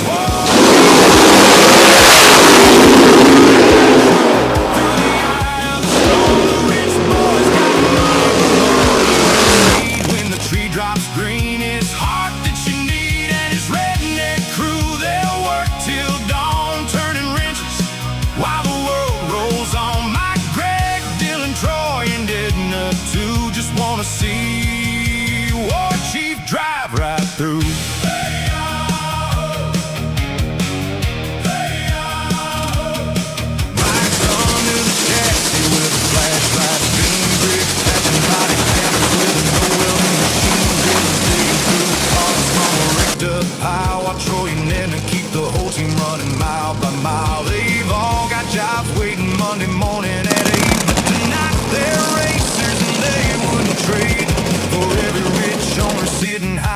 stands as 10 working folks with grease on their hands. He's war chief, an outlaw born, running nitro through the eye of the storm. The rich boys got money, but money ain't speed when the tree drops green. It's heart that you need, and through their work till dawn, turning wrenches while the world rolls on. Mike, Greg, Dylan, Troy, and Edna too just wanna see war chief drive right through.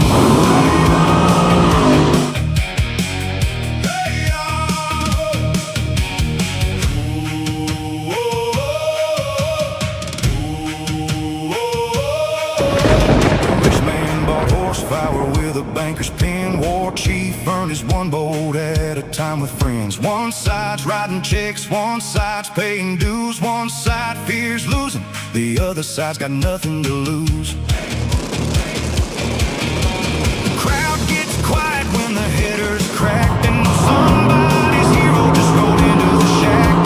The nitro burns wide and the slick spot black, and the underdog outlaw is on the attack. He's war chief, an outlaw born, running nitro through the eye of the storm. The rich boys got money, but money ain't speed when the tree drops green. It's heart that you need, and when the night's over and the smoke drifts clear, the crowd's still talking about what happened here. How Mike, Greg, Dylan, Troy, and Edna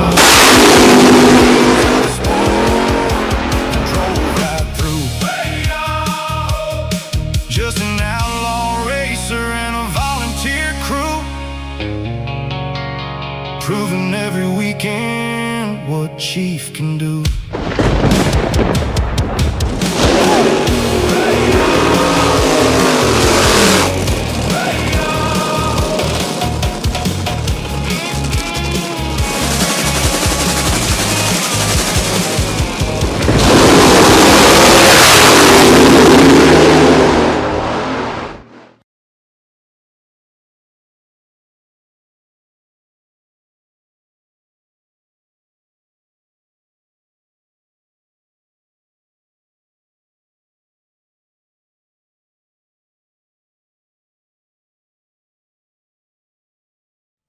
For the first time ever, Nitromaniac TV's Drag Files is opening the door for exclusive coverage partner sponsorships at two of the biggest drag racing events of the summer.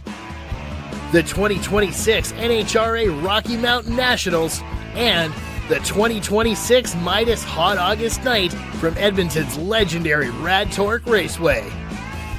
This is your chance to put your brand front and center with hardcore drag racing fans through event coverage, feature mentions, social media exposure, on-video branding, and video integration.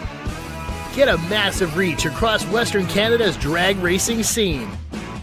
If your company wants to be seen where the smoke burns thick and the horsepower hits hard, this is your moment. Limited partnership spots available. Message Nitromaniac TV's Drag Files now to become an official 2026 coverage partner. Ladies and gentlemen, hot rodders and horsepower fanatics, gather around. It's Kellen Nitro here coming at you with the hottest new way to back Nitromaniac TV's Drag Files. Step right up to members only, the official premium content headquarters of the website. For just $5.99 a month, you get exclusive videos, early access to every week's fresh burning content, and brother, it's all commercial free. But wait, there's more. You'll also score an exclusive discount code for the merch stand, members only live streams, and a whole lot more high octane action headed your way down to quarter mile. This is my way of saying thank you for riding shotgun with Drag Files and keeping the fire burning. And if you sign up right now, hold on to your hats because you'll get exclusive access to the 6K subscriber special, the 2025 NHRA Rocky Mountain Nationals whole freaking deal video. Plus, an early cut of our yearly crowd favorite, Supercut, Pro Modified 2026. Friends, you'll never know what wild rides, nitro madness, and tire smoking insanity you're going to see inside members only.